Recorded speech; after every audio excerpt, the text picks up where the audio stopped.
解剖开来，往深的方向走，就看你的兴趣。也要有一个好的一个提供知识的平台。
数学是最赤裸裸的东西，它直接告诉你一个事情的一个现象的本质，背后的本质是什么。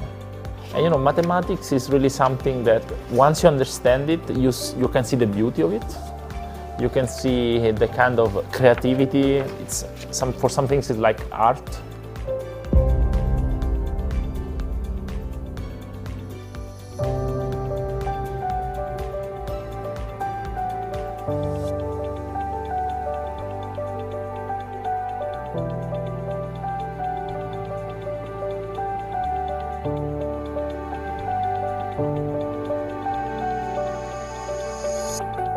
If we think about everything which surrounds us, the technology, the laws of physics that describe what happens in nature, we can use them, we can do something with them.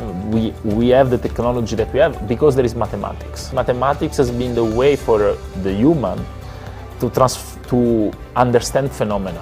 That, in fact, by now there are, in fact, many parts of mathematics which have become interesting for applications. So many more than a few decades ago. 应用往往是一门综合学科。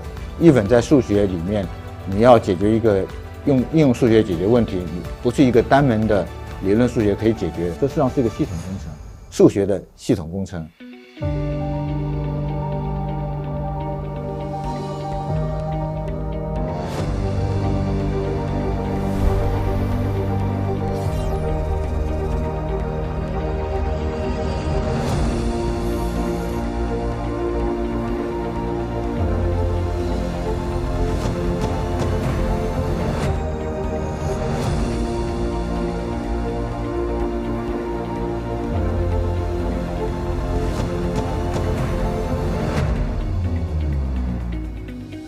So we are at a moment where I think the computational power, it's really at the maximal level, maybe a bit better, but nothing exceptional. It's not going to be like 1,000 times better. But mathematically, as I say, there are many challenges, and I think once we will understand better how AI works, why it works, how to improve it, how to make it more efficient, safer, and everything, this is when we will see a next revolution. I mean, if you have theory but without practical case, so you find, you kind of lose a sense of purpose. Whereas, here, if you do also the practice but without a good theory, Well, you will continue on improving already known techniques, but you will not do something revolutionary. Of course, you will advance the technology, but basically you will be in the same trend. I mean, you will just add some new layer of refinement, but it will not be a step forward somehow. So we think that, of course, when you are a theoretician, you are looking for understanding. But when you are an engineer, you are looking for something which works better. But then there is a miracle that usually when you get better understanding, you become more efficient.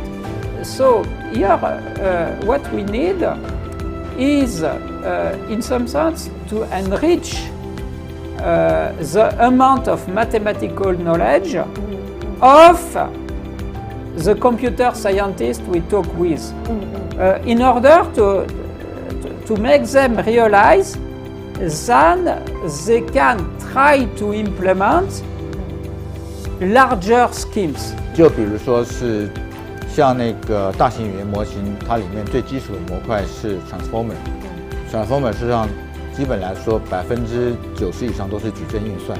这些矩阵运算我们如何给它加速？如果说我们能够加进很多数学的东西，就比如说利用好的矩阵分解、张量分解，利用比较好的核函数的设计，以及利用比较好的那个位置编码的方式，我相信是可以更有效的去加速整个大型语言模型的计算。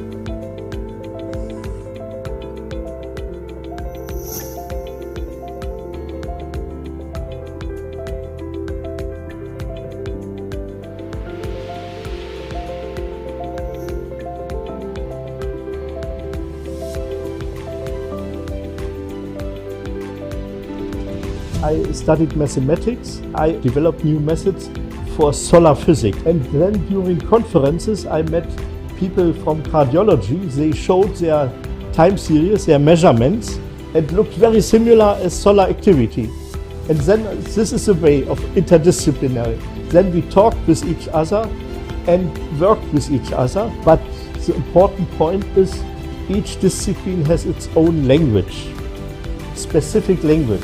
And the problem is that you have to learn, each side has to learn a bit the basic parts, not complete, but basic parts of the language of the others, that we really can communicate and that they can tell what are their real problems. 比如说可以从黄大年开始，比如黄大年可以提供一系列的数学的课程，比如说是一些跟那个 AI 相关的数学，或者说跟其他方面，跟研究物理、跟材料、化学都需要不同的数学。从最简单的方程式开始，慢慢一步步的把这个问题给解剖开来，往深的方向走。就看你的兴趣。觉得要有一个好的一个提供知识的平台，我觉得需要形成一个这样的机制。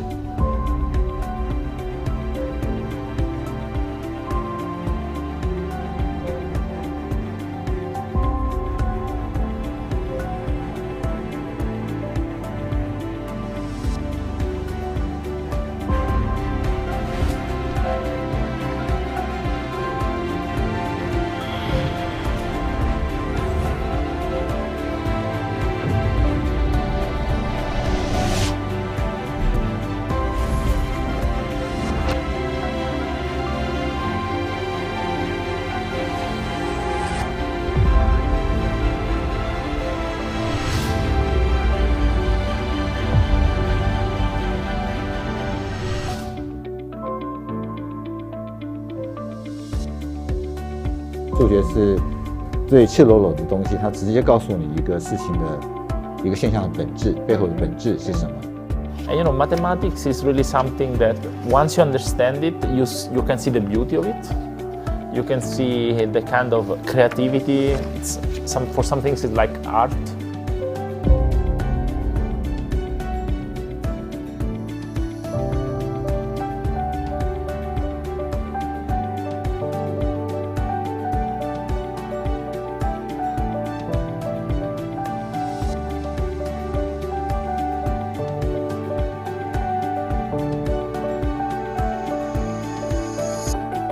If we think about everything which surrounds us, the technology, the laws of physics that describe what happens in nature, we can use them, we can do something with them. We have the technology that we have because there is mathematics. Mathematics has been the way for the human to understand phenomena. That in fact, by now there are in fact many parts of mathematics which have become interesting for applications. So many more than a few decades ago. 应用往往是一门综合学科。even在数学里面，你要解决一个应用数学解决问题，你不是一个单门的理论数学可以解决，这实际上是一个系统工程，数学的系统工程。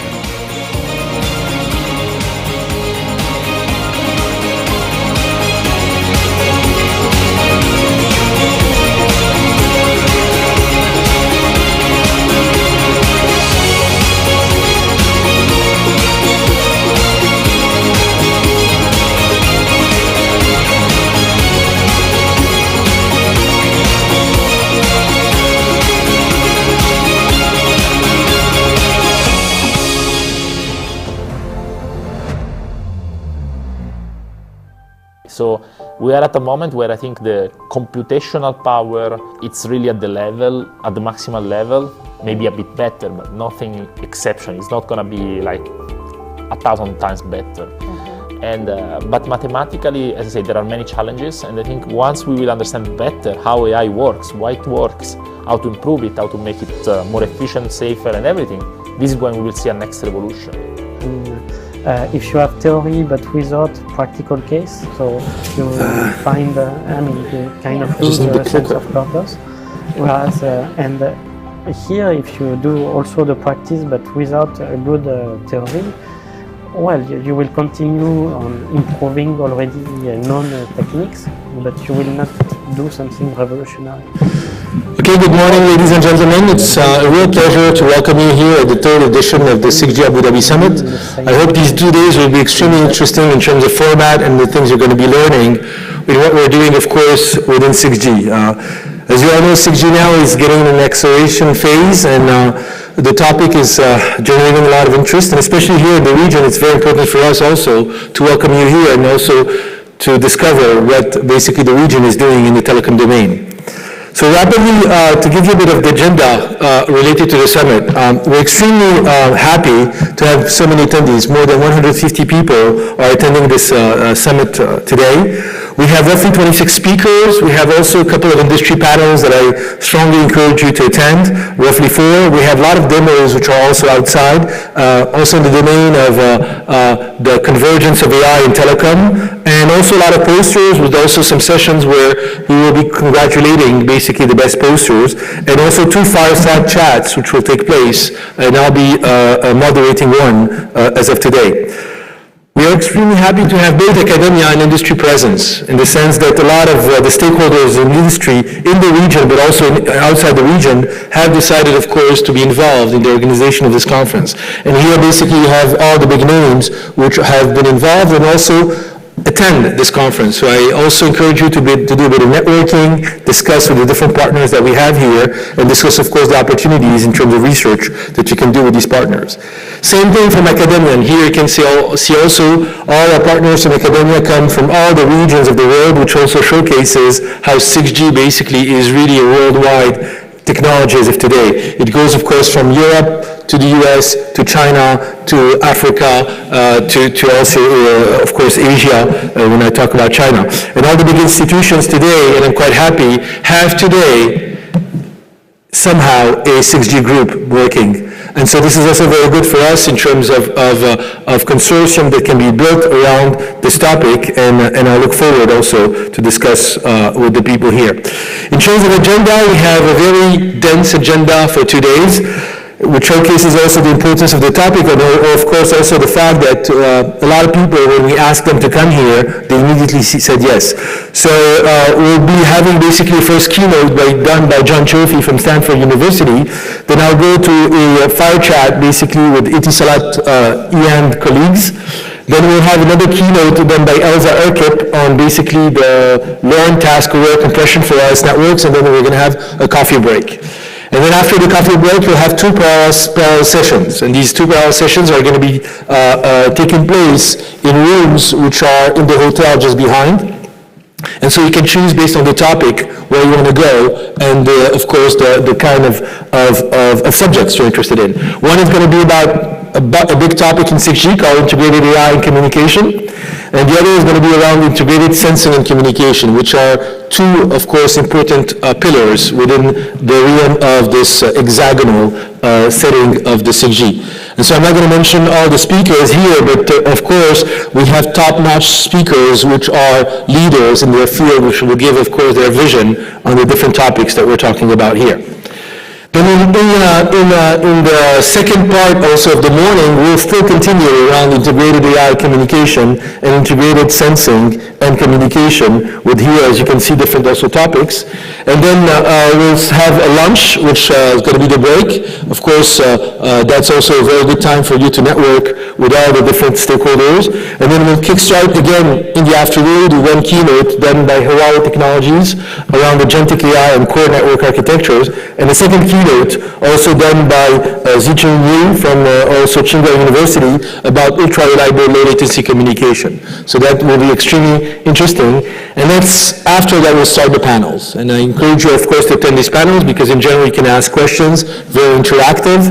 And these panels will take place here, one on from 5G to 6G, which is a very important topic as of today, moderated by TDRA, sorry. Another one on future networks, leveraging AI, LLM, and semantic communication for tomorrow's connectivity, done by the university or moderated by the University of Sharjah with Abbas Amira leading basically that topic.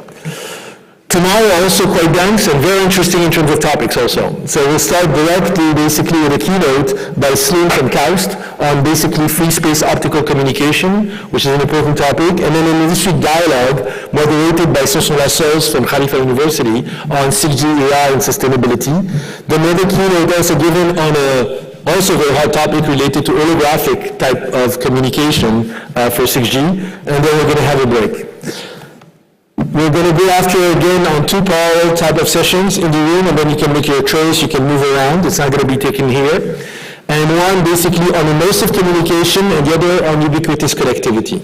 And here again, top-notch basically speakers coming from the best institutions and also leader in their field presenting basically those topics. Then we'll go for lunch, and then we'll go back to this room with two keynotes. One basically on the dawn of reality, done by Panui, and another one on 3D intelligent metasurfaces, which is also a big topic today in 6G, done by Chai Ren from basically NTU. And then basically again tomorrow, we'll finish with two panels, one on multifunctional 6G networks, by Kurat, I call her Anu, I think she's here, from NYU. And then another one on securing the future from 5G and IoT cybersecurity, done by Luigi Martino from Khalifa University. So a very nice program that we have these 2 days. I will mention by the way, but there's a dinner, of course, this evening at 8 o'clock, and so you're strongly encouraged to stay around after we finish basically the different discussions at 6:45 to join basically the dinner, which will take place in this hotel. I think it's outdoors that they're going to be doing it near the pool, and so I strongly encourage you because we're also going to have the opportunity to give some prizes basically to the winners of the best posters and other things that we organize. So please come to the dinner, and also a very good opportunity to network with the different people. So the outdoor dinner is next to the pool area. It's going to take place from 8 to 10 o'clock. So again, from 6:45 to 8, if you're in this hotel, is good. For others, you can wander around. There's a very nice beach. You can go and see it, spend time around that. The beaches, by the way, in Saadiyat are, from my point of view, the best beaches that you have in the UAE. Maybe my colleagues can confirm, and I think it's worth, of course, that you move around and check what we have here. Of course, this conference can only take place because you have a very good organizing committee. I have to admit that I was lucky to rely on very strong people, typically the TPC chairs, and you have the names here. It's Lina, Fauzi, and Marwa. I think they've been exchanging with you for all the issues you had, and of course you can still discuss with them, but they've been doing an outstanding work nearly the whole year, because in general a conference like this is organized 1 year before, and then basically in terms of planning, in terms of choices of keynotes that we have. And then of course I'd like also of course to congratulate and thank of course all the other who have also participated in the organization committee, but typically I would say the 3 TPC chairs have been at the heart, and there's also a guy who's entering in the room there that you should also know. His name is Andrew, and he's at the heart of all the display that you have here in this room, and I'd like to thank him. He's very efficient in all the organization of the conferences that we've been doing so far. The conference in general are also an opportunity to make some announcements. You have to know, here in the UAE, we've been working hard on one topic, which is basically the convergence of AI and telecom. And I'd like also to thank a lot of the people who have been implicated so far, especially at Khalifa, working on something related to telecom GPT. So we've been announcing basically the release of a model related to the telecom domain called Telecom GPT that was announced last July. And now we're making it available to the community today, which means that you'll have access and you start playing for your student to start playing with this model, which has all the capabilities that you can have within a chat GPT. So we're quite happy with that. There's a video. Maybe the sound is not there at the stage.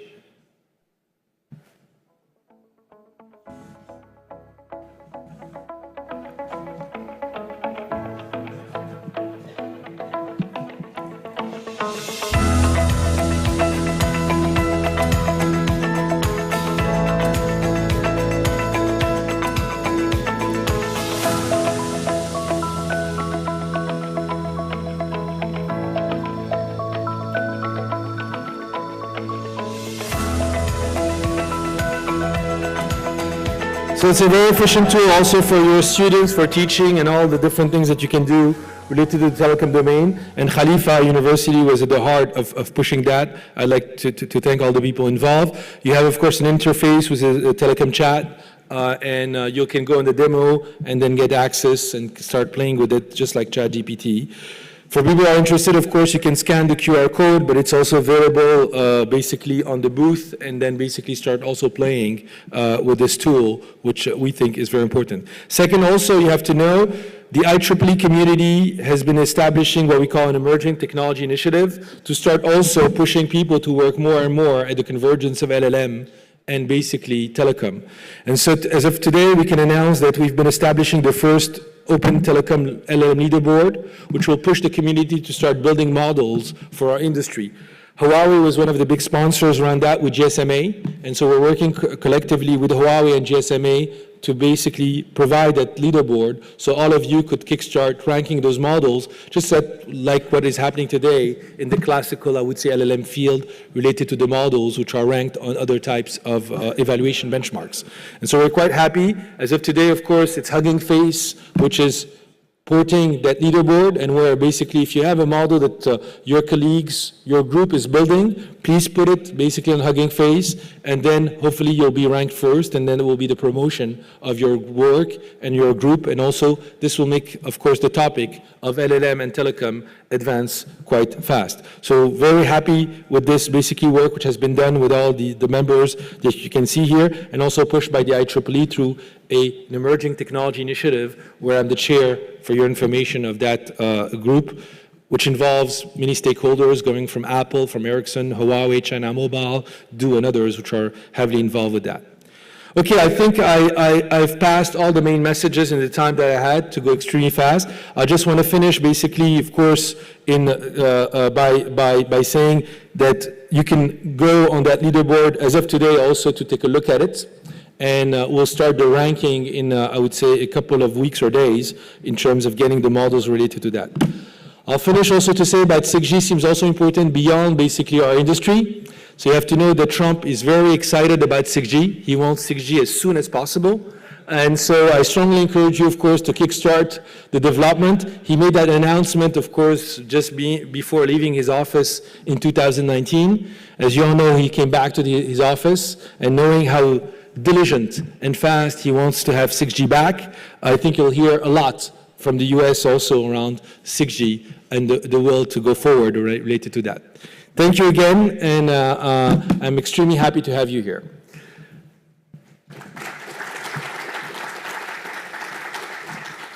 It turns out that I need to introduce the next speaker and for the opening. So it's going to be our provost of the University of Khalifa University, Dr. Bayan, who basically will be representing on behalf of our president, Dr. Ibrahim. And I'm extremely thankful that he was able to make it this morning. I know how busy you are. So the floor is yours also to provide your opening.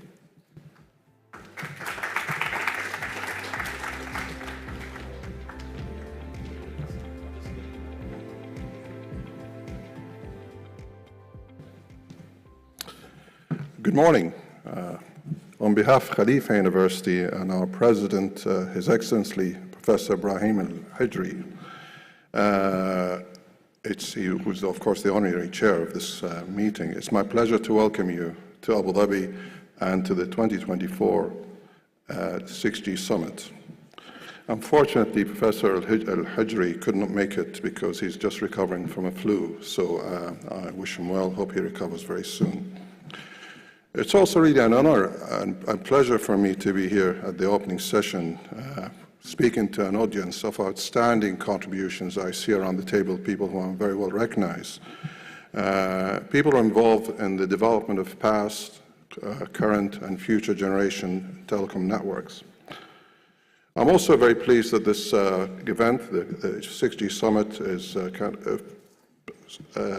is organized through the collaborative effort of so many entities, including several universities in the UAE, the TII, and the TDRA.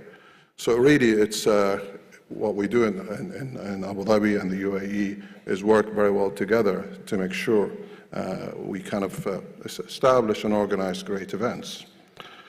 I also had the chance to look at the program, and it's the terms of the themes are covered and the expert speakers.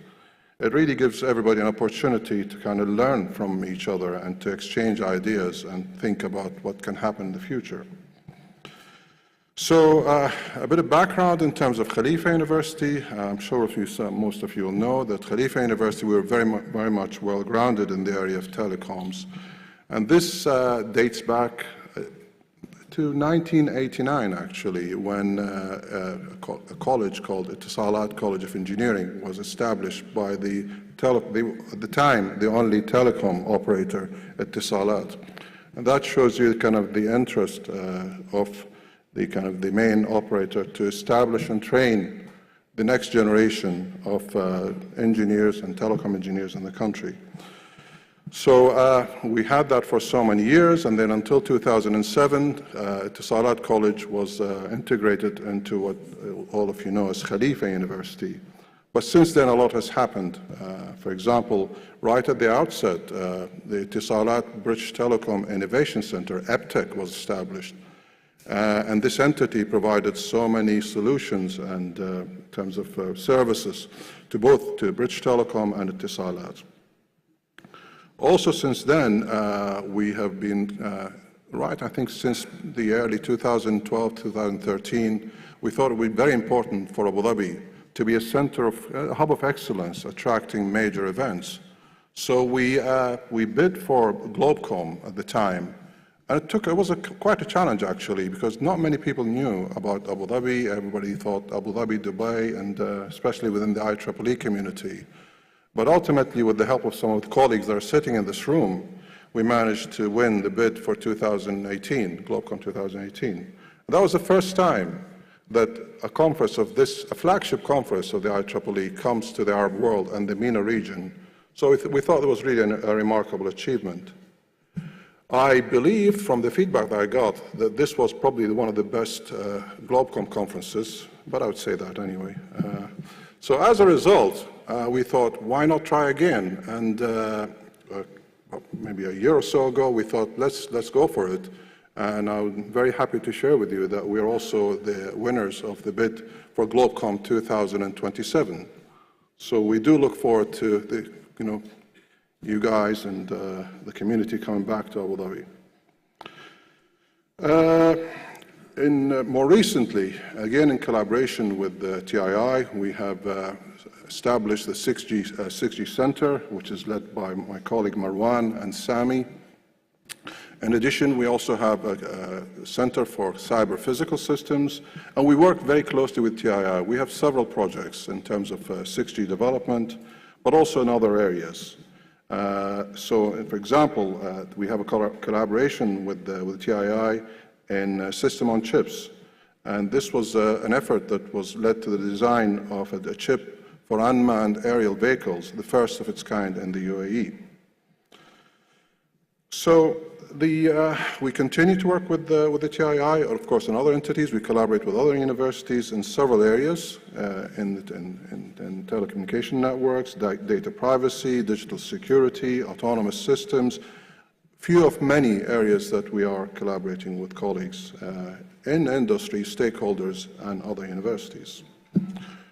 So I'm sure you're all very eager to hear from our next speaker, so I'll not take so long. So in closing, I do hope that you'll enjoy the discussions at the summit and take time, of course, to enjoy our beautiful city of Abu Dhabi and its surrounding environment. It's beautiful weather, so make the best of it. Thank you so much.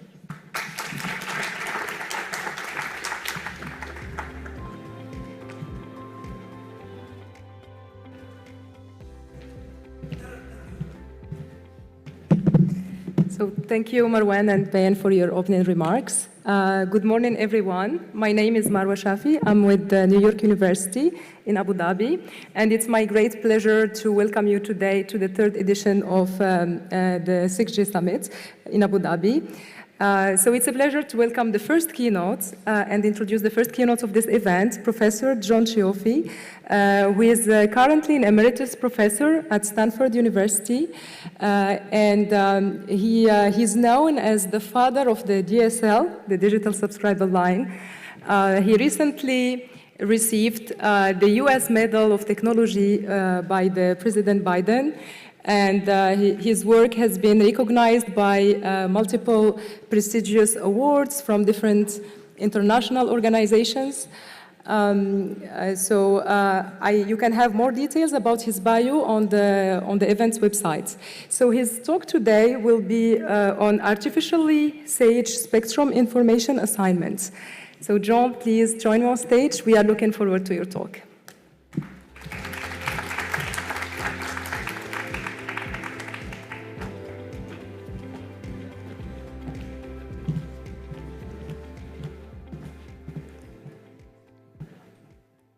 Hello, everyone. Happy to be here today. I'm just going to ask, they put these chairs back. We had them removed a few minutes ago.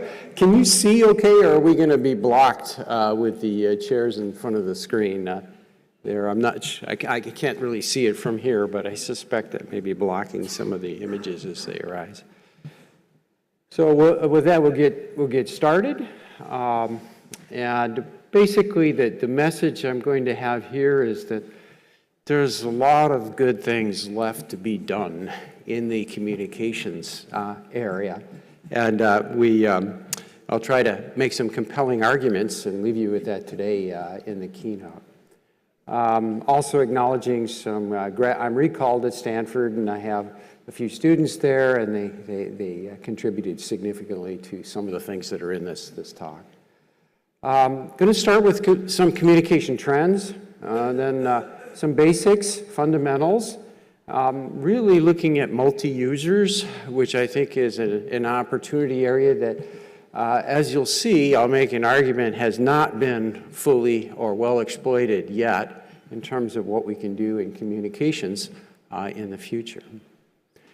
So some trends. So let's kind of go back to this theme of communications is important.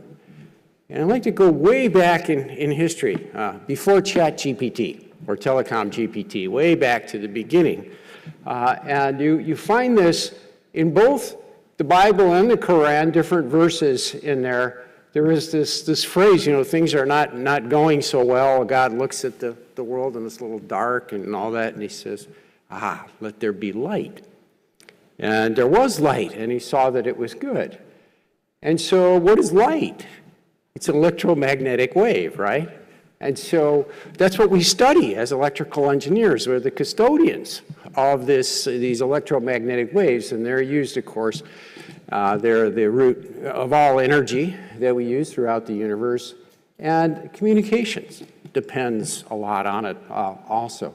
So there's a lot left to be done. It goes back to the beginning, and really information's transport, you could probably put it up there with food, gas, and water these days in terms of something that we depend on for our very existence in the world today. If we're to look at broadband, specifically broadband access speeds, they've been following this exponential growth curve here. It's a logarithmic scale in terms of data rate over the decades, projected to continue. I've never seen over the course of my career or lifetime the need for higher data rates and more information go down. It may flatten for a while, but it never seems to go down.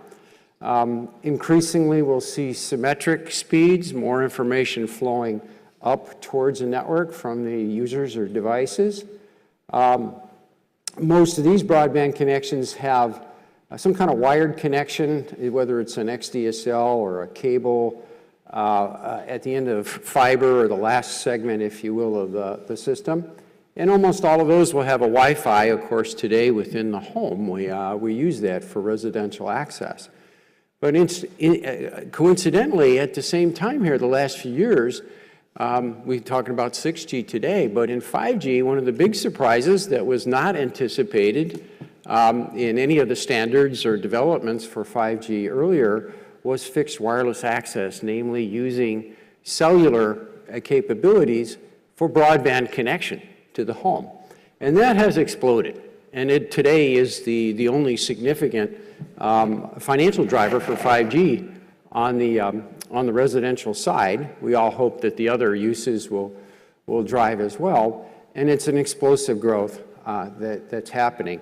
So we see this need for more and more information, and increasingly wireless becoming a portion of it, not just the Wi-Fi in the home, but actually the connection to the home or business or end place. So, and what may and is already starting to happen, where you see larger deployments, particularly in the US, where they have a lot of subscribers for fixed wireless access, it's starting to get congested or saturated.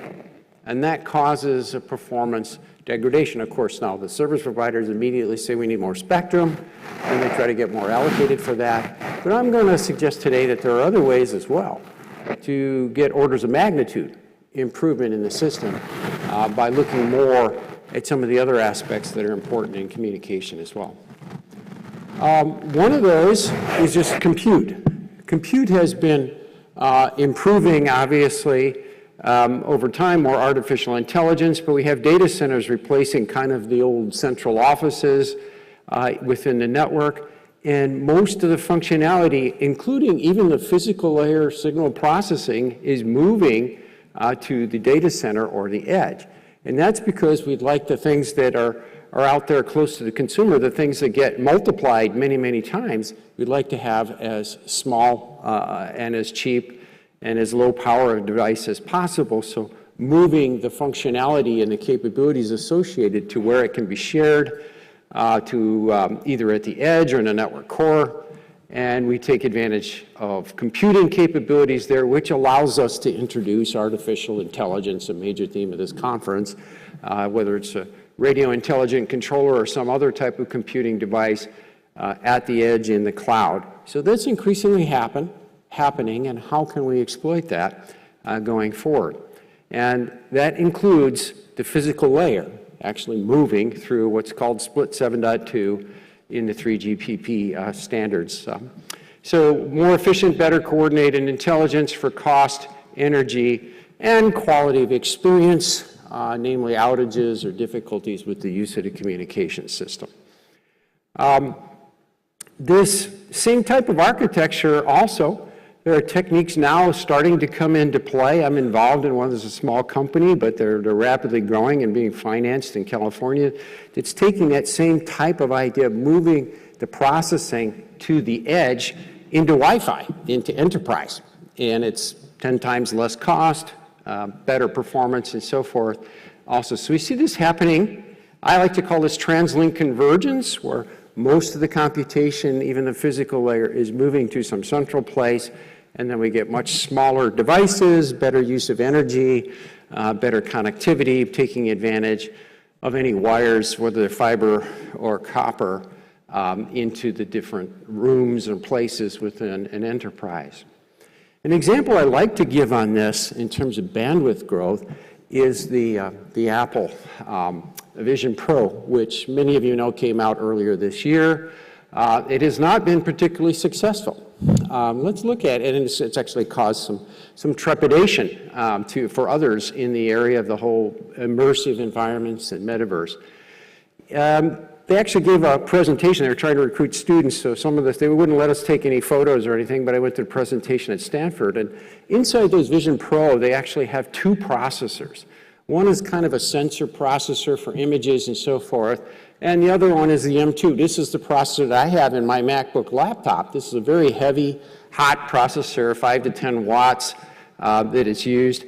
And I asked them, what's the data rate on the interface? And I said, no more than 5 gigabits per second on that. So you look at this and say, well, one of the problems with immersive environments is these heavy goggles you put on. It's kind of cool for a few minutes, but then it starts to get tiring, and it's hot on your head. Suppose you had total power is 30 watts. Suppose you could take that part of the processing and move it somewhere else. Elsewhere on your body, maybe near the access point. Again, the idea of moving the computation, the physical layer, so forth, elsewhere, that would reduce the weight and the heat.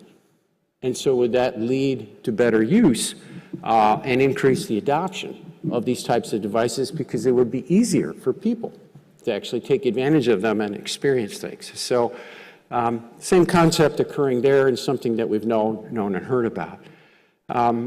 This is your typical IoT growth slide, the different industries and areas and, that are all taking off, maybe some faster or slower than others, but necessarily an increased use. So more bandwidth, more devices, increasingly congested communication systems. And if we look for artificial intelligence, if you look at it, it's expanding, it's growing fast. What is the critical issue in artificial intelligence today? I know I have one of my students at Stanford is an NVIDIA employee, and he works on the interfaces between the chips. And that is it. Those interfaces are going to limit AI. Between the chiplets, the GPUs, whatever, they can't go fast enough. And so basically it's a bottleneck. And it's an insurmountable bottleneck right now for the advance of AI. You need better communications between the different chips or chiplets. Intel has a program where they're looking at 1 to 10 gigabits per second. Some of that may be optical connectivity, some of it may not be. NVIDIA has their Hopper chips. They need to go to hundreds of gigabits per second. They're not there yet on these interfaces between. Could that go wireless? And I would submit that maybe it could, and that would offer some advantages. And this is a bottleneck that will prevent AI from going to where it would like to go in the future. So communication is pretty important. So I'm going to focus on a couple of applications here with examples as we go through to show you order of magnitude improvements. We're going to do this without increasing the spectrum that's allocated. We're going to do it with processing, taking advantage of processing power. One of them will be the fixed wireless access. I mentioned the data center connectivity. I'm not going to spend too much time on that other than to suggest that it's another application area. And then this immersive environment. I have some Wi-Fi examples at the end of the talk as well that should help with that. So, and in all of these, going back to the slide, you're going to see this congestion concept. You see I have it highlighted in yellow, where the number of users that are active exceeds the degrees of freedom of the system. That's always limited by the number of antennas you have in your system, but is often less than the number of antennas that you have in the system. And of course, we have non-terrestrial wireless stuff happening again. Another example of systems that will become congested. So how efficient are we today? Well, I submit not very in terms of what we're doing with these existing standards. And I'm going to give you some reasons for that as we go through. And some of that has to do with cost, some of it has to do with security, some of it just has to do with what's physically possible or not. So how can we improve? Do we keep adding more spectra? Well, there are limits to that. If we try to go to the terahertz band, we only get very short distances. Okay? So there's limits on spectra. If you keep adding more antennas, you'll see that most of them become useless. So that's not necessarily a trend that we can continue either. But what else is there? Well, there's an order of magnitude improvement, I submit, that's still possible, more than that. If we look at how we're doing things and start to think about them in terms of the processing, where we put it, and how we do things. All right, so let me take you back to basics here. I'm not going to try to get mathematical in this particular talk, but I'll take you back to one very, very famous formula. It's been around a long time. This is Claude Shannon's this is his claim to fame, is the capacity formula, right? It's the highest data rate that you can reliably transmit. You have to know something about your channel. There's a model for your channel. Typically, it's an additive noise channel. That's what we see in wireless today. And we have a bandwidth that multiplies a log base 2, because it's measured in bits per second, a 1 plus basically the signal-to-noise ratio. Higher signal-to-noise ratio, data rate improves logarithmically. It also grows linearly with the bandwidth that's available. So capacity always increases with bandwidth.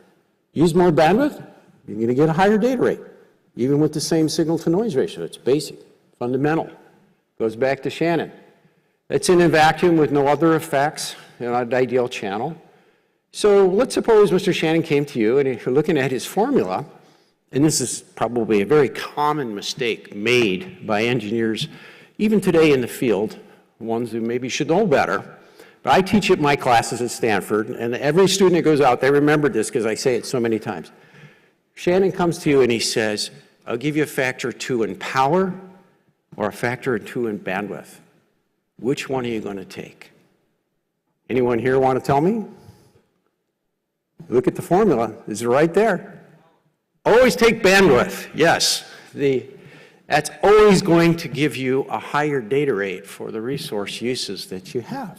And so remember that in terms of system design. Let's look at what we have done in 2G, 3G, 4G, 5G evolution of standards. Here I have a little channel that has 2 paths on it. And the 2 signals will add destructively at some frequencies and constructively at other frequencies. So you get this up and down pattern across the frequency spectrum. And when we started with 2G communications, it was 300 kilohertz wide bandwidths. And if you happen to hit one of those notch areas, you got really bad performance. So what we do in 3G, expanded the bandwidth, went to 1.2 megahertz wide bandwidth. And then 4G went even wider, 5, 10, 20 megahertz wide swaths of bandwidth, and 5G going to yet even wider bandwidths. So we are kind of following what Shannon told us to do, using more and more bandwidth. More dimensions, if you will. 6G may do even more in terms of what it does. And of course, another way to kind of cheat on this to get bandwidth for free is to add more antennas. As long as they're independent and they create new paths because they're at different points in space, it's like getting new bandwidth added. So that's MIMO, right? 2 to 4 antennas in 4G, 5G 8 to 32, 6G larger than that, space-time, maybe go 3-dimensionals. But there are limits because the environment may not be rich enough to support all those spatial paths. Now we can try to keep adding more antennas or going to higher frequencies, as I said earlier. But at higher frequencies, the signals don't propagate as far, even if you have more antennas, which means you have to have smaller cells. Smaller cells cost a fortune. That's a limit today in 5G, that's one of the things that's held it up. And they haven't been able, they don't have the driving applications for it other than the fixed wireless access. But building those small cells is a multi-trillion-dollar investment across the world to do, and that's, of course, not feasible financially. Now, you can take Shannon's capacity formula and play with it a little bit, add dimensions. L here is number of antennas. It's the same formula, and again, capacity always increases with the number of dimensions. That's just generalizing the bandwidth concept. So then why wouldn't we spread the spectrum everywhere? Well, multipath can reduce this a little bit, but not too bad. Crosstalk between different users, it can basically, excuse me, I need to just turn this off here. It can also create issues between the signals, so maybe that limits it. Regulators may limit the bandwidth that's available for us. And I don't know, it seems that I've lost half the screen here up here. Are you seeing that too? So maybe I'm taking too long, so they want me to finish in half the time that I was supposed to be taking here, but okay, it's come back, yeah. We've lost dimensions, thank you, Marwan. So spatial degrees of freedom have limits, and maybe the electronics won't support the higher frequencies. So I think we're back to half and half again here. There we go, okay. So again, always take a dimension, whether it's in space or frequency, if you're offered the opportunity. So let's look at that with multiple users now. Take that basic concept, okay? Powered or bandwidth dimensions. Take dimensions if you can. Well, why couldn't you? Well, maybe I have 3 users in a certain spectrum, A, B, and C here. So I should be spreading out A. Okay, I can go to the left with A. C, user C, I can spread out to the right. What about B? They're in the middle. They got no place to go, right? Well, maybe I can use antennas for that and try to get some more dimensions. But what if I have D and E and F and so forth? I have more users than I have degrees of freedom or dimensionality available to me. And the current systems all do this. They try to allocate dimensions. Each user has their own dimension. Never the other users will use that dimension. And some think this is best or good. Some think that that's all we can do. And that's what Wi-Fi and cellular both do today. Well, why? That's not what Shannon told us to do. So is that really our only choice? And I submit no. It is not our only choice, and we can improve. And here's what it looks like. Oversimplified, of course. I'm increasing the bandwidth of users A, B, and C. They're overlapping. That's not a bad thing. They're all increasing. They're all doing what Shannon told us to do. In space, you know, I could have all the cells be separated and segregated, or I could let them overlap. Push them closer together. Get more users in there. So users can all spread and get the positive bandwidth increase. This spreading has many names. Sometimes it's superposition coding. 30 years ago, I wrote a paper with a guy at MIT who called this generalized decision feedback equalizer. Later, people call it NOMA, rate splitting, time dimension sharing. There's all kinds of names for it. Spread spectrum. But it's a good thing, whatever you call it. And I submit, and you're going to see, you can get an order of magnitude improvement from this.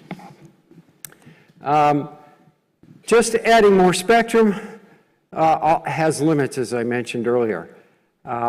We can try to add more space dimensions, but there's effective degrees of freedom, which is basically always less than the number of transmit antennas, receive antennas, or this row that's a rank of the channel if you model as a matrix. And here's a nice plot, thanks to you, Marwan. I borrowed your plot here. It actually illustrates this number of degrees of freedom being limited based on certain effects, the angular rotations of arrays of antennas with respect to one another. This is the number of antennas on one side of a square, so square that number, and you can see that they're saturating at less than the number of antennas fairly quickly here. So throwing more antennas at the problem does not necessarily buy you the bandwidth that you need. So the spatial gain saturates even with many antennas. And will we have 1 trillion antennas out there in the future? Probably not. So the sharing concept becomes increasingly important. So let's take this into the multi-user area and explore it a little bit further and look at some of the costs and other issues. There's a concept called a rate region. And what that means is if you're looking at, here it's just a couple of users, but they're simultaneously active, and there's certain pairings of rates that are allowed. And they're not independent on a channel because they're both affecting one another. So there's a region of rate tuples that you can achieve reliably with coding systems. And you might choose a rate in that region for each of the users that meets certain requirements of those users. But there's a region and you have to be within it. All of these rates are convex combinations of one another within that region. And you can also come up with, for a given rate or set of rates for the users, all of the energies that you could possibly use for the two users. That's called the energy capacity region also for the system. So we have this many users and many modulators, a single channel, they're all sharing it, demodulators. And each of the users can do what they do today, still use LDPC codes, whatever your favorite code is, good codes for each of the users, and we want to be operating within that region. And the modulation, demodulation processes that we use, that's where we're not where we should be in communications. And we can do a better job of that. And I call that canonical design. And so what happens in the uplink area, it's sometimes called a multiple access because you have multiple users all accessing a common point, is that blue box there is what we do today. I add a green box to that, and that's what Shannon's theory and capacity regions tells us to do. You add a nonlinear, slightly nonlinear box there, and you complete what you need to do to get the best possible canonical designs. And we're going to need, in order to do this efficiently in real time, we're going to need some artificial intelligence to do it properly. So that's going to be the rub on this. What's really going to become important, which is not so important today, is the ordering, the priority of the different users. And you have to get that right. And that's the hard part in achieving the order of magnitude improvements. And this will have large improvements when the number of users who are simultaneously active exceeds the number of degrees of freedom. And that's where we're going with congested networks. That's what's going to happen. So this requires an augmentation to the receiver. It's that nonlinear part. And the potential is 10x gains in energy savings.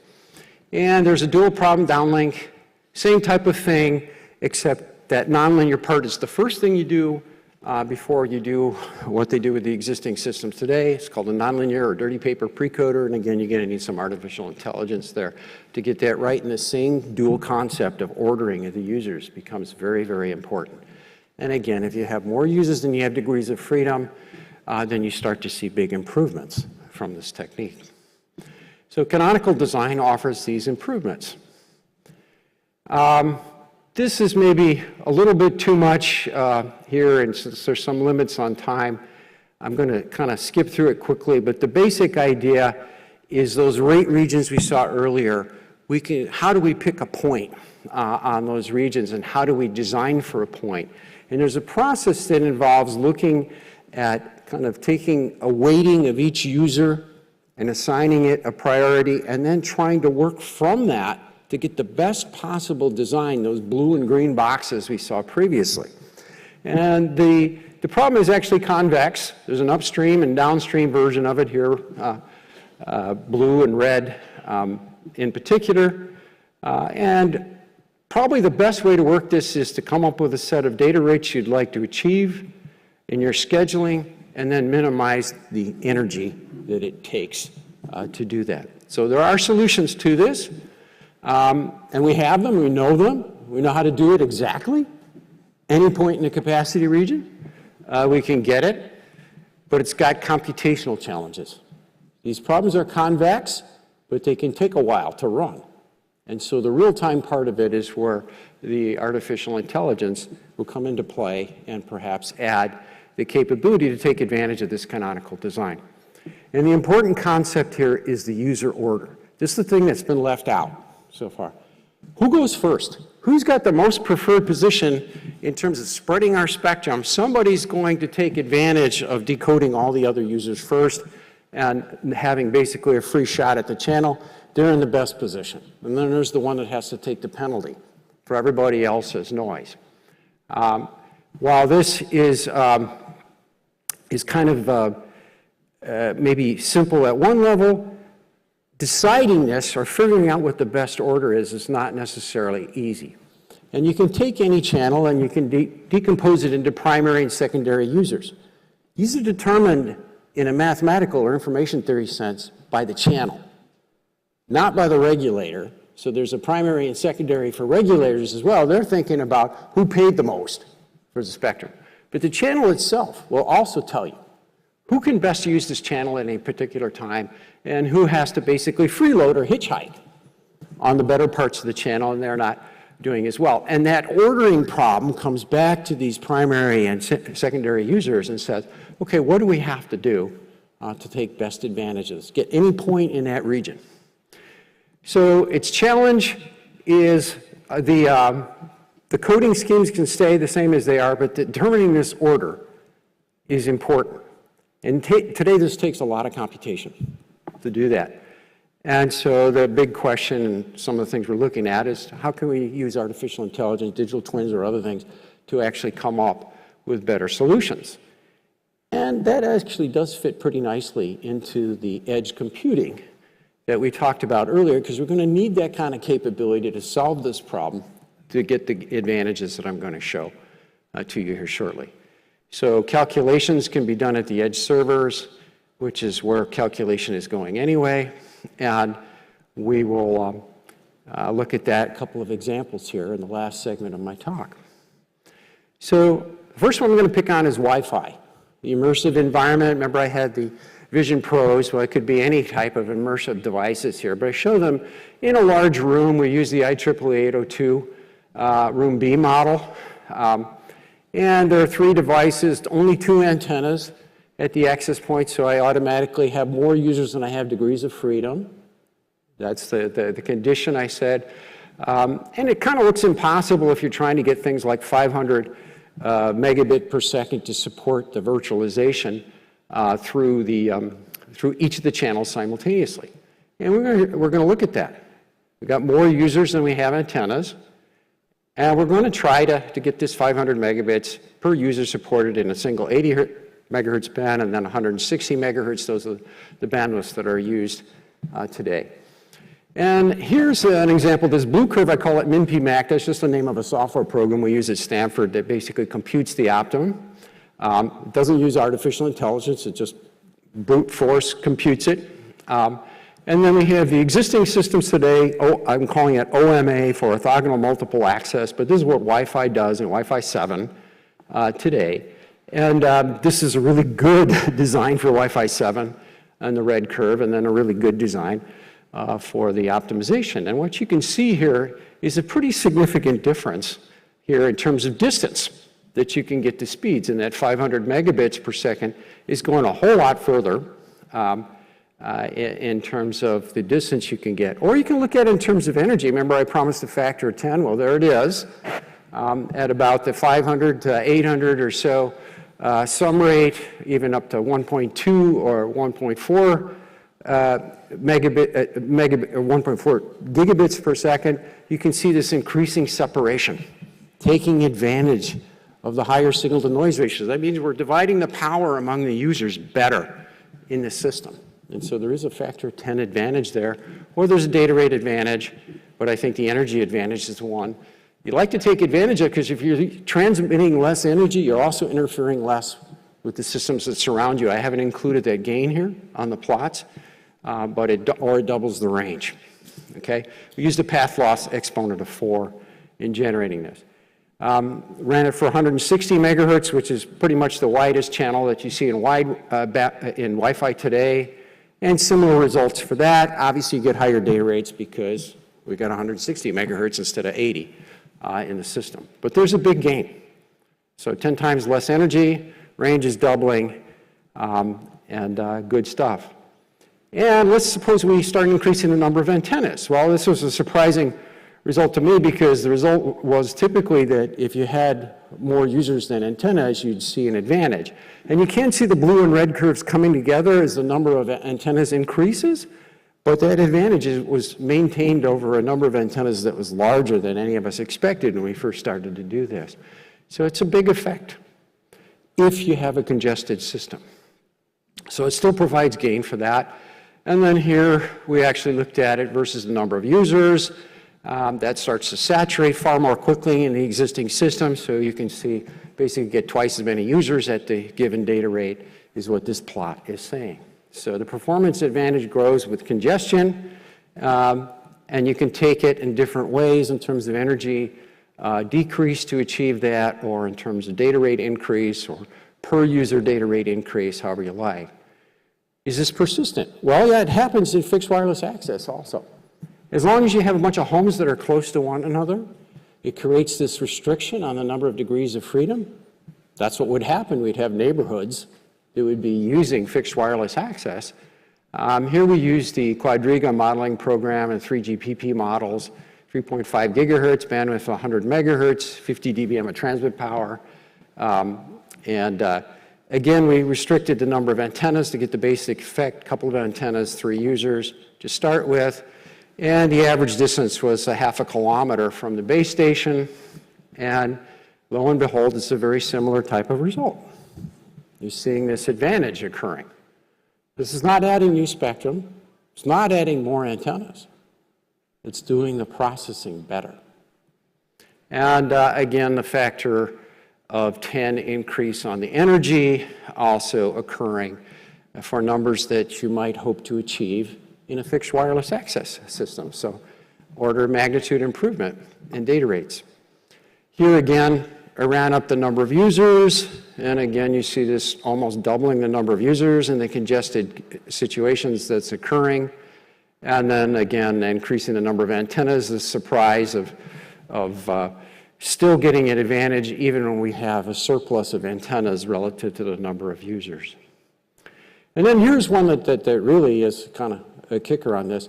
If you're in my non-Stanford context, I have worked with companies and worked with many large service providers, including Etisalat here in the UAE. And what they care about is outage probability, because that's when the customer complains and calls, and that costs them money to deal with those types of issues. So basically, we looked at it, the number of users of the different colors here, and what you care about is about anything that's more than a 5% chance of going into outage is going to create customers who are angry. They're going to call in, complain. It's start costing a lot of money to the service provider. And you can see this gap between the curves as the number of users. The solid curve is the optimized system, and the dashed curve is the current system. And you can see that gap kind of growing in terms of the number of users as it grows. You get better and better outage performance. So here, it's actually better than a factor 10. You double the number of users and get a factor 10 in energy savings if you start looking at outage probabilities. So the basics are there. So why is this not in use today? Computation. The digital signal processing for that nonlinear section and a linear, that's pretty easy, okay, to do relative to what they're doing today. That's not really the holdup. Some people worry about error propagation. All of those problems can be solved. It's the optimization of the energies, particularly across space, for the different users, that requires more processing than today is reasonable in the edge computing device. So we're looking at, and this problem is going to need some form of artificial intelligence or machine learning to solve it. The good news is the problem's convex. Despite what people say elsewhere, they say this problem is hopelessly non-convex, and they don't know what canonical design or what the optimum is when you see that statement. It is convex, and you can solve it. But there are multiple interrelated convex loops. And the closer you get to best performance, the closer the system is to singularity. So you need to use the equivalent of pseudo-inverse concepts in your processing to address that. We can do it, but we'd like to do it in real time, and it's not yet feasible to do that in real time. So, and how is the channel state included, end-to-end solutions, other things that we see in AI being used or proposed for communications can also help. But the characterization of the application, the user priorities is important, and that needs to be integrated into a common solution.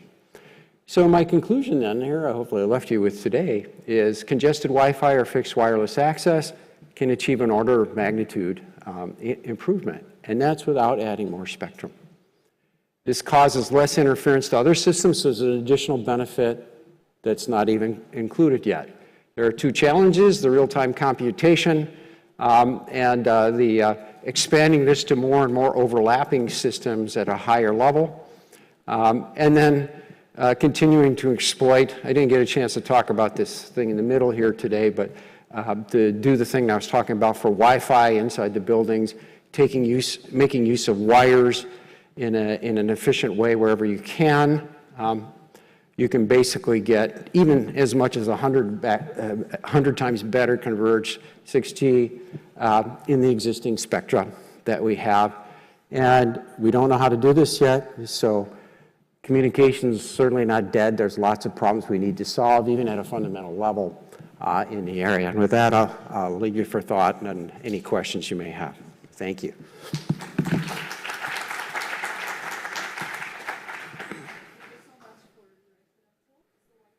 Have time only for one question? Yeah. Elsa. I have a microphone here. Thank you, John, for bringing back our attention to multi-user. You know, that has been one of my favorite topics since my PhD. So it's nice to see it come back. So one question about your curves, and you mentioned obtaining accurate channel state information as one of the challenges. Were you assuming perfect knowledge of the channel, you know, when you presented those gains? Yeah, in these particular, all of the systems, the ones we compared against that are the current systems as well as the future systems, they all had the same perfect knowledge of the channel. So we have a fair comparison in that sense. Okay, and you were also assuming some kind of nonlinear processing, as in, say, dirty paper coding, or were they kind of based on? No, this is depends on whether it's uplink or downlink. It's a specific type of decoding, but you can think of it as maximum likelihood decoding or the equivalent way of getting there in all cases. Okay, thank you so much. You're welcome. Thank you. Thank you. So I think the audience still want to interact with you, but we will leave it to the coffee break. So thank you so much for your talk.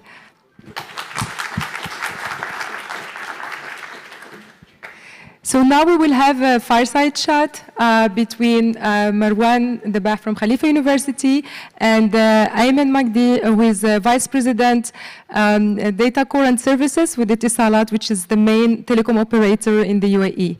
So I invite both speakers on stage. Thank you. You just give it to Ayman, right?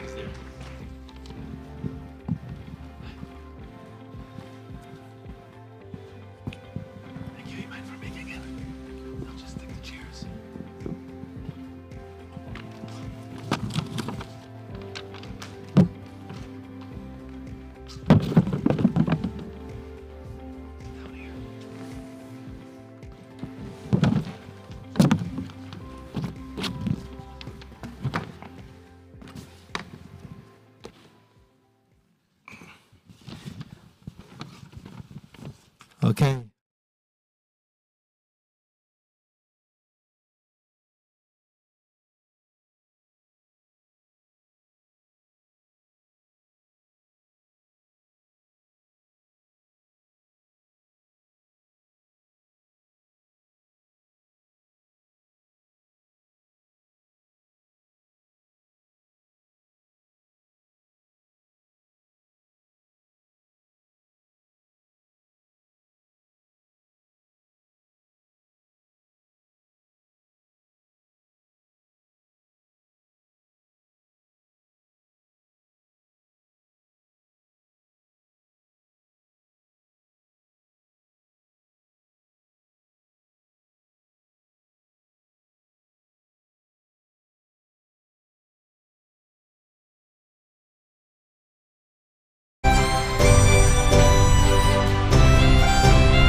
和给它加速。如果说我们能够加进很多数学的东西，就比如说利用好的矩阵分解、张量分解，利用比较好的核函数的设计，以及利用比较好的那个位置编码的方式，我相信是可以更有效的去加速整个大型语言模型的计算。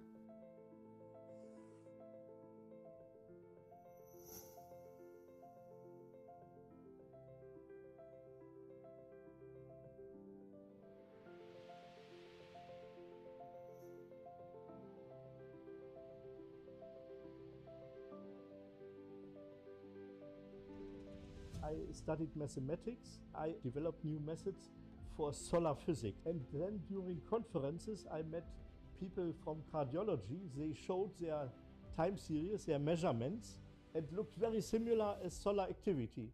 And then this is a way of interdisciplinary. Then we talked with each other and worked with each other. But the important point is each discipline has its own language, specific language. And the problem is that you have to learn, each side has to learn a bit the basic parts, not complete, but basic parts of the language of the others, that we really can communicate and that they can tell what are their real problems. 比如说可以从黄大年开始，比如黄大年可以提供一系列的数学的课程，比如说是一些跟那个 AI 相关的数学，或者说跟其他方面，跟研究物理、跟材料化学都需要不同的数学。从最简单的方程式开始，慢慢一步步的把这个问题给解剖开来，往深的方向走。就看你的兴趣。觉得要有一个好的一个提供知识的平台，我觉得需要形成一个这样的机制。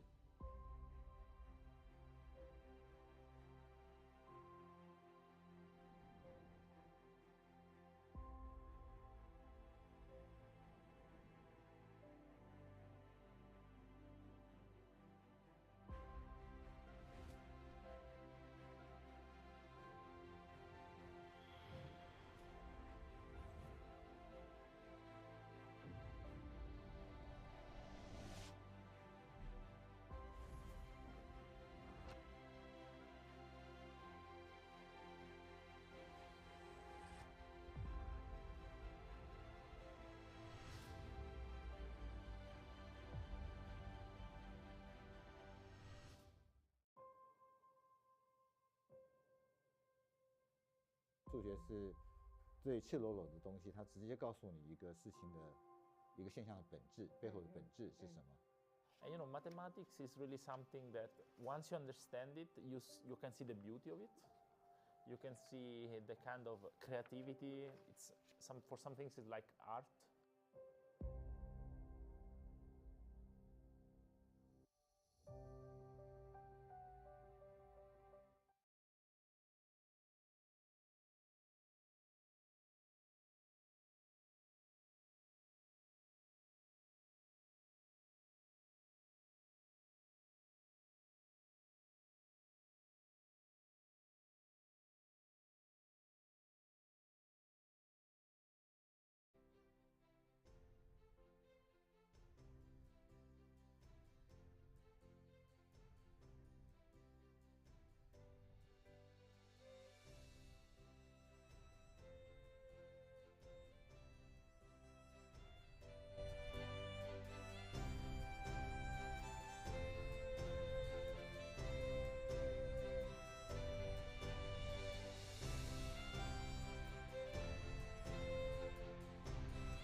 building leadership, at least in the MENA region, but also in many regions in terms of AI with the development of AI models. So how do you see that?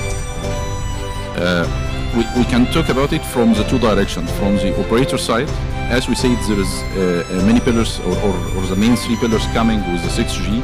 Part of it is the speed and providing the traffic over the terahertz and so on to provide such a huge tunnel to accommodate the customers and the use cases traffic. Providing something like this, I believe it will not happen without AI and the related automatic radio optimization to avail these use cases without affecting the customer experience. Also, the AI will be embedded in the core of the network itself to provide better quality of experience and fast resolution and proactive actions for issues in the networks and so on. So it will be part of the nature of the network while evoluting to the 6G. This is one part. The other part is, as we said, AI now is everywhere, and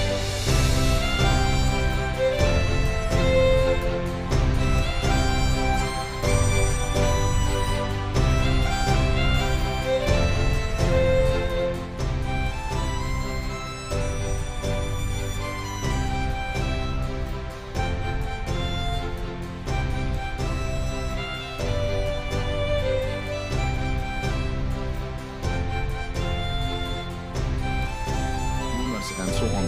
To be able to process all of this, you need the right network and the right evolution and the right architecture also. How we will push the processing to the edge or have it at a certain layer embedded in a device and whatever. So AI will be in the nature of the 6G evolution from both the network and also from the customer or the application's point of view, and it will be linked to provide the right ecosystem. Okay, so I mean, that goes in line also with what people are trying to do now. So your point of view is also these 2 points, meaning using AI to improve the network, as you said, optimization, things like that, which is the classical AI for telecom. And the other is what you're saying also, understanding better how you build an infrastructure that connect intelligence in terms of knowledge where the model should run better on the edge based on latency requirements, things like that, which will require more, I would say, effort in standardization, because you need basically to build up a whole infrastructure that connects these intelligence. The network which can accommodate the demand expected with the increasing of the AI use cases in consumer and business cases. Maybe one point, and I'll give the floor for just one question. Of course, when you talk about AI, and I know that Ian has been also very leading the effort of sustainability. Sustainability is the part of that. But when people talk about AI, they're always talking about, of course, the huge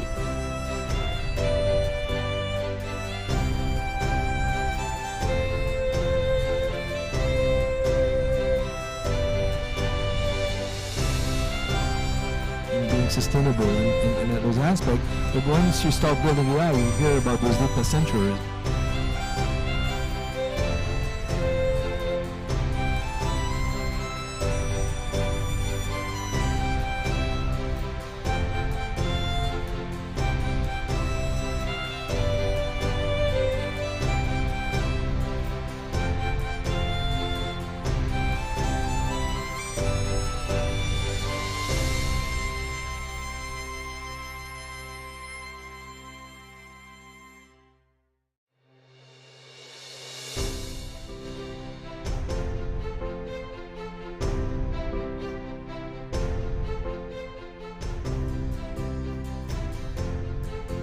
Okay, so I believe at a certain stage we may meet in the middle while using higher consumption for more processing, but at the same time using this processing to provide better use of the resources to reduce the consumption from application point of view.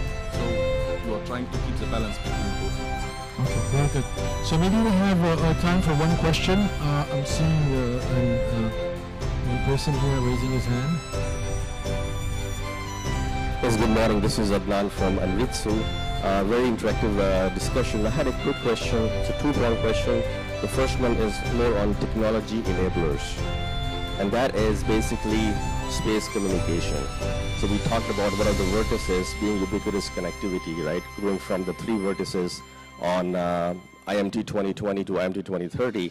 So what's the strategy of your company of incorporating non-terrestrial network communications to improve, your service continuity, ubiquity, and scalability? So that's my enabler question. And from a use case perspective, I wanted to see if you see the automotive vertical as one of the key verticals or use cases that you mentioned.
Air compression for wireless networks.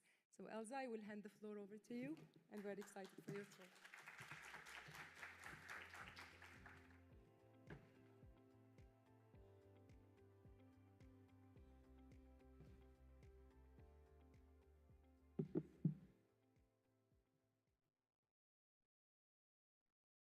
Thank you. Good morning. Thank you everyone for coming. I'm especially excited to be here in Abu Dhabi. As Marwa said, this is my first time visiting Abu Dhabi, even though NYU Abu Dhabi has been in operation for a while, so it's really exciting. Let me see. Okay, so quick background about myself. I'm a professor in the EC department of NYU Tandon School of Engineering.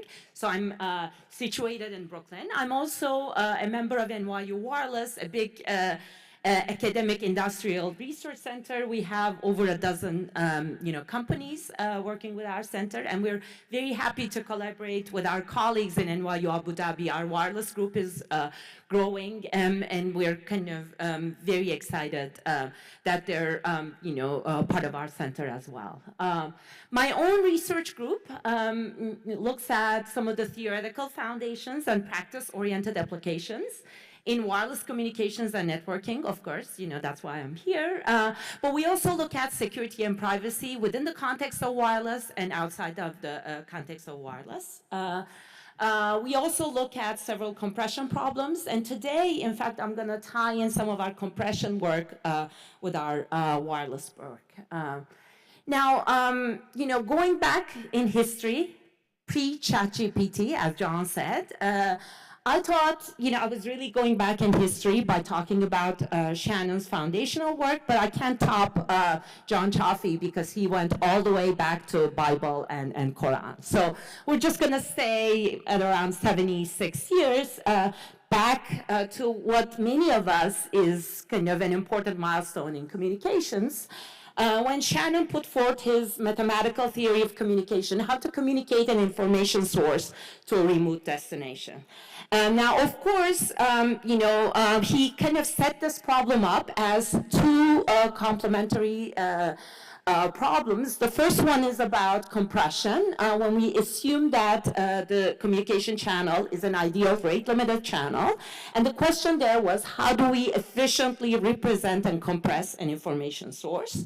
The counterpart to that was when we assume that the information source consists of a bunch of IID bits or messages, and how do we kind of take these messages and deliver them to the receiver of a communication channel that suffers from noise and distortions. Now, of course, going back again to Shannon, an important issue there was whether we should do compression and communication separately or jointly, leading to separate versus joint source channel coding, both from a theoretical perspective, and there were a number of practical applications. And with the advancement of AI ML in wireless communications, the joint source channel coding problem is making a comeback, where people are interested in how AI ML could help with joint source channel coding. And one of the important topics that we see emerging again with the advent of 6G is whether we can further exploit the source semantics and kind of understand what the meaning of the source is to build more efficient compressors and in general communication systems. Now, with that in mind, I'm gonna, go back to these two pillars of Shannon, compression and communication. But what we're gonna investigate today is the issue of compression, the use of compression, not to compress an existing information source, and but whether we can use compression to better enable wireless networking, more efficient wireless networking. And in particular, that will lead us to task-aware communication, task-aware compression, where instead of minimizing the distortion of reconstruction of a particular information source, we're trying to optimize a task, and task here will be defined by the wireless network operation. And I'm going to look at two particular cases of this task-aware compression in today's talk. Now, of course, these days it's impossible to talk about wireless networks and not talk about learning in wireless networks. So we're going to see that learning allows a flexible, adaptable, and efficient task-aware compression, and allows us to solve some important problems in optimizing compression for the use of wireless networks that we couldn't do analytically. So the focus of today's talk will be learned task-aware compression for wireless networking, where we're gonna do a co-design of the compression and compressor and the decoder. And we're gonna look at two particular use cases. The first one is about channel state information feedback, or CSI compression. So I'm really happy that John brought up the issue of multi-user communications in his keynote speech, and mentioned as one of the challenges how to compress and deliver CSI efficiently. So that's what the first part of the talk is about, where we're gonna talk about basically maximizing downlink throughput but through the use of CSI feedback in the uplink that is rate limited. So our task will be to design efficient base station precoders. And this is also of particular interest, for 3GPP, as AI/ML-based CSI feedback is one of the important case studies. The second part of the talk is gonna, look at an important case of multi-user communications, relay networks. So what's old is new again. With the advancement of non-terrestrial networks and reflective intelligence services, we're seeing the ideas of relaying and multi-hop coming back. So we're going to be looking at how we can use task-aware compression to enable multiple terminals in the network pull their information together for higher throughput, and this will be through compressing and forwarding information, and we'll see how learned compression plays an important role here as well. Now, much of what I'm going to talk about is the work of two of my PhD students, particularly Fabrizio Carpi, who graduated a couple of months ago, is now at Samsung, worked on both projects, and Ezgi Özilkan, who's currently at NYU, worked with Fabrizio on compress and forward relaying. So let's go back to the classical channel state information feedback problem in frequency duplexed MIMO systems. The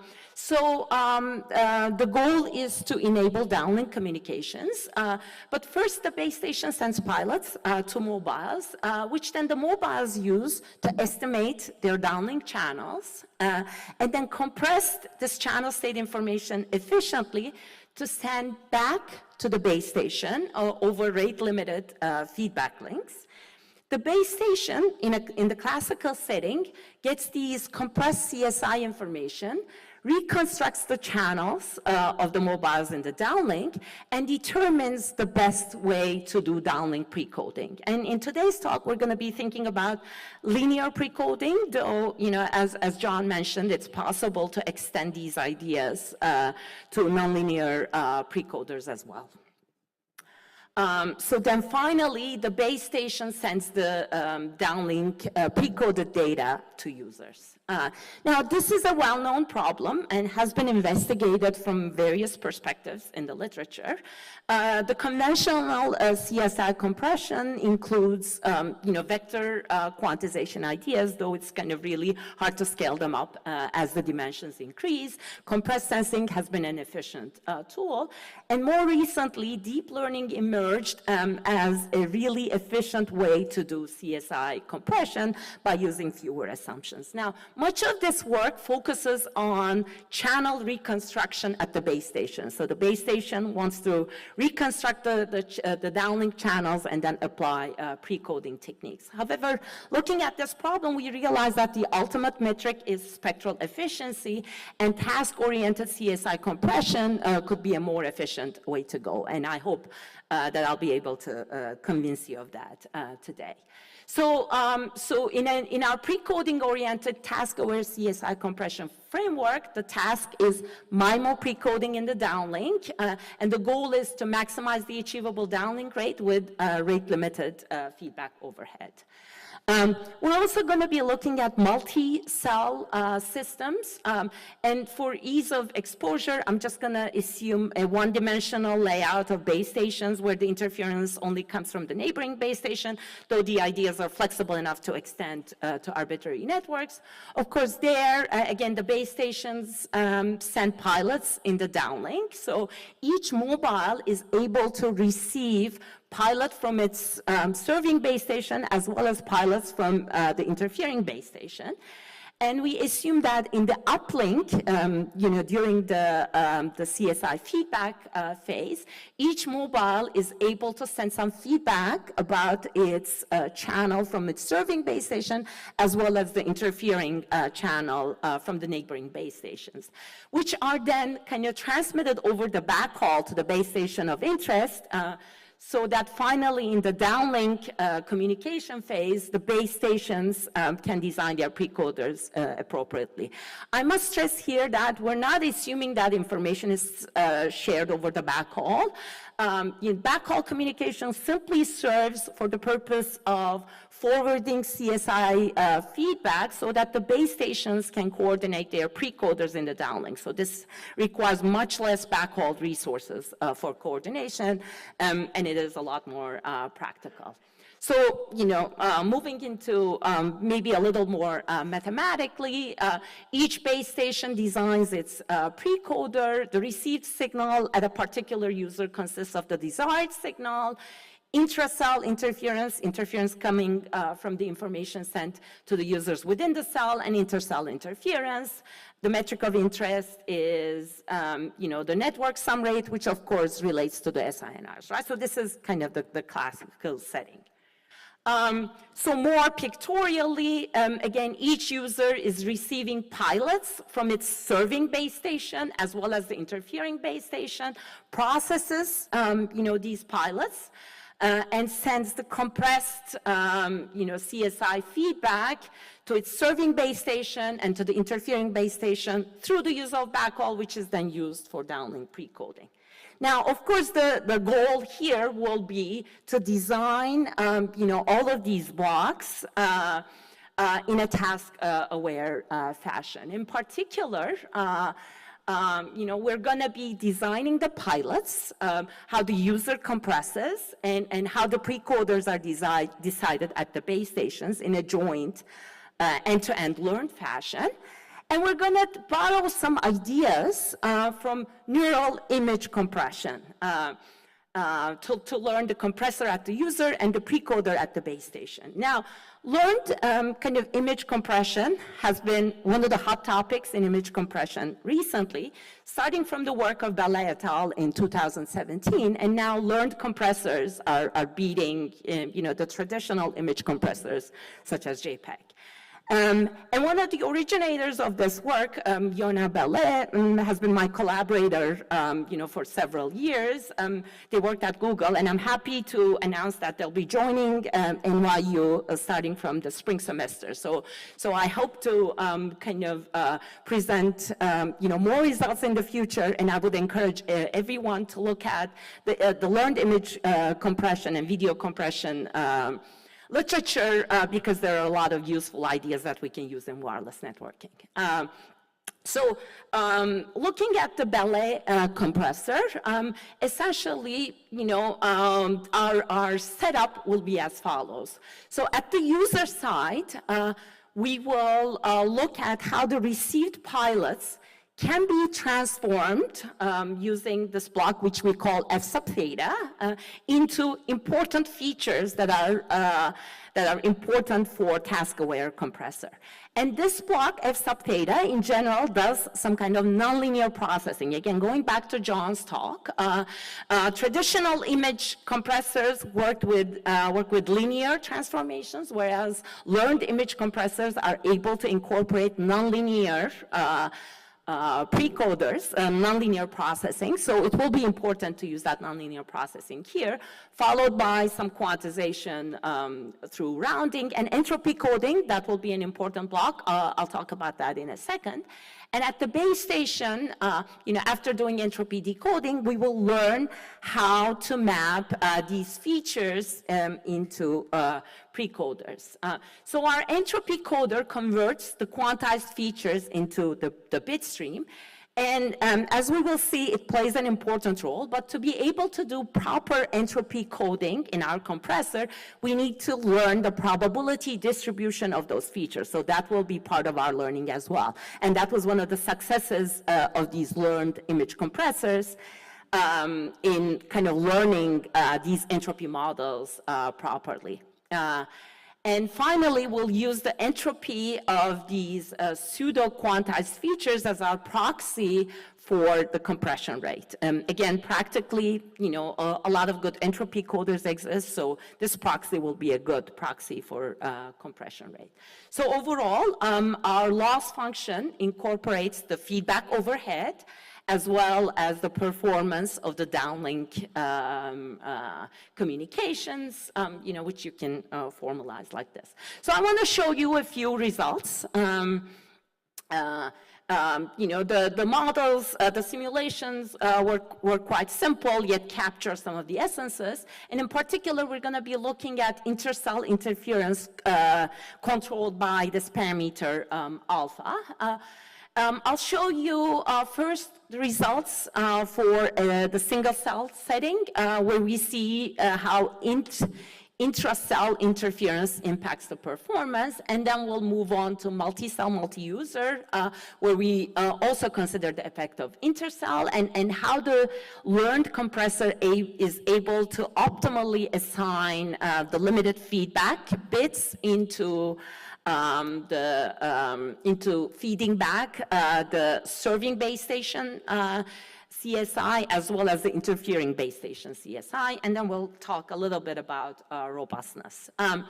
Now, I also want to provide a quick comparison with some of the kind of most relevant literature, particularly papers 1 and 2 are closest to what we've been pursuing.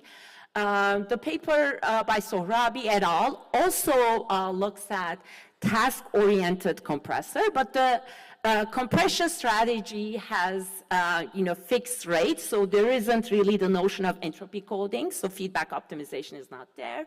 Reference number 2 by Mashadi et al. Uses, again, ballet type of compressor, but for CSI reconstruction. We'll see that incorporating both, gives us further gains. So I'll show you the sum achievable rate in the vertical axis and the overhead or the feedback rate in the horizontal axis. And as baselines, the blue line assumes that the base station does zero forcing pre-coder with perfect channel state information. And the red line is maximum ratio transmission by the base station, again with perfect CSIT. And the two curves shown here show us what happens when we use a learned compressor, that is, ballet type of compressor, but for channel reconstruction, we see that it's able to catch up to the perfect CSIT case as long as the feedback rate is high enough. Pre-coder based, but not feedback optimized strategy of reference 2 does better for smaller feedback rates. And overall, when you put both of them together,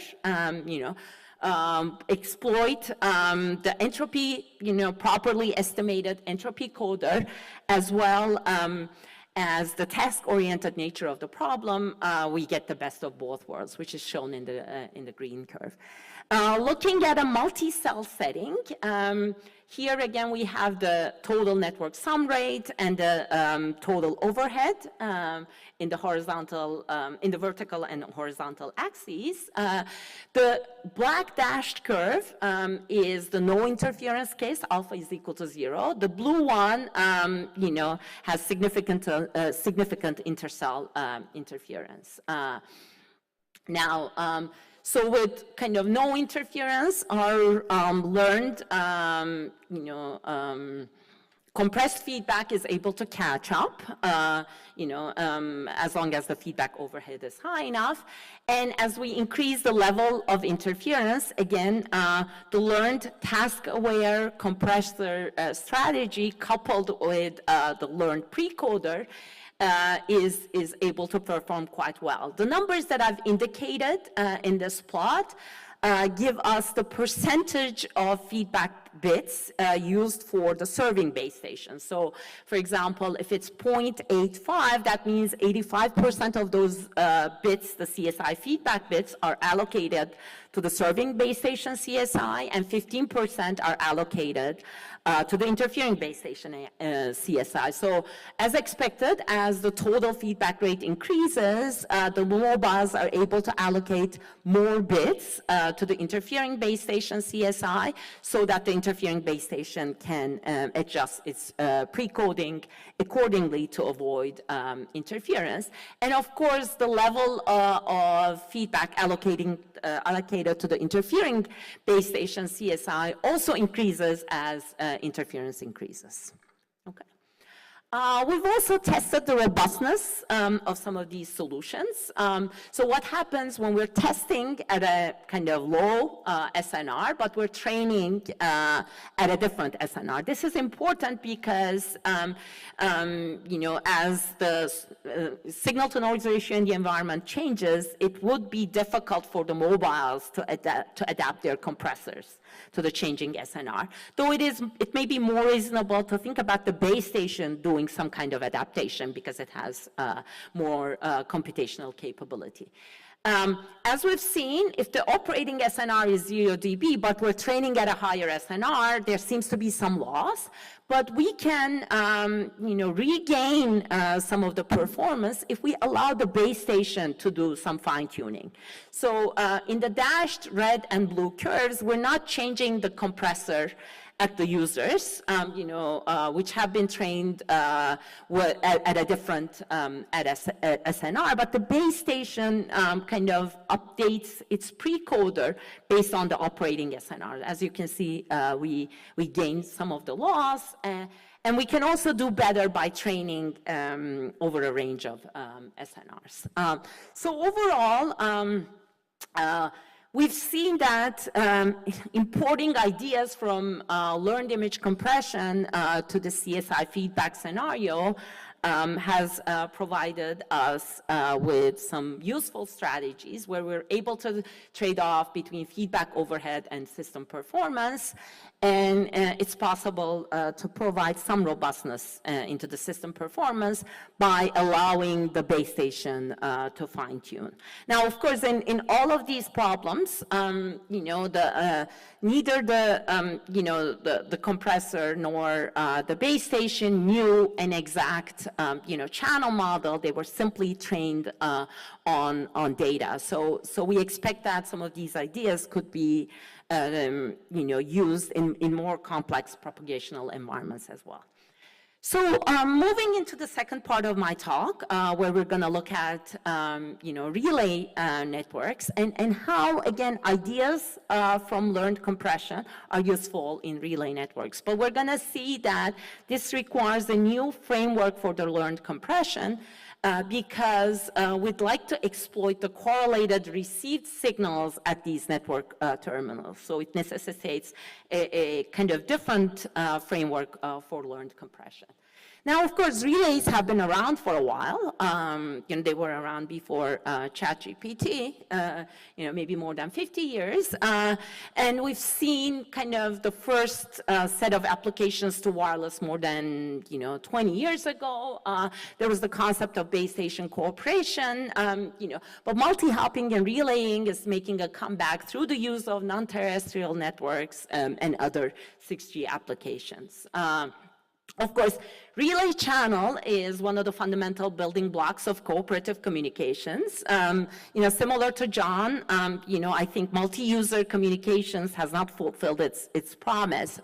So I hope we'll have more you know, eyes looking at some of the traditional multi-user problems. Now, even though relay channel, you know, is a well-known model, and it is well investigated, the capacity of the general relay channel to this day is unknown, but one of the efficient strategies is compress and forward, which I'm going to focus on today. Now, again, going back to prehistoric era, 1971, van der Meulen introduced the three-terminal relay channel model. The model that we're going to look at today is a little bit simplified version because it kind of captures what we're trying to do. So the idea here is that the source transmits to the relay and destination over a communication channel. So the relay and destination see correlated observations of the source's signal. But the relay to destination link is an out-of-band link. So, if you're thinking about, say, fixed wireless access, so this could be an orthogonal link to the link that source uses to communicate. Now, the key observation here is that relay and destination signals are correlated. So when the relay is compressing and forwarding its signal to the destination, to get the most out of this compression scheme, we need to be able to do distributed compression, such as Wiener-Ziv compression. It turns out that this compress and forward strategy is optimal in certain scenarios, and I'll touch upon that very shortly. However, even though we've known that compress and forward is a good strategy, very few practical compress and forward schemes. In fact, distributed compressors exist because, it is really hard to exploit that structure. We've been doing some recent work on learned distributed compressors, just for in the context of distributed compression.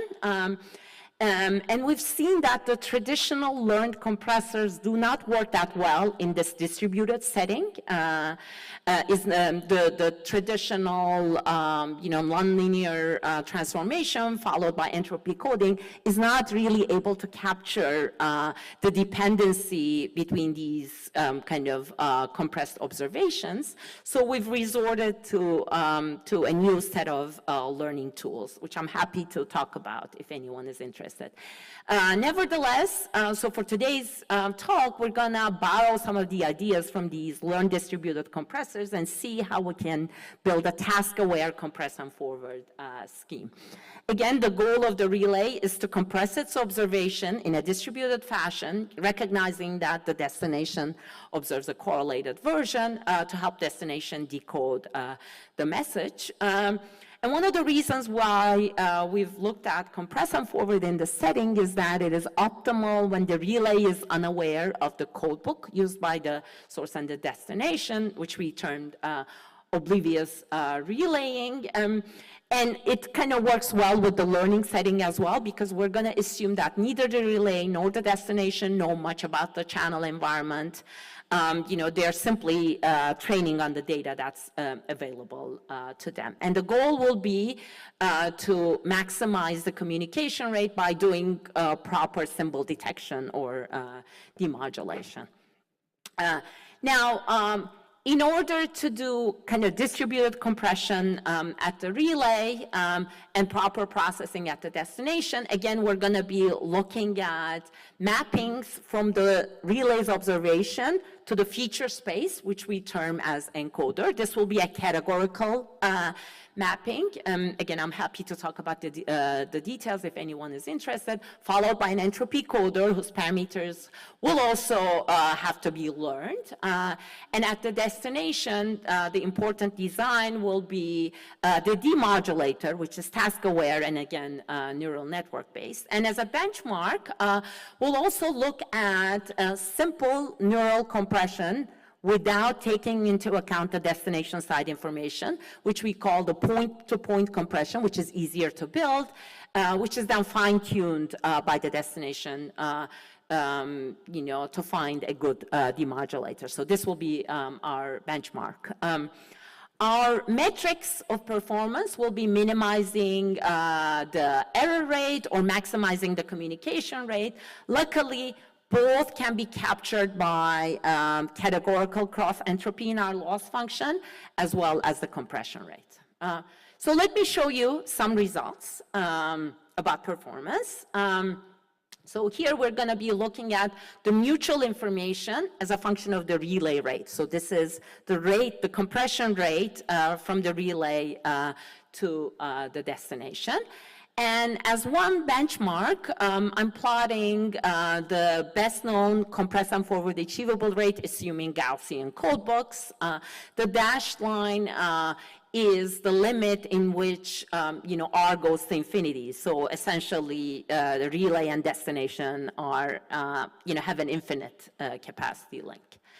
Now, when we learn the relay compressor and the demodulator at the destination, by imposing a binary phase shifting modulation scheme, we see that we're really able to learn the performance for a variety of rates, which of course increase with 4 PAM and 8 PAM modulation schemes. Again, the relay and the destination do not know anything about the channel. They're simply trained on data, and they're able to learn how to compress and forward and how to demodulate. Looking at the symbol error rate performance, the top dashed line is what happens when you don't have a relay, just a destination. The bottom black line is with a perfect relay. The pink line is a neural compressor that's operating in a point-to-point fashion, so this is an easier compressor. As we can see, the orange line, which exploits the site information at the destination, is able to improve upon the performance of the point-to-point compressor. Compressing, so this was a complex modulation schemes, 16 QAM. Compressing the I and Q samples separately gives a loss in performance, and the brown curve represents a neural distributed compressor that we've developed in our earlier work that is able to better exploit the distributed compression setting, which, as we can see, performs the best.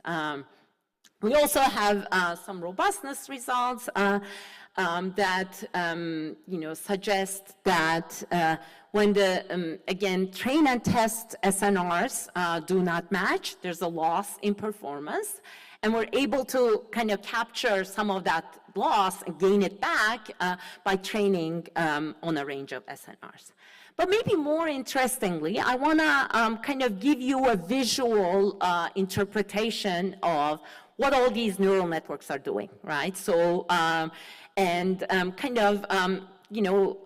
we were very happy that we were able to get an interpretable, set of results by looking at how compression and how demodulation is done, okay? So for that, I'm going to look at a very simple setting. So it's a 4-level PAM. It's a kind of real constellation. And we're assuming that the transmitted symbols are represented by cross, triangle, star, and square, okay? In the horizontal axis, I have, the destination signal. In the vertical axis, I have the relay signal. And these dashed lines is what you learn in your Digital Communications 101 class, the optimal decision region boundaries, if each terminal, was acting on its own, okay? Now let's see, what our neural compressor and neural demodulator learns. So we're gonna look at how the compression is done by looking at how the relay received signal is partitioned into regions. And here in particular, the blue regions correspond, so we were looking at a compression rate of 1, so we only have 1 bit. And the blue color means that those 2 regions are mapped to the same compression index. And the pink color means that those 2 regions are mapped into another compression index. So what the neural compressor is able to learn is this discontiguous mapping from the relay received signal to these quantization indices. Now, this is what we call in information theoretic settings binning or grouping that is known to be optimal in such settings. And we were very excited that our neural network is able to learn these discontiguous mappings, which is in general difficult for neural networks to do because they tend to favor continuous functions. In addition, we see that the kind of compressor assigns far away regions into the same compression index. Now let's see how the destination demodulator works in this learned fashion. We see, for example, looking at the blue regions. Now normally the destination would follow the dashed division between the modulated symbols. But when the destination receives, say, the blue index from the relay, it pushes the boundaries of the decision regions to favor star and cross, which are more likely given the blue index. So the destination is able to optimally, move the boundaries of these decision regions to favor the blue or the pink index. Now, similar results hold for complex modulations as well. The relay, in this case of 4 QAM, 1 bit, the relay is, again, learning to separate the modulation symbols into different regions and kind of bin or group them appropriately. The destinations demodulator, when the blue index is received from the relay, pushes the boundaries, in this case, of star and triangle, alternatively rectangle and cross if it receives the red index. Okay? So overall, in the context of compressed and forward relaying, even though this was a very simple setting that we looked at, we were able to build neural compressors and demodulators optimizing relay rate, relay compression rate, and communication rate. We think this is an important step towards building proof of concept strategies for practical compress and forward schemes. Even though our compressor and demodulator are learned through a neural network, it's a simple lookup table. The implementation would be quite simple to look at. So overall, in today's talk, we looked at some new examples of using compression, in particular task-aware compression, for the purpose of improving wireless networking. We looked at the CSI feedback problem, and I'm hoping that with the advances that John provided this morning, the CSI feedback continues to be important, and detection-oriented compress and forward relays. Of course, there are many directions for future investigation. These were very simple settings, with Gaussian channels and whatnot, issues of robustness, scalability. Some of the solutions with neural networks, it's difficult to scale them up. So one needs to kind of potentially look at new neural network architectures and training methodologies. And if you're interested, I'm kind of happy to refer you to our papers, and I'm happy to take any questions you may have. Thank you. Thank you so much, Elsa, for this nice talk. So we'll have time for one question. Yes, Ahmed there. So thank you very much for your talk. I just have a small question. Regarding the CSI feedback, the first topic you had, do you assume any type of pilot contamination during the CSI learning phase? Because this can introduce other types of errors. And in that case, can the task-based procedure handle these type of cases? Thank you.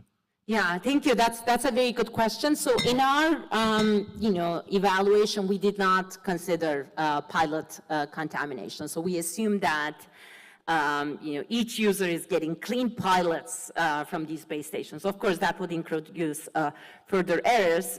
So the question there would be whether, through these learned CSI feedback compressors and through the learned precoders, whether we're able to, mitigate some of that pilot contamination. But that's a very good question. Thank you. So for the rest of questions, you can interact with the speaker during the coffee break. So thank you again, Elsa, for your talk. So we have around half an hour for coffee break, and then we'll have 2 parallel sessions behind this room. So there will be 2 other rooms, one on integrated AI and communication and one on integrated sensing and communication. So I hope you enjoy the rest of the morning.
Then we talked with each other and worked with each other. But the important point is each discipline has its own language, specific language. And the problem is that you have to learn, each side has to learn a bit the basic parts, not complete, but basic parts of the language of the others, that we really can communicate and that they can tell what are their real problems. 比如说可以从黄大。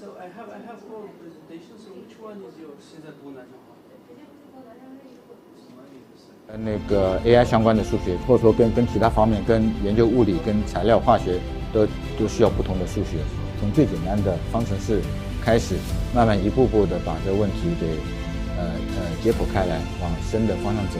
就看你的兴趣。我觉得要有一个好的一个提供知识的平台，我觉得需要形成一个这样的机制。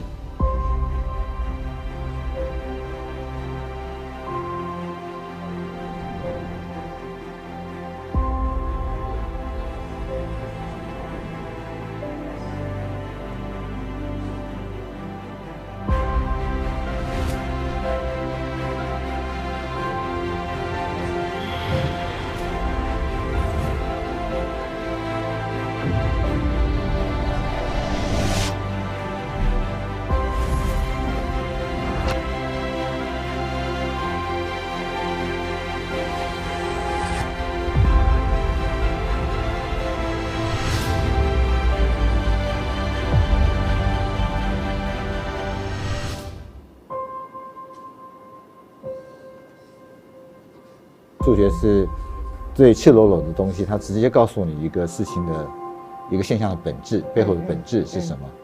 And you know, mathematics is really something that once you understand it, you can see the beauty of it. You can see the kind of creativity. For some things it's like art.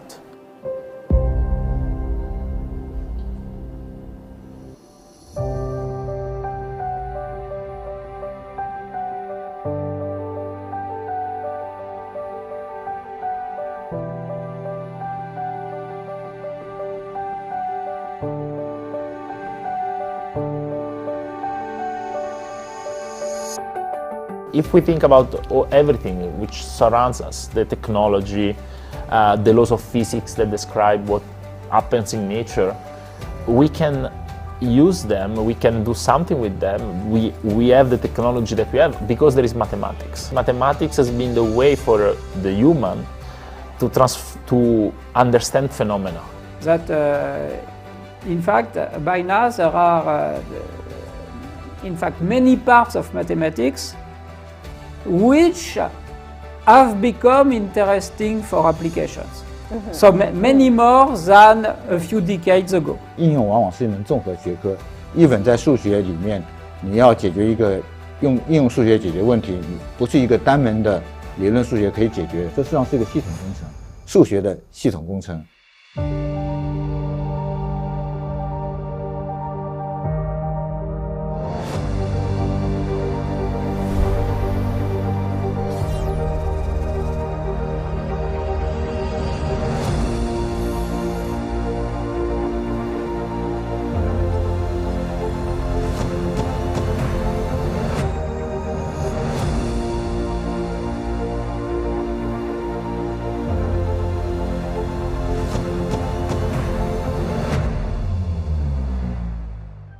So we are at a moment where I think the computational power, it's really at the maximal level, maybe a bit better, but nothing exceptional. It's not going to be like 1,000 times better. And but mathematically, as I say, there are many challenges, and I think once we will understand better how AI works, why it works, how to improve it, how to make it more efficient, safer, and everything, this is when we will see a next revolution. I mean, if you have theory but without practical case, so you find, you kind of lose a sense of purpose. Whereas, here, if you do also the practice but without a good theory, well, you will continue on improving already known techniques, but you will not do something revolutionary. I mean, of course, you will advance the technology, but basically you will be in the same trend. I mean, we'll just add some new layer of refinement, but it will not be a step forward somehow. So we think that, of course, when you are a theoretician, you are looking for understanding. But when you are an engineer, you are looking for something which works better. But then there is a miracle that usually when you get better understanding, you become more efficient. So here what we need is, in some sense, to enrich the amount of mathematical knowledge of the computer scientists we talk with, in order to make them realize that they can try to implement larger schemes. 就比如说是像那个大型语言模型，它里面最基础的模块是 transformer。transformer 实际上基本来说90%以上都是矩阵运算。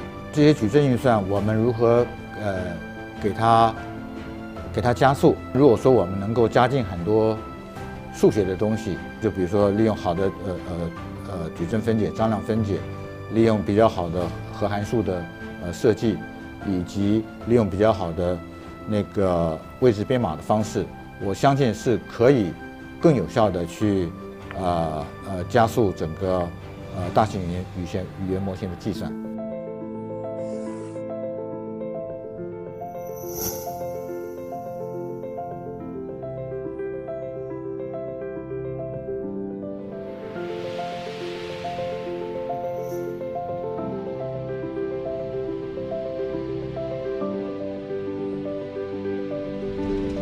I studied mathematics. I developed new methods for solar physics. And then during conferences, I met people from cardiology. They showed their time series, their measurements, and looked very similar as solar activity. And then this is a way of interdisciplinary. Then we talked with each other and worked with each other. But the important point is each discipline has its own language, specific language. And the problem is that you have to learn, each side has to learn a bit the basic parts, not complete, but basic parts of the language of the others, that we really can communicate and that they can tell what are their real problems. 比如说可以从黄大年开始，比如黄大年可以提供一系列的数学的课程，比如说是一些跟那个 AI 相关的数学，或者说跟其他方面，跟研究物理、跟材料化学都需要不同的数学。从最简单的方程式开始，慢慢一步步的把这个问题给解剖开来，往深的方向走。就看你的兴趣，觉得要有一个好的一个提供知识的平台，我觉得需要形成一个这样的机制。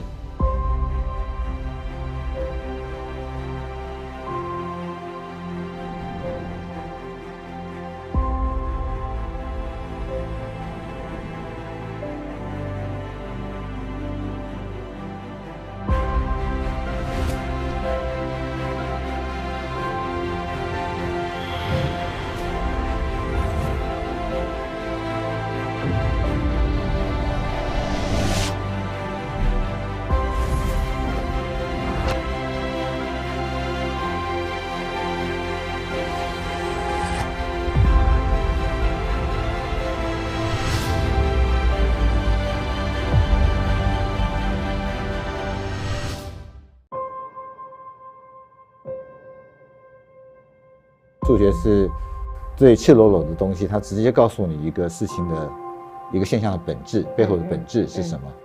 And mathematics is really something that once you understand it, you can see the beauty of it. You can see the kind of creativity. For some things it's like art.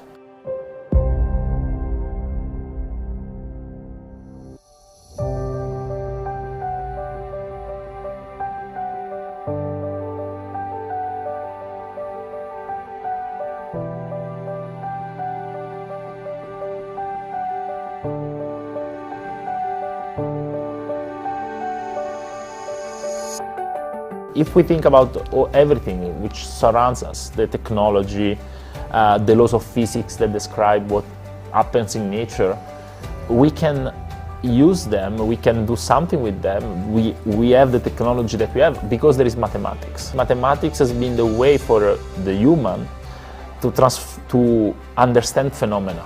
That in fact, by now there are in fact many parts of mathematics which have become interesting for applications. So many more than a few decades ago. 应用往往是一门综合学科。even 在数学里面，你要解决一个应用数学解决问题，你不是一个单门的理论数学可以解决，这实际上是一个系统工程，数学的系统工程。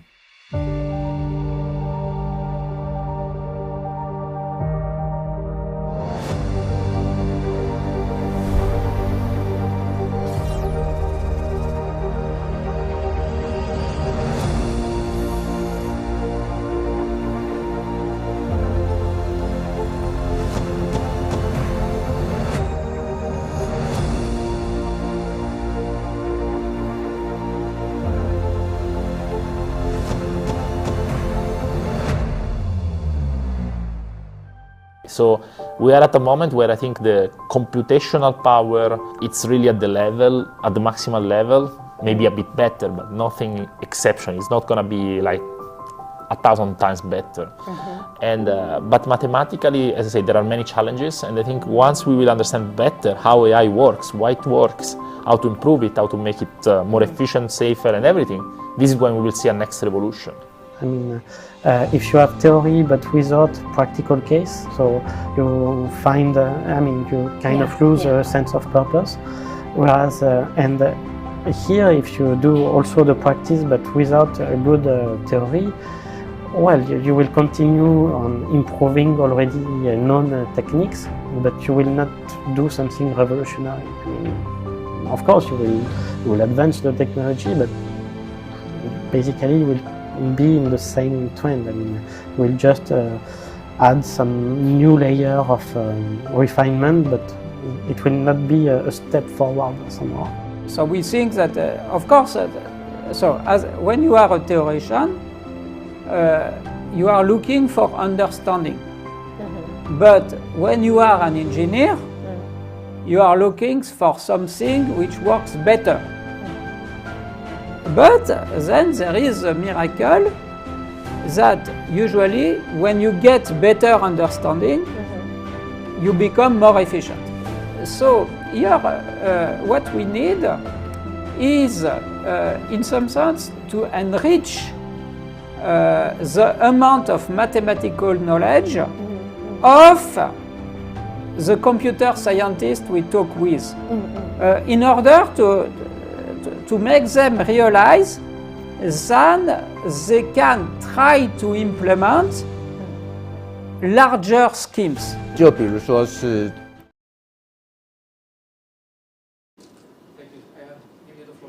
Okay, thank you very much for the introduction. I'm very happy to be part of this 6G Summit. So what I'll do is to illustrate some of these things we've done in using AI to optimize the network performance of practical wireless networks, not sort of simulations, but this is real-world networks using AI technologies and some of the academic. This AI and communication here? Yeah, that's right. This is the place. Thank you very much. you have at the entrance a screen that mentions this. Is it? Okay. So my name is Tom Luo. I'm coming from China, the Chinese University of Hong Kong in Shenzhen, and also I'm directing Shenzhen Research Institute of Big Data.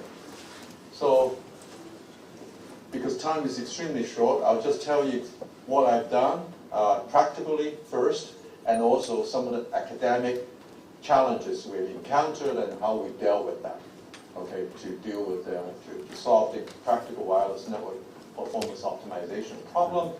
So we all know it's not enough to have top quality hardware. The best hardware, when you connect it in a real wireless network, it doesn't necessarily give you the best network performance. Why?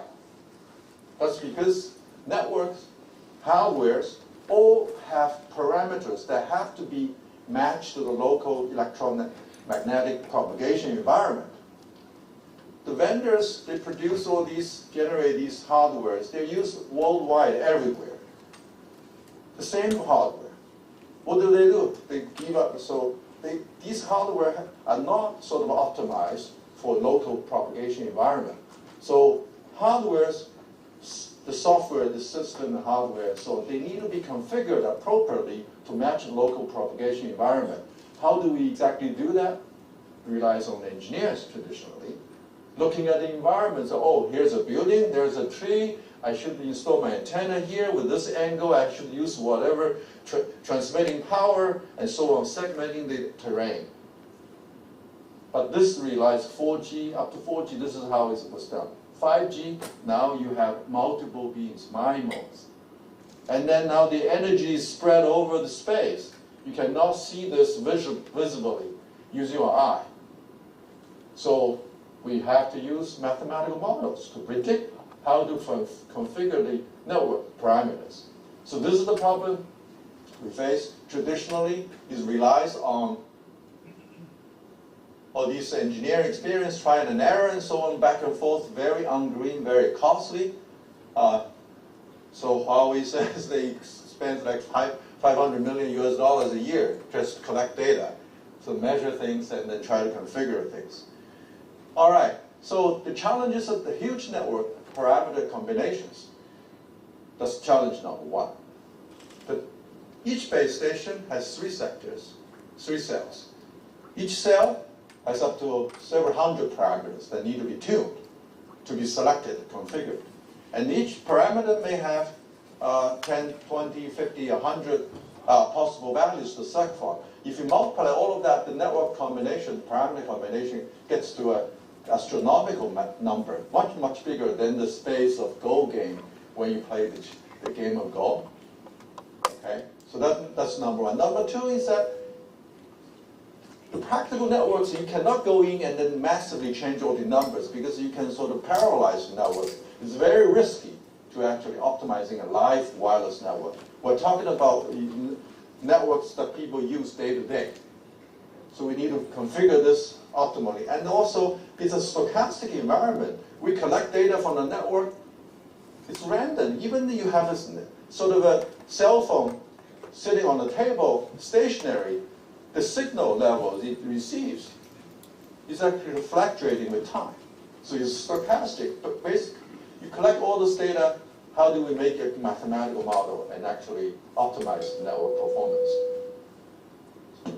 Okay, so similar to AlphaGo, what we need to do, actually, there's no prior art, in academic community, there was no such a model, no practical, no prior research in this direction because there's no data available. So we need to do something like similar to AlphaGo for the game of Go. We need an AI approach for 5G network performance. So when I was involved in this, I asked people, so what do you want me to do? What's the goal? The goal is to be our best network engineer, just like AlphaGo, to be the world champion of the game of Go. So this is what we have done. So I'm happy to report we actually developed something called AI framework for 5G network performance, and this is something called SRCOM, Simulated Reality of Communication Network. It's a data-driven statistical simulator for real wireless network. Okay, and then we use this coupled with the mathematical optimization solver, and that will select offline, not online, offline, to select best network parameters for combinations, and then deploy to the real wireless network. So from the real wireless network, collect the data. Using the data, we build a simulated network, and then we use optimization algorithm to select the best configuration parameter. This is the loop that's done offline. Once this is completed, then it's deployed back to the real wireless network. So that's how the whole scheme works. So I'm happy to report this 2 years ago and last year again, we have done this about 30 different countries. Now this technology has been developed to optimize real wireless networking. So there was 3 practical networks, I don't know, this figure is not showing. Okay, something is wrong. So this is the city of Seoul, and then Incheon. This is another city, neighboring city. Very, very hilly and the complex metropolitan area. We actually optimized the 5G network, even though the network built by Huawei actually had 20% less spectrum compared to other networks built by Samsung and Ericsson. But through this technology, we actually can get a better performance in terms. This is measured by Umlaut, the third party. This is that actually rated this network to be the top 5G network in the world. So we actually outperformed Ericsson and Samsung by 13% and 8% respectively. Okay, so that's practical part. So what we have done, I hope I've convinced you this is an interesting and important area we're touching on, we're working on, and also the academic challenges we've encountered many. So this SRCON technology embodies more than 2,000 mathematical subcomponents, submodels that we built.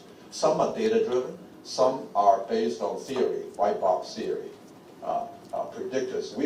The main challenge is the following. We need to predict for a given particular network configuration, network parameter configuration, what will be the network performance?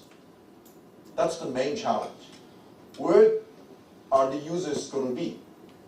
We need to predict the traffic. We need to predict how the users are moving around, and also which cell is going to serve which user. And then we need to divide up this entire sort of region, the city, into 5 meter by 5 meter or 10 by 10 sort of region. Is there any network problem? It's bad for the ear. The echo. Sound is very bad. You need to reduce it so it's doing the loop. Okay, echo. Yeah. So, but the academic challenges are also quite huge. So there's huge problem size. There's non-convexity in building the mathematical models. There's a missing and noisy and incorrect data. 40% of data is corrupted and or incomplete. So what we actually went to build this, we actually use neural networks. Some are data-driven. So when we do this, we encounter the problem of Adam. We use Adam, this algorithm that's used to sort of do this network training. So where this is some of the component functions, we're trying to minimize this. Each of this corresponds to a particular sample. This is a loss function corresponding to sample, ith sample data point. And then SGD is the typical algorithm that's used where you randomly choose a particular component function and move along the negative gradient direction of that component function corresponding to a particular sample. And then this algorithm, there's another one, SGD with the momentum. This tends to be rocky, bumpy, and so on, this algorithm. And then what people do is to reduce the network size, the learning rate as it goes to infinity. So this is eta k gets smaller and smaller, but slow.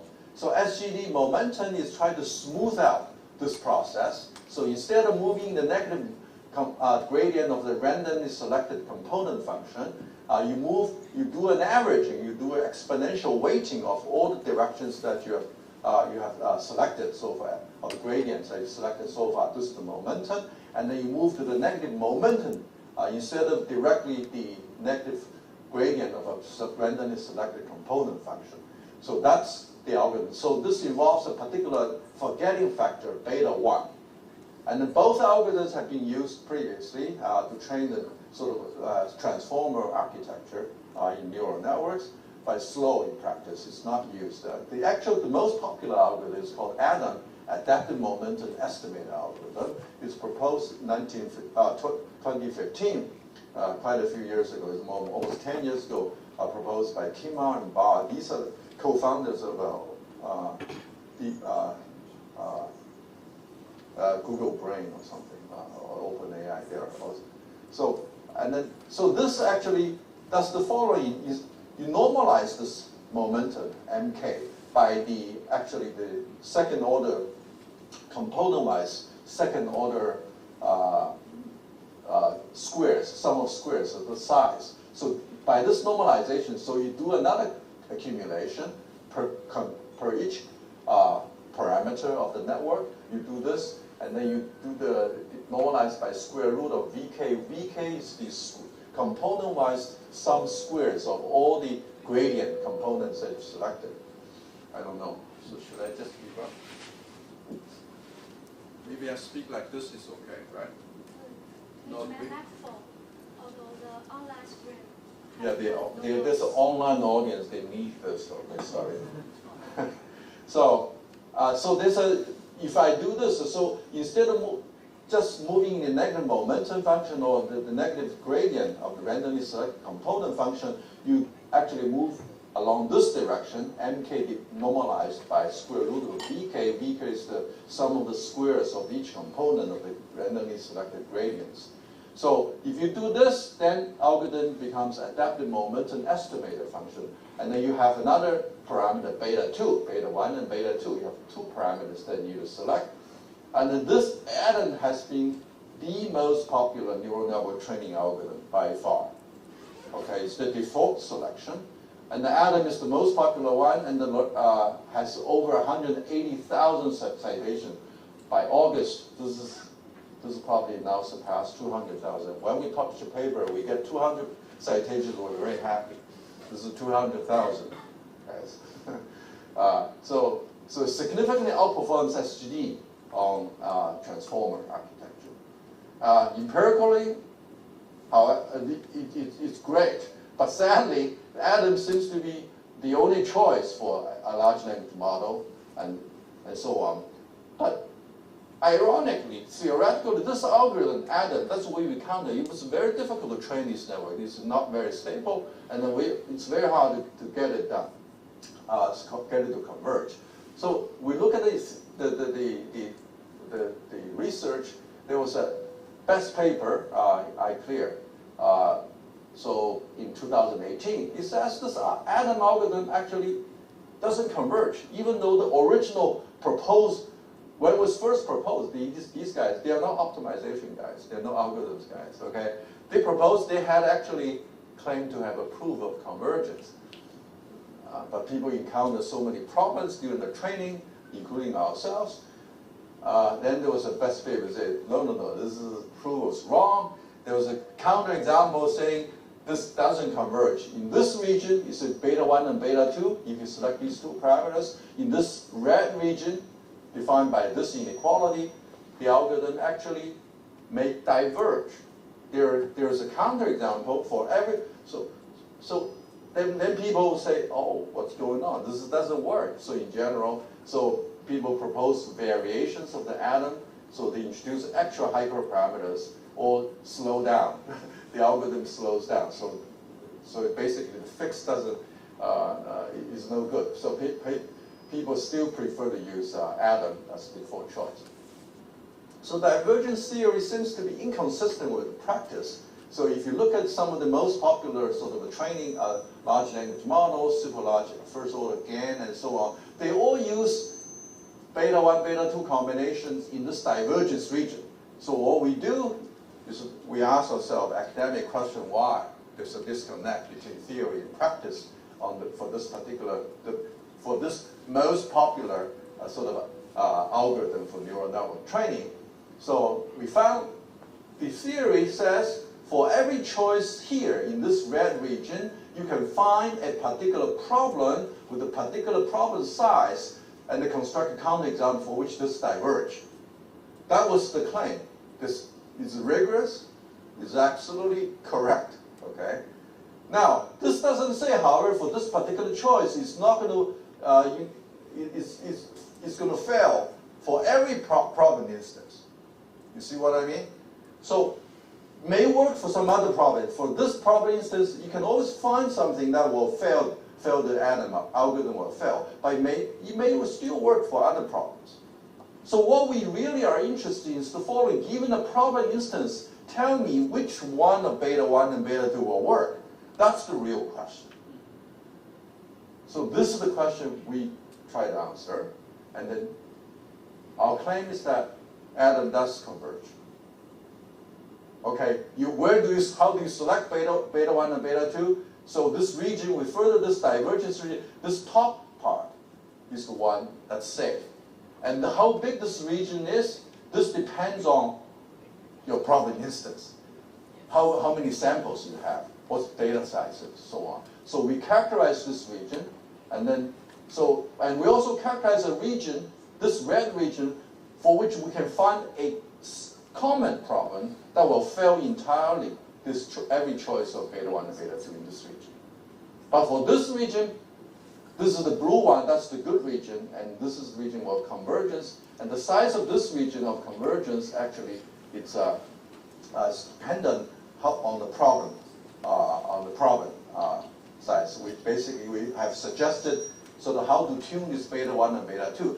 This is incredibly important, this practical insight, because if you fail, several million US dollars of training, sort of electricity, human resource, time, and so on, is wasted. You actually need good optimization insight to tell people how to choose beta 1 and beta 2. That's why optimization graduate student, PhD, they've commanded huge salary in Silicon Valley and so on, because they can easily save them, with a good insight, save them millions. Just one bad training, you can fail, okay, miserably. So I'm not going to show you all these time. So I want to tell you more about this. Actually, Atom, even though it's good, but it takes a lot of computation memory, and also it's intensive. It's difficult to train. So we proposed something called Atom Mini, a lightweight version of Atom that actually helped us to build these mathematical models within SRCOM for optimizing the practical network performance. And then the message is the following. If you look at Atom, you need, if you have model size, if you say it's a model size, say it's 10 billion, then you need to, at least you have to have this memory, this much memory. But you also need to memorize M, the momentum, and the V. Remember, you have momentum and also second order momentum, right? So M and V, these are per each network parameter, in a neural network, you have to have a value. So therefore, this actually doubles the model size. So in total, we have three times. So we have model itself, you have to memorize X, your current, the iterate, but also you have to memorize momentum and keep track of momentum and V. So this basically gives you, if it's a 7B model, it turns out to be a 56 gigabyte memory altogether. So that's why Atom alone takes about 50 times, for this model, 50 times A180 gigabytes GPUs. So we want to slim down Atom. How do we slim down? We don't want to memorize, keep track of V and N. We want to reduce that. How do we reduce it? We use the fact, so there's a fact that we numerically observe also. So there's a block diagonal structure. So instead of using a learning rate that is per variable, per network variable, we actually separate them into building blocks. For each building block, we use a common learning rate. So that dramatically cuts down. So for example, we see the Hessian block, actually one building block is a QK and QK value and so on. So for each of this, actually, using this block diagonal structure, we can reduce dramatically the number of the parameters that we have to memorize for Atom. That gives rise to Atom Mini. Basically, we handles the cross-block challenge, not within the block challenge. So this is so further we may reduce Atom's coordinate-wise learning rate by block-wise learning rate. That's the key implication. So the memory requirement is dramatically cut down. So here's the framework. So we partition the gradient into B subvectors. This is the art. The first part is how do you partition this? This depends on your task. I'm going to tell you how we do that shortly. And a second step is actually the learning rate is no longer per each variable, but it's per block, because the block size is much, much smaller than the actual total number of network parameter size. And then we use this eta normalized by VB, square root VB as learning rate parameters associated with the gradient block GB. And then this is the this part, step one is important, and then we do, for example, here's an example. Previously we had to normalize per variable. Now we actually have two blocks, so these first three variables use the same scaling and then normalization. The second block, for variable 4 and 5, use the same, another sort of normalization. So this is the way we cut down the memory, and then so let me use it. The partition principle is really to look and make sure the variables in the blocks, each block is associated with a dense subblock of the Hessian. We look at the Hessian, so this is what we realize. The Hessian matrix has block diagonal structure, and then we use this block diagonal structure to reduce the number of the learning rates that you have to memorize. So in practice, what do we do in the transformer part? So partition is each head of the QK layers is a block. Secondly, for other layers, for the projection or MLP layer or the last layer, we have different ways of partitioning.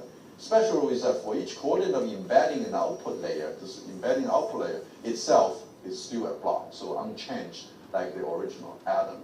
In this, I'm not going to go to this. So the changes required for Atom is just adding actual one line of code in Atom. You get Atom Mini. So in this way, the end result, basically, we cut down the size of the memory by almost 50%, okay? And also the throughput speed increases by 50%. So how many tokens you can process per second actually increases by 50%. But what about performance? Performance, amazingly, is the same as Atom, the full version of Atom. You cut down dramatically 50% of the memory requirement. You can fit a much bigger model on a single machine. Or with the same amount of memory or GPU, you can actually train much bigger network. And also the speed, the throughput, if you do inference, if you do conversion speed, actually it's 33% speed up. So this is and then the performance in the SFT and the RLHF process, again, the performance, you don't lose anything. Actually, if anything, you actually have a slight improvement. And then this is some of the some of the PyTorch team, they actually liked our work and then put it on Twitter and comment and so on. And then the same technique actually can be applied Atom Mini compared to Atom W. They actually, you can apply that to diffusion model, independent verifier and Twitter. Some of the people have tried this on Twitter and found out this indeed, if you do the appropriate partition of variables and reduce the number of learning rates to the blocks rather than per variable, you can actually do much better. So these are some non-LLM large language model tasks. These are some ResNet and vision graphs and so on. You can see consistently doing better and then reduce the time, how many steps, and the metric, the performance metric is always actually slightly better. Atom performs marginally better than Atom W with much less memory. So that's, as I said, just one line code. If you want to, here's the code for Atom Mini, and we support all sorts of trainer. And if you like this, you have to like. If you like to use Atom, then Atom Mini is a no-brainer to switch. Okay. So I think I have lots of other sort of slides that tell you our applications. So this is just one component of SRCOM. I just want to tell you, SRCOM itself is quite, use Atom to train and the simulator, distributed optimization, robust optimization, and then We tried this in Europe, in the city of China, in Philippines. This is in Switzerland and so on. Basically, consistent gains, just using mathematical AI models to optimize practical networks, something that hasn't been done, to the best of my knowledge, in this scale. We have done this more than 30 countries. Frontline engineers can do this. So there's some future work. I think I might have used up all my time. You didn't interrupt me? Yes. Okay. Okay, let me stop. When you are a chair, you are always debate what should they do, because the topic is very interesting. I had tons of questions for you, yeah, but I cannot. But doing also sessions without questions doesn't mean nothing. So okay, so let's if you have a couple of questions. Otherwise, I will start with my thousands. No? Yeah, please. Thanks, Don. It's a very interesting thing. I have in a way twofold question. One question about Adam or any of those heuristic algorithms. Obviously, it's you're dealing with a or with an unconstrained optimization, right?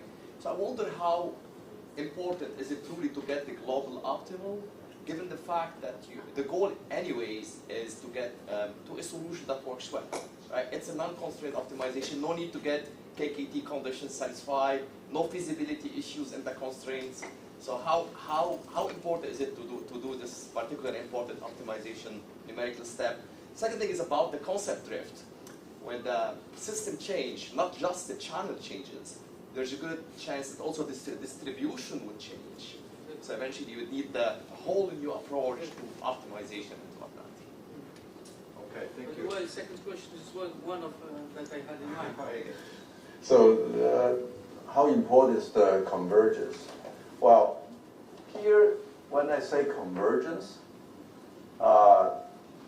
it means it means practically the generalization ability. Actually, it's not the traditional sort of a classical optimization. This is really when you see the training error doesn't go down to zero, then you know, or bumps up, blows up, then you know something's wrong. You sort of failed. You have to restart.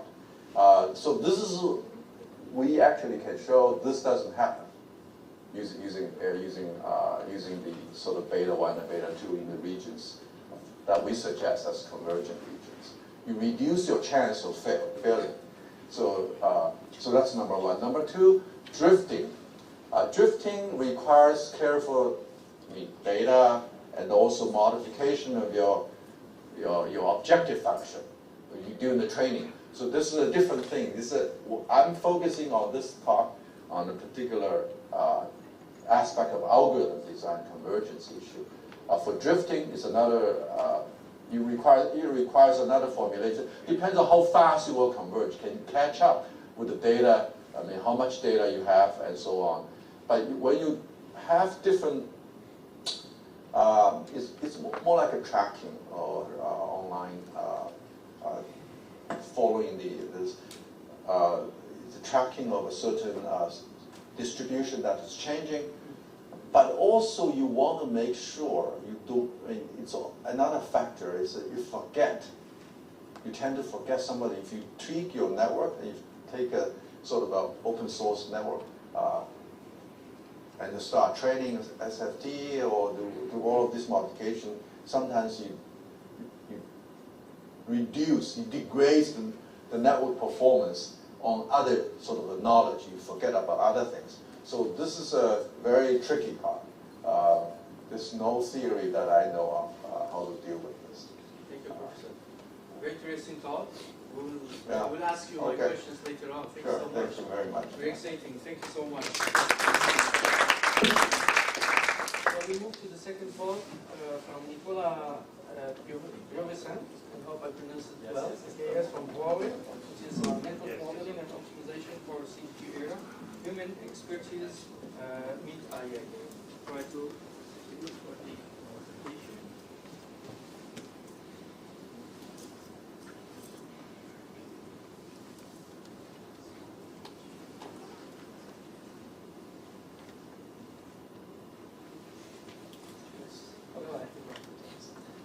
Hi everyone, thank you for inviting me here. I'm very happy to be in Abu Dhabi for the first time in my life. And I want to continue the discussion on the optimization of networks, and in particular of how we can use data that we can collect from the networks to create very accurate models, as we have seen in the previous presentation. And in particular, I would like to touch on the meeting between the expertise of the engineers and the recent advancements in artificial intelligence. So at this point, I think I don't need to convince you about the importance of optimizing networks. This was very well explained by Tom just before me, and we need to do it if we want to guarantee good performance to the users. In the early days of cellular networks, the focus was on coverage. Now we want to provide high throughput.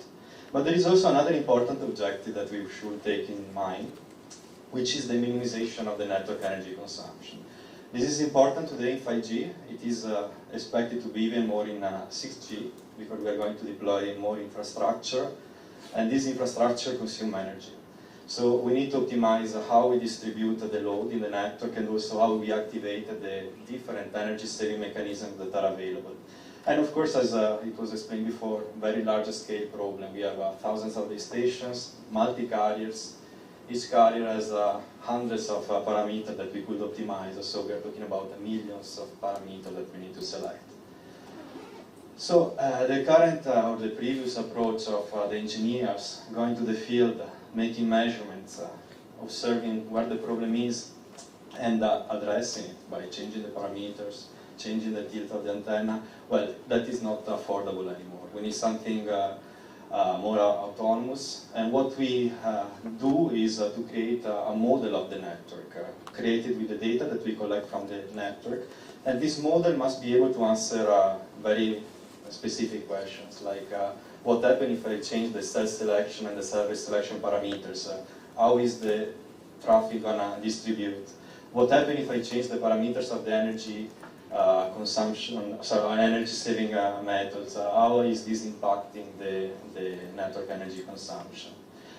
And to create these network models, we need to follow, or at least an engineer should follow, a specific flow. And I think we can identify 4 main steps. The first is, okay, with my objective in mind, that for the purpose of this presentation would be, for instance, reducing the energy consumption with a constraint on the user rate. Well, the first thing that I need to do is to identify the mechanism.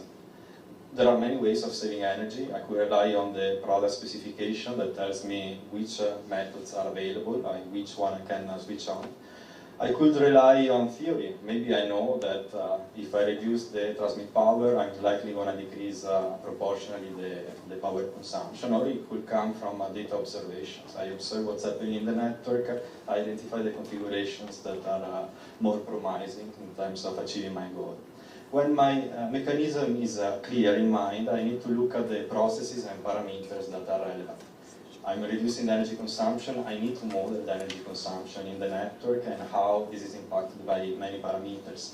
I'm activating a mechanism that I selected in step 1. Well, I need to understand how the mechanism works, which phenomena drive the activation and deactivation of this mechanism. For instance, we have mechanisms that are based on the threshold, on the load, on the traffic load, so the traffic load should be well understood. After I identify all the processing parameters, I need to identify a modeling strategy, which means identifying all the blocks. Each block captures one of the processes or the parameters. For instance, I will have a block that captures the energy consumption. For that block, I need to identify a modeling strategy. It could be block based on the expertise of the engineers, some rule, some equations. It could be a machine learning block. And when I have all the inputs, all the outputs for all of these blocks, I need to put them together in a sort of blueprint of my network model. And this blueprint identifies also all the connections between these blocks. And when I have all this strategy, I can train all the models, put them together, and then I can change the inputs and identify what happened at the output to the KPIs that I'm modeling. So to show you this even better, I selected a specific case in which we apply these methodologies to save energy in the network. And let's go step by step. We start from step 1. We need to identify which mechanism to select. Well, we look at release 18. There are a large number of domains in which we can operate to save energy. There are mechanisms that works in the time domain by shutting down very fast some of the hardware components of the base stations, for instance, the power amplifier. There are mechanisms that works in the spatial domain, so 5G, massive MIMO base stations, 64 antennas. We can switch off half of them when the traffic is low to save energy, for instance. We can operate on the frequency domain. We have multi-carrier base stations. We can shut down some of the carriers of these base stations to save energy, or we can operate on the power domain, trying to adapt the transmit power, reducing it to make the user happy, but at the same time to save energy. So among all these possibilities, we selected one, which is frequency domain, because it's the methodology that allows to save more energy, because most of the hardware can be shut down. You shut down the power amplifier, the transceivers, and also some of the interfaces. So what happened here is that typically you have a base station that operates a capacity layer, so capacity carriers that are there to provide high throughput to the user. And then at the same time they operate a lower frequency carrier that is there to provide coverage. So the idea is simple. When the traffic is low, I can shut down the higher carriers that are there to provide capacity and operate the network only with the underground lower frequency carriers. If we go into the details of this mechanism, we identify that actually is quite intricate. There are many conditions. There is the concept of coupling a coverage cell with a capacity cell so that the coverage can activate the capacity when needed. The capacity can deactivate based on some conditions. First of all, the mechanism needs to be enabled by the operator in the specific hour of the day. And then you have constraints on the traffic load. So the traffic of the carrier, the capacity carrier must be below a certain threshold, one of the coverage as well. The number of users must be below a certain threshold. So all this threshold needs to be configured.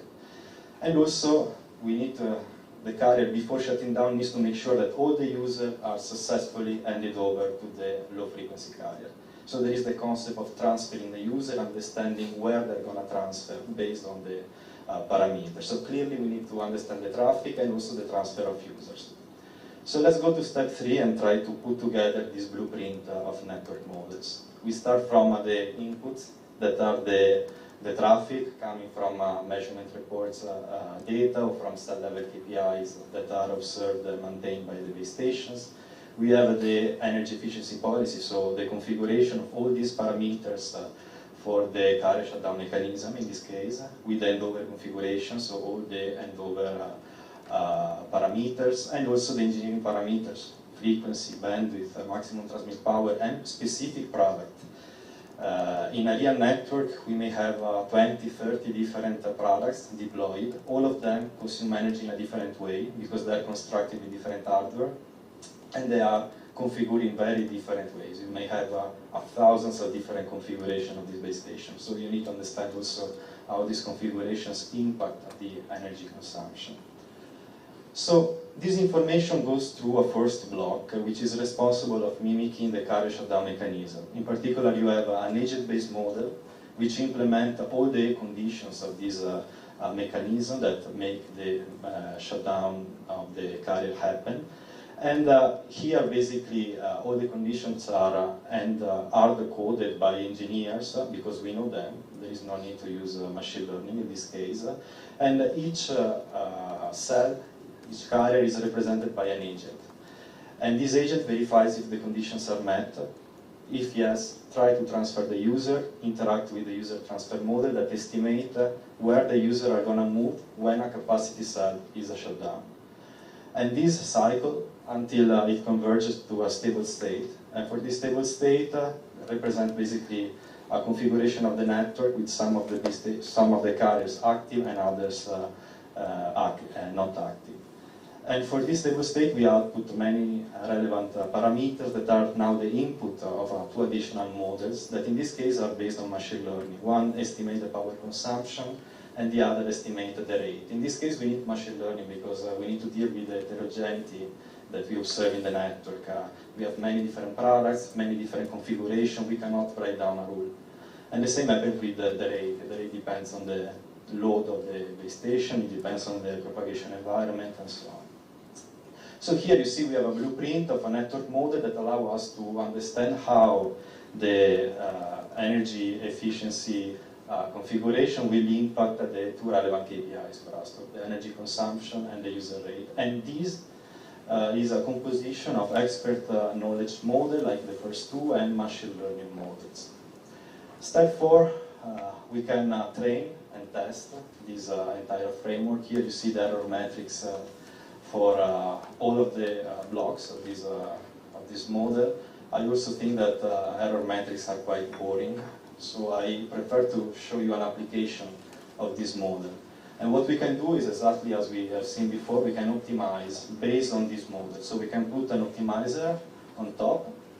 This optimizer will output a configuration that will run through this network model, and it will output a power consumption estimation and a rate estimation, and this will proceed until converging to the best solution in terms of parameters of the carrier shutdown mechanism.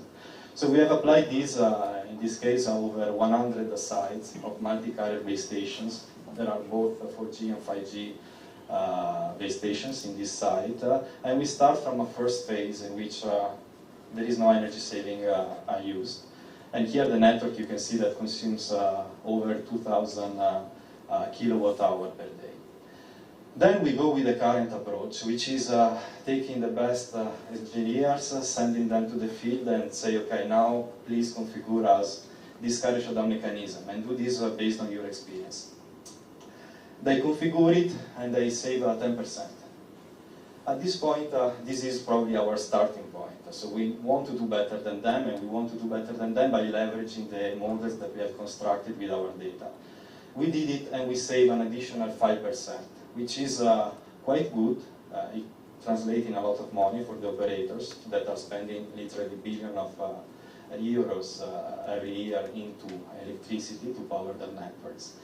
And also we try to play with the constraint on the user rate, change it. So this gives you flexibility that maybe is more difficult to apply from the side of the engineers. You can say, okay, in this area of the city, I'm happy to relax my constraint on the user rate.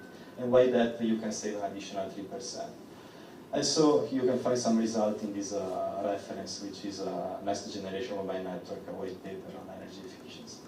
But overall, you see, we have been able to improve the network much better than what was possible by relying solely on engineers, by using a machine learning approach and an overall modeling framework. So the question is, where are we going from here? And we started from phase 2 of the previous slide, where we have a manual configuration of these rule-based mechanisms. We have improved by using a data-driven approach, where we construct models with data and we optimize this rule-based mechanism. So rule-based mechanisms are still there, because they have a great quality, they are fully explainable. You know what they do. There is nothing more explainable than a set of rules. And in the future, I guess, with advancement in machine learning and AI explainability, we will be able to have agents there directly taking decisions in terms of which carrier to activate, which base station to shut down.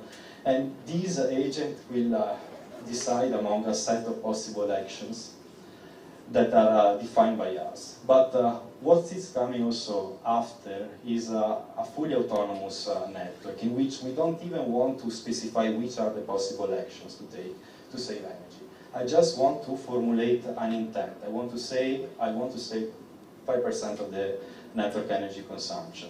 And the network will manage to understand how to reach that goal, which are the mechanisms that should be used, and how to understand the impact of this mechanism to the final goal. At this point, the deployment of the policy will be in these stages. We will have the formulation of the intent, like reduce the energy consumption by 2%. And we will have an intelligence, a translator of intent, that given some theoretical knowledge, a telecom knowledge, will identify the candidate policies, the ways to achieve this energy saving. There are many ways to save energy, as we have seen before. then this candidate policy will need to be evaluated, as we have done with the framework that I just presented, by a network analysis block. That could be a network digital twin. And this will feed back information to the decision-making block that will say, okay, this candidate policy allows me to save this amount of energy, but it will also impact these other KPIs. And this block, together with other target and constraint that come from the intent translator, will decide which policy to implement into the network. So here, I think that there are a couple of interesting aspects, and in particular, this network analysis block is quite complicated, because it needs to be able to estimate the impact of any candidate policy coming from the intent translator, and this is challenging. We have seen the amount of work that we needed to put together to evaluate a single policy, which is carrier shutdown. Imagine having to repeat that work for all the policies that we may utilize, all the methods that are available today, the one that will be available tomorrow, and the one that we may invent right now. We can start to play with parameters. So that is complex. If you want to realize this level of autonomous networks, we need to put and bring inside each of these blocks knowledge and intelligence. And I think that there is the possibility to leverage the recent advancement in AI, and in particular the great work that has been done in the past couple of years on large language models. And we could do it in all of these blocks. In the intent translator with an LLM that translates my intent into a set of candidate policy based on telecom knowledge. But I think we can also do this in the network analysis block. That is the most challenging one. And we have done this. We have started to work on this, realizing a framework which is based on a chain of large language model agents that use the blueprint approach that I just showed you to construct what I call a network digital twin instance. So the idea is that we don't have a single digital twin that does everything, but we can compose it by plugging together all of these blocks to answer our specific evaluation task, which is the evaluation of a candidate policy. And this hopefully will allow to evaluate any candidate policy. So you see here the framework. We have the policy that we want to evaluate. We have the data that comes from the network. We have also access to a repository of models that have been designed before, like the one that I presented in the previous slides. And then we have two main blocks. One is a designer that is there to realize the logic of the blueprint. And the second is a coder, which is responsible of realizing the code. Well, at the output, we will have a blueprint that is, as the picture that I showed you before, this composition of blocks and a flow of information between blocks, the code, and the evaluation of the policy. So I will try at a very high level to explain you each of these steps for the sake of time.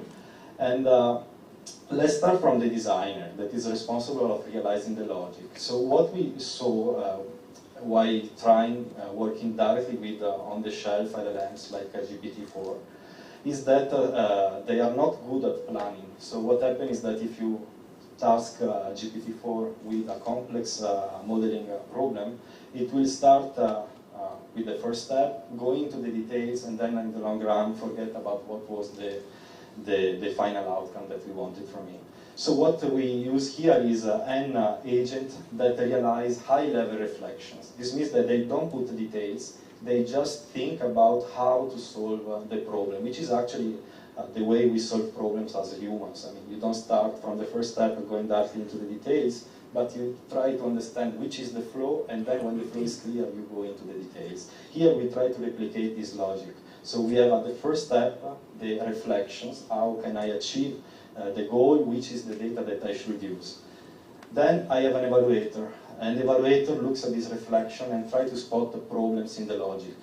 Typical one could be that a reflection relies on the availability of given parameters in the data, but the evaluator spotted that parameter is not available in the data. That was a sort of hallucination of the first block. And the evaluator then output the correct reflections to the fine-grained generator. So this block takes multiple reflections, and insights from all of them are put to a child reflection. So this replicates the behavior of genetic algorithm where you have multiple parents, and you put all the knowledge to a single child. And here then we have a single reflection, which is the best that we could get from the previous stages. And for this reflection, this block will put down all the details, so pseudocode equations that should be used there. And then all of this goes to a blueprint editor and refiner that create the blueprint. It outputs the blueprint in a WAML file that contains all the blocks, all the input, outputs, interconnection between blocks, and the logic of these blocks. And the refiner, again, try to spot errors and improve it. The successful blueprint then goes to the coder, and the coder is there to provide the code. The code generator creates the code for the logic, so it takes the pseudocode and the equations and write down the Python code. The code refiner solves common issues, typically problem with loading the data from the files, problems with the units, and so on. And then it goes to a code interpreter that runs the code on the data that is the input, and hopefully things will work. But in most of the cases, maybe they will not. So what we have is an additional LLM agent, which is a debugger. It takes the traceback of the errors from the code interpreter and try to fix the problem in the code. This is a cycle, and if after 10 execution, the error is not fixed, then the process will abort. At the output, we have the blueprint, code, and policy evaluations. We have tested this on data from that we generated with a system-level simulator over 4 different tasks. We go from a simple power control task in which we want to understand the impact of changing the transmit power of the base station to the user SINR, until a more complex one that is a new deployment of the base station. We want to understand how this changes the SINR of the users. So these 4 tasks have a different level of complexity, where level of complexity is defined by the number of blocks or reasoning steps that you need to do to find a solution. Here you see an example for the simplest one, no? And this is the output of the framework. So the idea is that, okay, I can update the transmit power of the base station, and with this I need to re-estimate the interference from the users, and then I can calculate the noise and put everything together and compute the SINR. And for each of these blocks, here you see the example only for the simplest one, for the sake of the space in this case. That is, you can see that you have a script that calculates the noise and an explanation of the logic. And some final results here. You can see that we show here the success rate, which is the number of times in which we get a successful network model at the output of this framework. So we run it multiple times. We verify the quality of these estimations from the network models. If it is acceptable, where acceptable is defined by a threshold, then we consider the percentage of time in which it was successful. And clearly you can see that our framework for all the complexity levels achieve quite good performance. So over 75% of the time you have a model that works, that is good enough to be accepted. Then we selected 2 benchmarks. The first is defined as chain of thought, which is basically GPT-4 tasked with the chain of thought methodology, and we tasked him to provide both the logic and the code. And here you see that it fails. 35% of the times with the simple case you are able to get something that works, but when the complexity increases, only 5% of the times you get something that is good enough, which is quite bad. So we try to say, okay, let's take the logic from GPT-4o and use our coder to create the code. Can we improve it? Well, yes, it improves, but still is far from what we can achieve by using the entire pipeline. So what this tells us is that we cannot use on-the-shelf LLMs like GPT-4o for these types of complex network modeling tasks. They will not work. The successful way to make them work is to have agents that still based on LLMs that interact together. Each of them has a specific task, and one is tasked, as you have seen, with the long-term reflections, the other one is tasked with providing details, and so on. And we have put this preprint on archive, so if you're interested to find any more details, there will be much more to say, but there is no time. And you can find a comparison with different also open source LLMs like Llama. So the LLM that you have seen in the results here, the underground LLM is a GPT-4o. But we have tried to use also Llama 3.1, different dimensions to see what happened. So I point you to this paper. And yeah, with this I conclude. Thank you for your attention. Thank you so much. Wonderful work. Very hot topic, actually. One question? Otherwise, I have also comments. Yeah, please. Just a simple. Which simulator do you use? Is a network level simulator that we have in Huawei. Okay, Yes, okay. yes. It's a classic system level simulator in which you deploy your network. Yes. So we did something not so detailed at TIR. We used Llama also, but the instruction was that we put different LLMs in different, let's say, we have cars, we have iPads, we have phones and people. But the instruction was, at the end of the day, I want that the base station save X percentage of energy. And we did we used Llama also, and this is before that we developed also a kind of telecom GPT.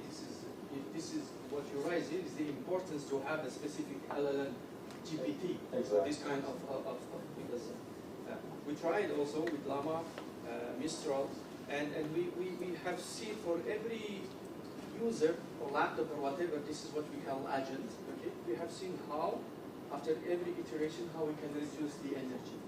Okay. But it was with a limited number of users. Yours is more detailed. So okay, things go on the same sense. I think maybe we can share each works. And you I see David Lopez was that with you at the beginning, one of the papers. Yes. Before he moves to Valencia. Yes. Okay, that's so we can. But yes, the work on telecom GPT you see is important because if you want to realize this with LLMs, we need these LLMs to have knowledge about the telecom, and so it's fundamental. Then we have to discuss if it is a fine-tune LLMs on telecom data, if it is using RAG mechanism to bring that knowledge in. Exactly. But yes. Exactly. Very interesting. Really. Thank you. Thanks so much. We can discuss that. Thanks so much. Okay, so we move to the third work on hardware acceleration for the 6G network and augmented data center. And this is a work for IMEC and Manu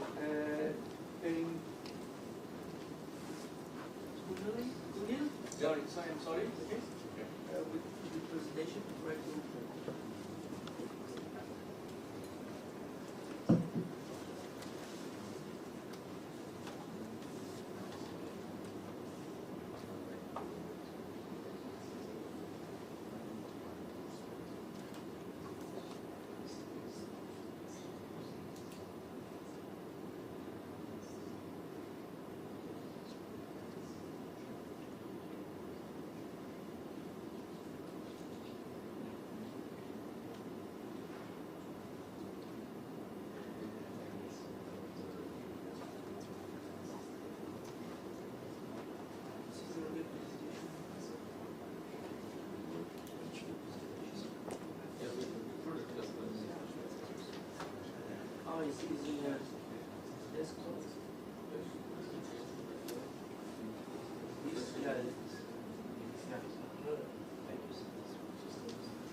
Can you okay? It's fine. All right. Okay, so just a quick preface. I'm Manu. First of all, thanks for inviting for the 6G Summit over here. It's pretty great as far as I can see. And I'm going to be talking about hardware acceleration for data centers and how 6G networks could possibly influence that. Right? Now, this talk is a bit different from what you're expecting usually from the summit, because I'm focusing more on the compute aspects and how it's going to influence let's say hyperscalers, high performance data centers and all that. And because of that, I'm going to keep it a bit more abstract because I don't want to get into the processor microarchitecture, ISA, and everything like that. Right? Okay, not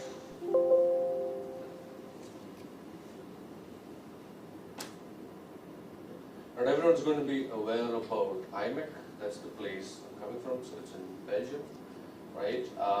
It's actually pretty much the biggest semiconductor research facility on the planet. It's more than just an R&D hub.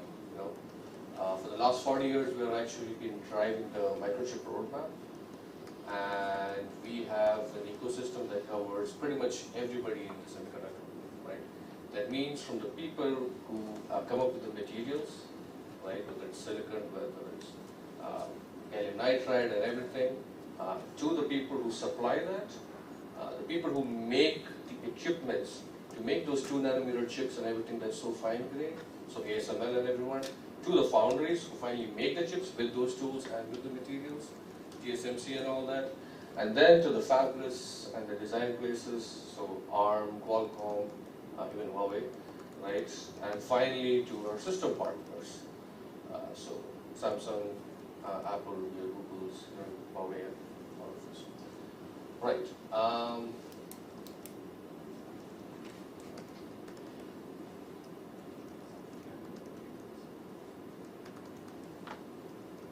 It's up and down, you have to switch the side.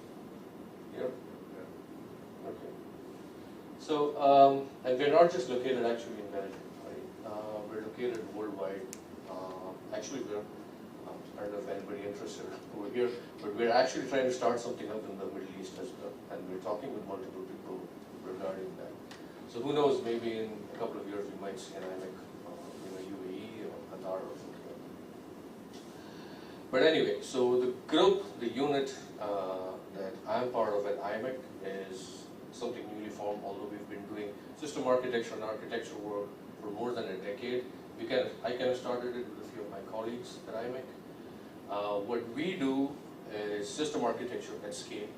So really large hyperscalers, data centers, cloud-based stuff and everything. We try to look at the system architecture and the entire scope of it, right? And we have a bunch of R&D tracks there. So we do full system analytical modeling. We do very detailed modeling where you can actually go and look into your network components, to your compute, to microarchitecture over there, to even breaking down the pipeline and looking at the latency and everything very close to RTL. We do that kind of modeling as well. We try to develop chiplet platforms, so that's another part where the industry is going towards. We develop new IP, and then we look at the entire hardware-software stack, optimization and validation. Right. So then that brings us to why I'm talking and what I'm talking about over here. Right? So performance over the years, right? We've seen for compute, CPUs dominating everything for a long period of time, and then came GPUs, which pushed up performance scales, and then I'm not including tensor processing units and other special accelerators over here because that's something that's not taken off too much other than for niche cases because of the software stack, right? CUDA dominates everything, so which is why NVIDIA wins. So if you're coming up with something disruptive, we hope it follows that path and it comes up in the near future, right? And what are these future, compute units? 6G obviously is going to have a big role to play in that. It's not just the software stack, which I'm not going to talk about over here, but at least the network is going to have a big part to play over that for that in hyperscalers. And that's because there's a lot of things that something like 6G opens up when it comes to compute units for the future. Right? Whether it's graphics processing units, whether it's niche compute units for network accelerators, for specific kind of data centers that you're looking for, and for specific workloads, accelerators specifically for that. And again, because of the high bandwidth, low latency, massive MIMO and everything, it opens up the scale for a lot of these kind of accelerators, right? So then, what do these 6G augmented data centers look like in the future, right? Just like everything else, they're going to be disaggregated and distributed. That's going to save a lot of energy. That's going to bring down the perf per TCO. The perf per TCO that I'm talking about is actually the total performance for the total cost of for the total cost of ownership. And when I say total cost of ownership, I'm not just talking about you have this much energy and this is the performance you can get from that much energy budget. I'm talking about the software cost. You need to implement that. So the actual cost of adoption, even if you'll see 100 papers on, okay, we came up with this LLM on this kind of accelerator and it works great. When can you bring it to the market? How can you bring that? How many people will actually write code for that? That's a huge part of cost of adoption when you want to bring that to a product, right? The other thing, cost of adoption is also going to take into account is sustainability in the future, right? There's thermals, there's every possible kind of thing that we include in that TCO. Right? So again, getting to the distributed data center model that 6G can enable. What does this mean? There's always going to be one big center, a main data center. But in addition to that, there's going to be micro data centers. These are parts where micro data centers can be close to industry, wherever it is that makes it easier to work on targeted workloads, and then you can have targeted accelerators specifically for that. That's what will reduce the cost of adoption to adopt a lot of these newer accelerators. It can be vision specific, or if you're talking about purely content generation, something specific for that, etc. And then there's the edge nodes itself. All our mobiles and everything, they're pretty specific there. Then there's the last fact about what 6G synchronization itself enables. So okay, let's take all of that, park that aside, and how I see compute, distributed across all these, all the 4 blocks that I talked about earlier. Right? How I see it actually distributed across is like ubiquitous sea of, let's say, homogeneous base ISA compute units. Right? It's not going to be the x86 Intel dominated data centers that we see in the future. Right? Those are extremely power hungry. They're not as good enough. You'll see all the Amazon web servers that are all hosted on its own ARM hyperscalers, right? That's because it's for a reason, right? They all applications scale much better on something like that.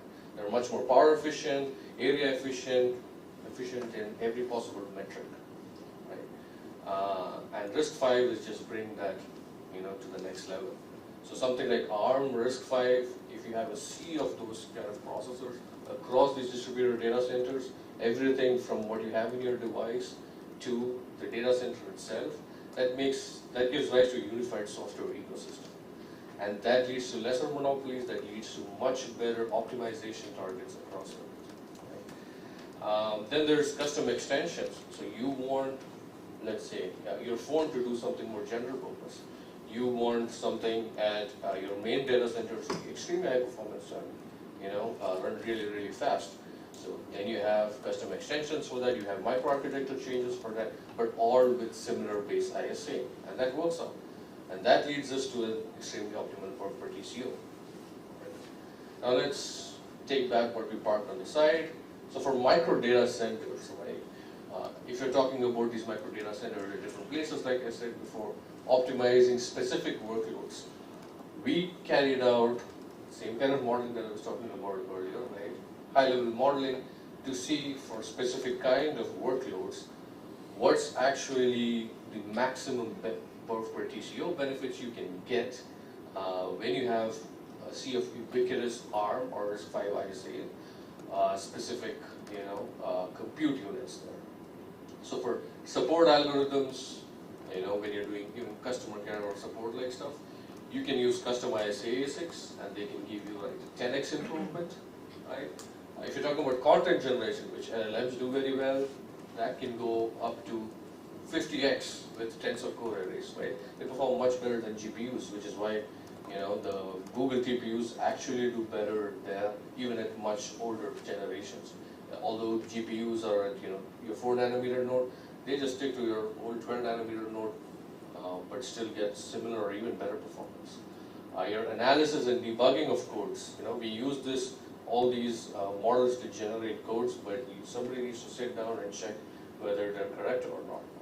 All the codes that developers are coming up with as well, right? For those, GPUs are still pretty much the standard. For security, you have cryptographic accelerators that can give you 10x, right? Automation and sorting and classification, custom ASIC and tensor arrays do good jobs. And for vision-like stuff, even vector coprocessors do a pretty great job. So we can see all this work give us a lot of performance benefit on the board.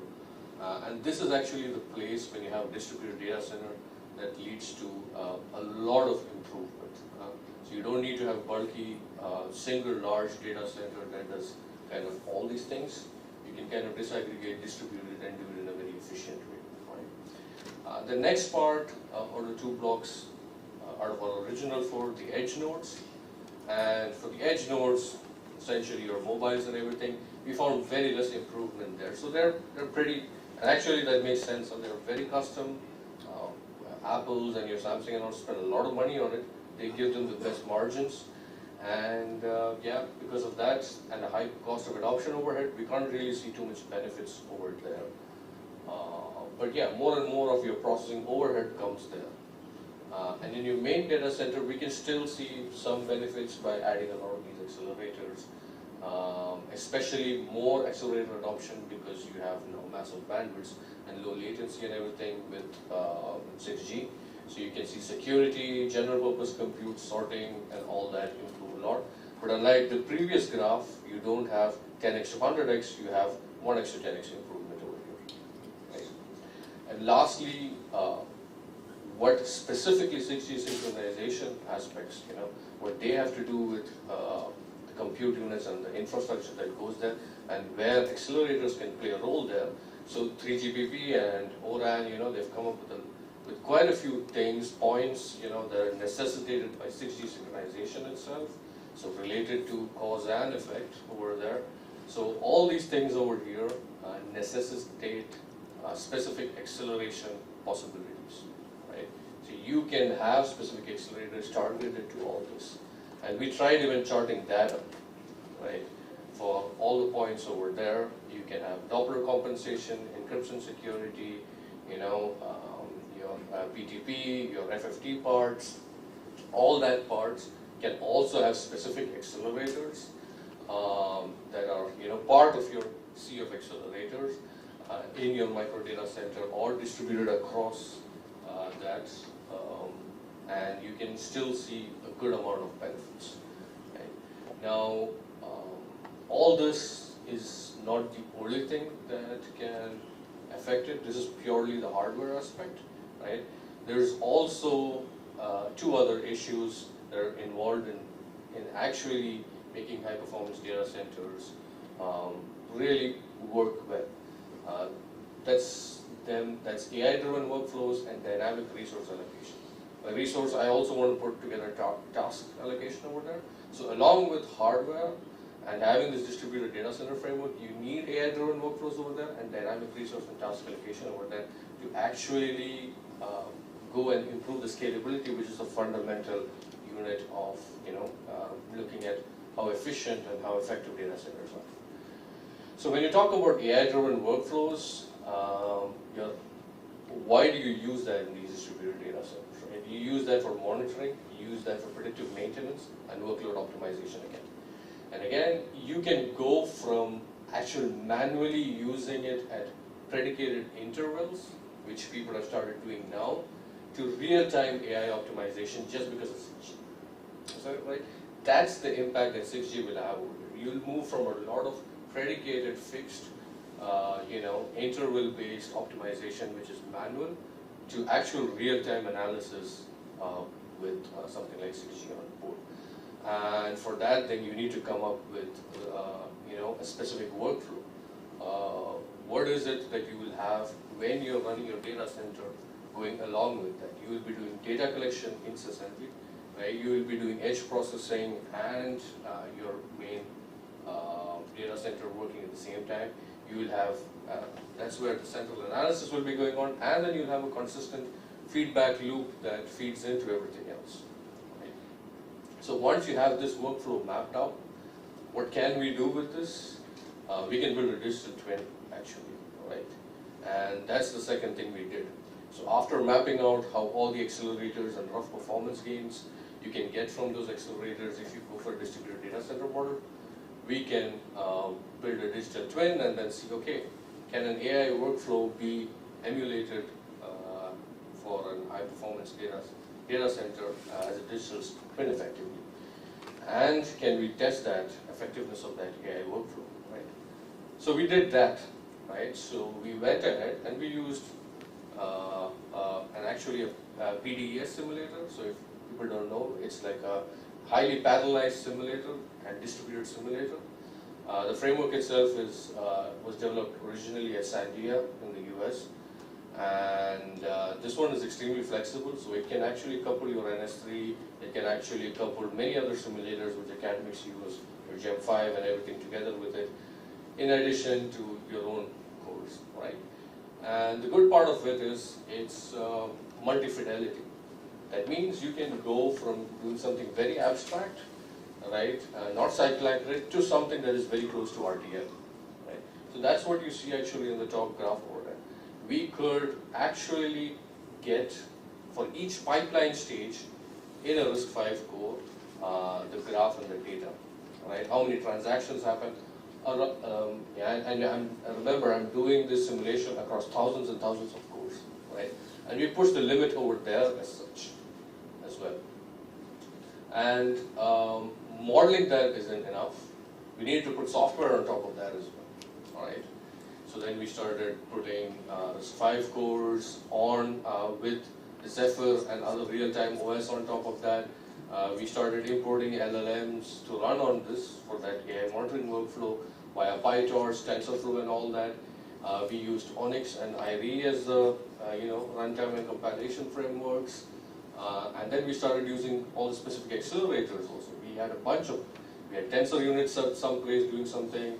We had vector units, co-processors doing something. So we had this entire framework running, including the software. And the hard part now is if you have talked or if you have been in these conferences like Supercomputing Conference or ISCA and all, you see that most of these simulation guys will tell you that the hardest part there, and even NVIDIA itself at its their own conference, right? They say that the hardest part is actually balancing the accuracy and simulation time, right? How accurate can you be with simulation time? And what we found was we could actually be pretty accurate with, right? We were able to simulate something like 1 million CUDA cores. That's like 1 million threads, right? In simulating a couple of, let's say, tens of GPU frames, right? Tens of GPU frames in under a day. That is an extreme amount of performance simulation that we could do. And I don't think that's ever been replicated, right? And not just that, we did that, and we ran this AI optimization and workflow monitoring thing on that. And we could get, okay, this gives you an entire, and we could map entire scaling graphs on it. So strong scaling, weak scaling, and everything on that, and see whether you can, optimize it or not. Get real-time information out of it, yes. Even that was possible. So that heat map, that's like real-time generation we could do with that.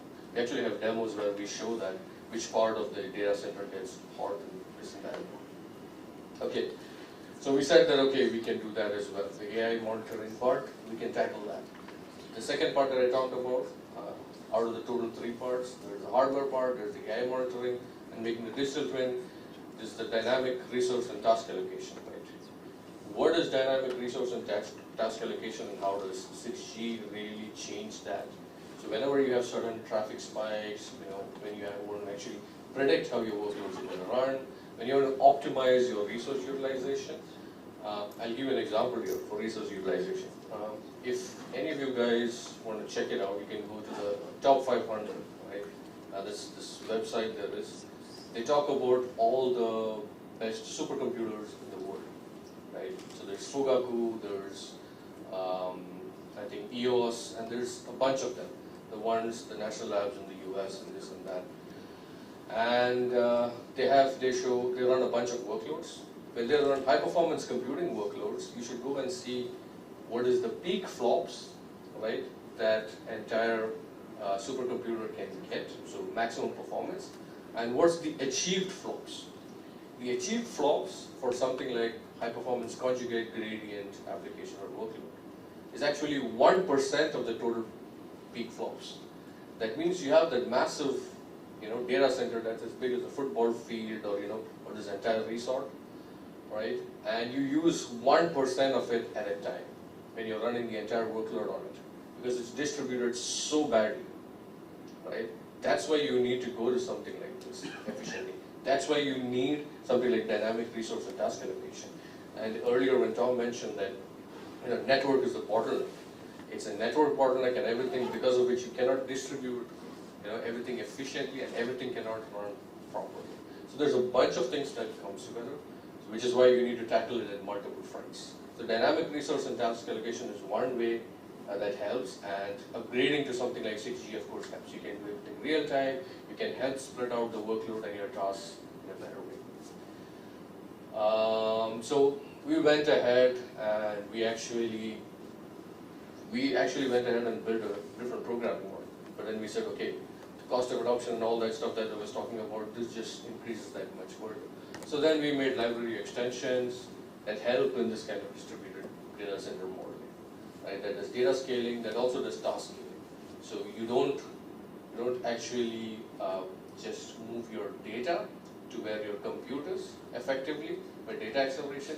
You also move your tasks to where your data is lying, right? And you can do that by stealing or whatever it is.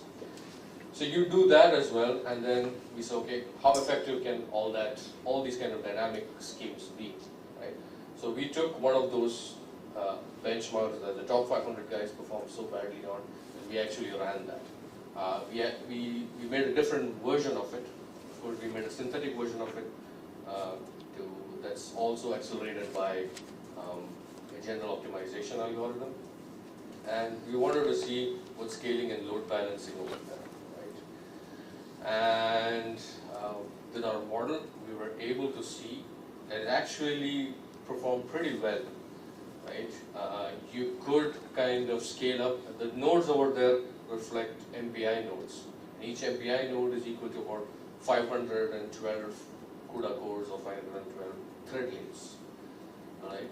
So you have that many different CUDA cores, so 8 into 512, 2K cores that are running, and that there you see almost kind of perfect scaling if you start increasing the number of runners that you put over there. And you also see how the concurrent FEMs can be distributed across that, all these nodes pretty well. So with all that, we saw that we can tackle all this independently, but now can we build the full distributed data center model, put all this together and really see accumulated performance over there. There we need to hold our brakes, so we're still in the midst of doing that. We hope that within the next 2 or 3 years we can do that, right?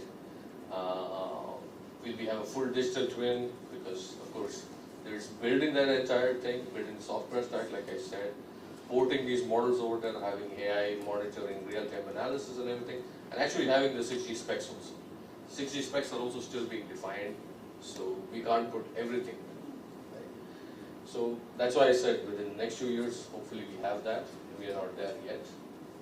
But in general, that's the main thing that I wanted to say in conclusion, that we're moving towards a distributed data center model because of the 6G era, right, from your large singular data centers. This means a heterogeneous core, a C of those 5 cores, or any other, homogeneous base of cores, something like ARM, not x86, of course, those are the old era. Creating proper digital twins, right, that can mimic all this, having AI-based workflows, and going for something like dynamic resource and task allocation, right? All this will effectively help this movement to a 6G augmented data center. That's all. I think it was very, very time. Okay. Any questions?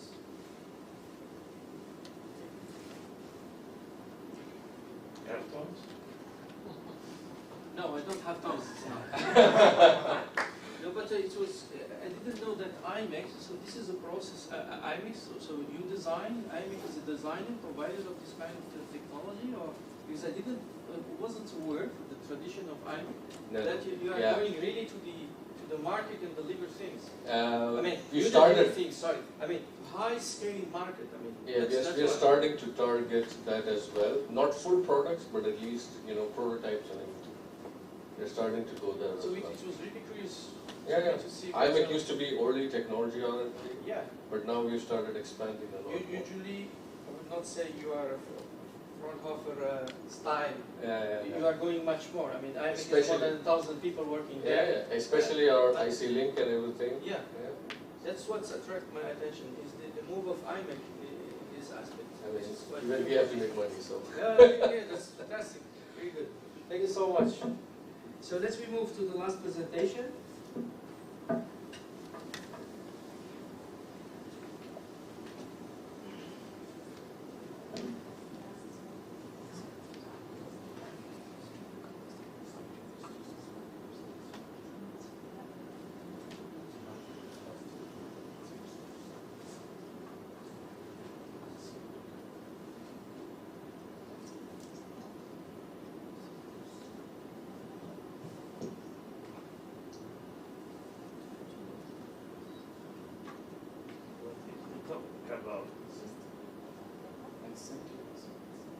About mentioned, right? The topic. It's about To be announced, right? yeah. So I just got contacted Go like ahead. 3 days ago. So my topic is retrieval augmented generation for large language models, but I'll go through an overview of that. So I'll start with an overview of NLP, and then I'll go through some traditional architectures, move on to LLMs, and I.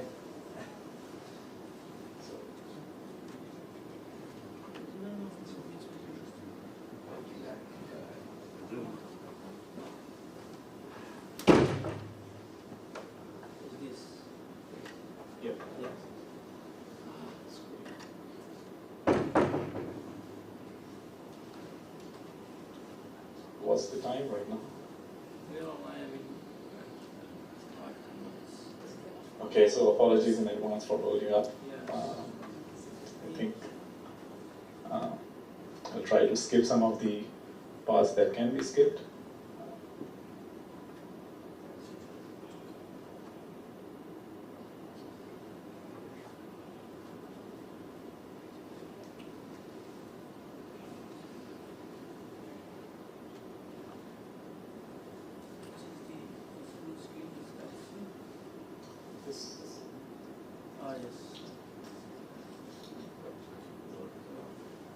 Start projecting. Not projecting.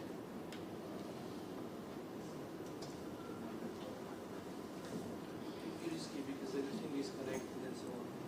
That's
So apologies for the hiccups. We're just getting this sorted.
Outline of today's talk.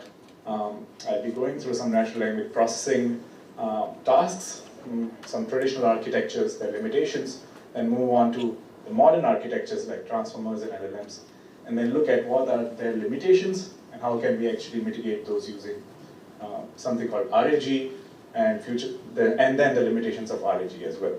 Right?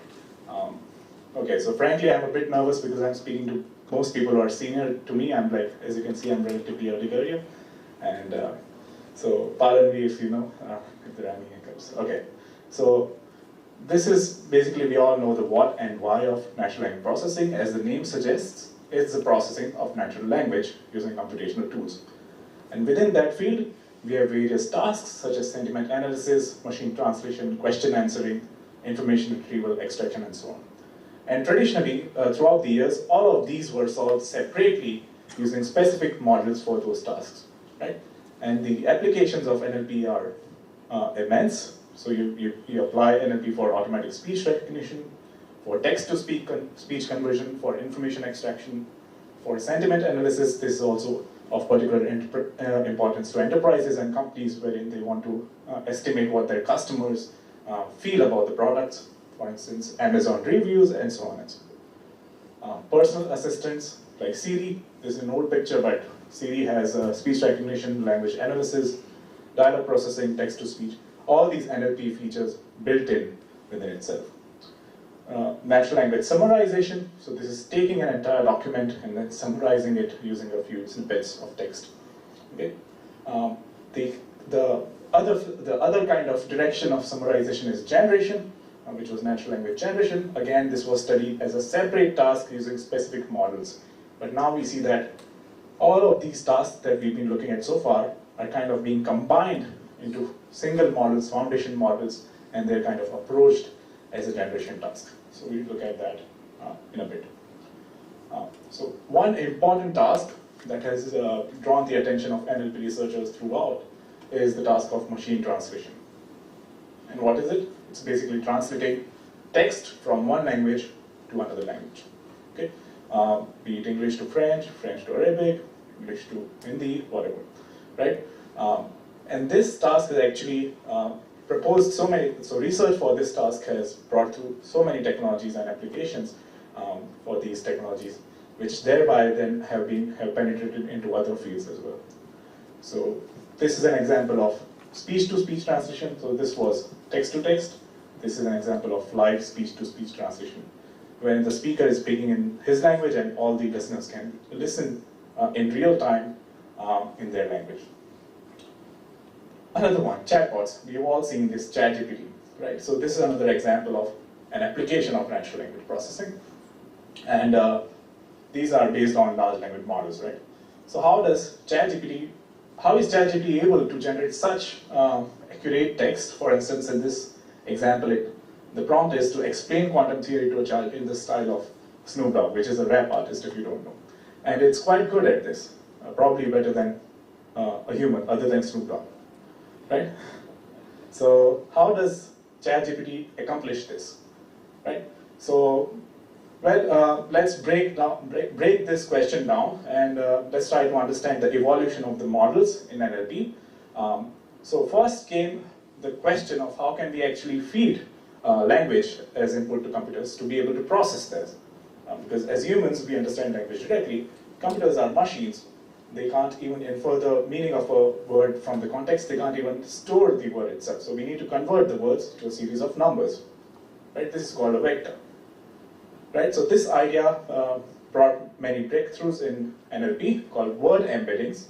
This is a way to embed a particular word from the natural language to a series of numbers, which is called a vector.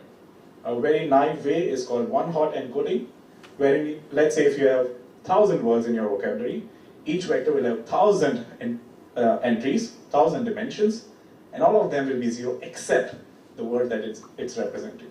Right? So think of it as a dictionary, one entry for each word. But this is a very sparse representation. So though it is quick, but it takes a lot of space complexity. And it also doesn't capture semantics of the word, right? The fact that these models are able to generate such human-sounding text is that they are capturing the semantics of the language that is being used, and semantics corresponds to the meaning, right? So they just don't see it as a word itself, but they try to understand what the word means. Okay. All right. So word2vec is a popular way to embed these words into vectors, and how does it achieve this? It uses a two-layer neural network, and then it's trained to project the words into vectors such that similar vectors end up in the similar space in the embedding space. So if you plot all the embeddings, the task is to project words that have similar meaning close to each other in the embedding space, right? And this is done by minimizing their distance, okay? So there are various methods to get the word embeddings. We won't go into these methods themselves. All right, but now we have the word embeddings. How can we now use these and do language analysis, language processing? Right? So let's look at a simple task called domain classification. So this takes an article, classifies what the domain of this article is. So for this task, for instance, you need to classify it to healthcare, tourism, etc. For this task, it's not a very complicated task. You just need to look at the keywords, and then you would be able to do it, right? So before we had neural nets and computational tools, a human would have to go through it, and this would be quite cumbersome. But as neural nets are universal function approximators, we can pass the document to a neural net, and it can tell you what domain it belongs to. Okay. But the first step, like we said, neural nets also just take numbers as input, or series of numbers as vectors, right? So now we need to convert the entire document to vector. And we need to have fixed size vectors. They can't work with varying dimensionally vectors, right? So a naive method to do this is called bag of words, which basically just stores which words occur in the text and how many times they occur in the text, all right? So for instance, if this is the sentence, this is its bag of words vector. Right? It stores, it occurs twice, they occur 0 times, puppy occurs once, and so on. Now the catch here is, again, this vector will be extremely sparse, and there is 1 dimension per word in the vocabulary. So if you have 100,000 words in your vocabulary, this vector will have 100,000 dimensions. All of them, most of them will be 0 except a few. Right? But this actually is a good start. It already achieves decent performance. But can someone tell me what's a big limitation of this method? How to reconstruct the sentence, the order. Sorry? Maybe how to reconstruct exactly, the order. So this doesn't take into account the order of the words, which is very important in natural language processing. Right? So these two phrases have the exact same words, but they mean something which is completely different. Okay? So apart from the order, also it has the space requirement because it's storing trigrams. right? So it can either store words, it can store bigrams, which is 2 words, trigrams, which is 3 words, and so on. So now, how can we actually incorporate the sequentiality in the model, right? And this is now important for almost all natural language processing tasks. So within NLP tasks, there are various sequence processing tasks. One of them is sequence to vector, one is vector to sequence, one is sequence to sequence. So we'll focus on the last bit, which is sequence to sequence tasks, wherein you take an input as a sequence and generate a sequence of vectors as well. And an example is machine translation, right? So if we go back to the example, we want to incorporate the sequential nature of language in the model. And this is when this model called recurrent neural networks kind of proposed this sequential nature of incorporation of this sequential nature of language. And this was a breakthrough when it was proposed, right? So what it does is it takes a neural net, it computes the hidden vector, and then it passes that to the next timestamp when the input is being processed, right? So if you just, I'll skip how it works in detail, but if you see, if you unroll the, so it looks like this at each time step. So if you have a sentence, how are you? How goes into the network, the hidden state is computed, R goes into the network, looking at R as well as the previous hidden state for how, and so on, right? And this RNNs also have a bunch of limitations. One is, as you might know, vanishing or excluding gradients, right? If your gradient is too low or too high, if you have a long input sequence to process, you will have the problem of either the gradient vanishes or explodes. Okay, and some of these problems were solved by long short-term memory units, LSTMs, or by LSTMs, but not all. These are still difficult to train, and that's when this attention mechanism was proposed as well. So this was not proposed by transformers. This was proposed in 2014, originally for neural machine translation. And this was a kind of attention which takes this context vector, so it assigns weights, it decides which parts, which words are more important in the input when you are translating the entire sentence. Okay?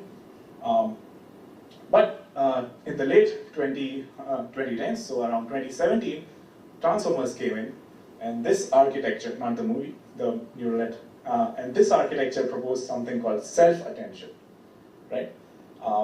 So this major problem of all these recurrent networks was this sequential dependence or recurrence, which was kind of mitigated by the concept of self-attention. What this does is each word looks at every other word. So the embedding, when you pass on the word embeddings to the network, it looks at the position of the word, it also looks at the embeddings of the surrounding words, and then captures the surrounding words somehow in the embedding of that word itself. Right? So that's the overall architecture. If you see the original word embedding is passed, then you have the positional encoding. It encodes the position of the word, which tells you, okay, where it occurs in the sentence. It looks at all the other words, so using multi-head attention. Right? So the two major contributions of this paper were this multi-head self-attention, right? Also positional encodings, and this encoder-decoder cross-attention. So this cross-attention already existed in previous models. But the self-attention is what this paper brought in the NLP space. So this is how the encoder looks like.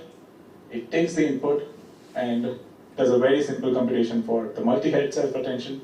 And so these are various heads, and each head does this self-attention. So that's why it's called multi-head self-attention. And why do we need this?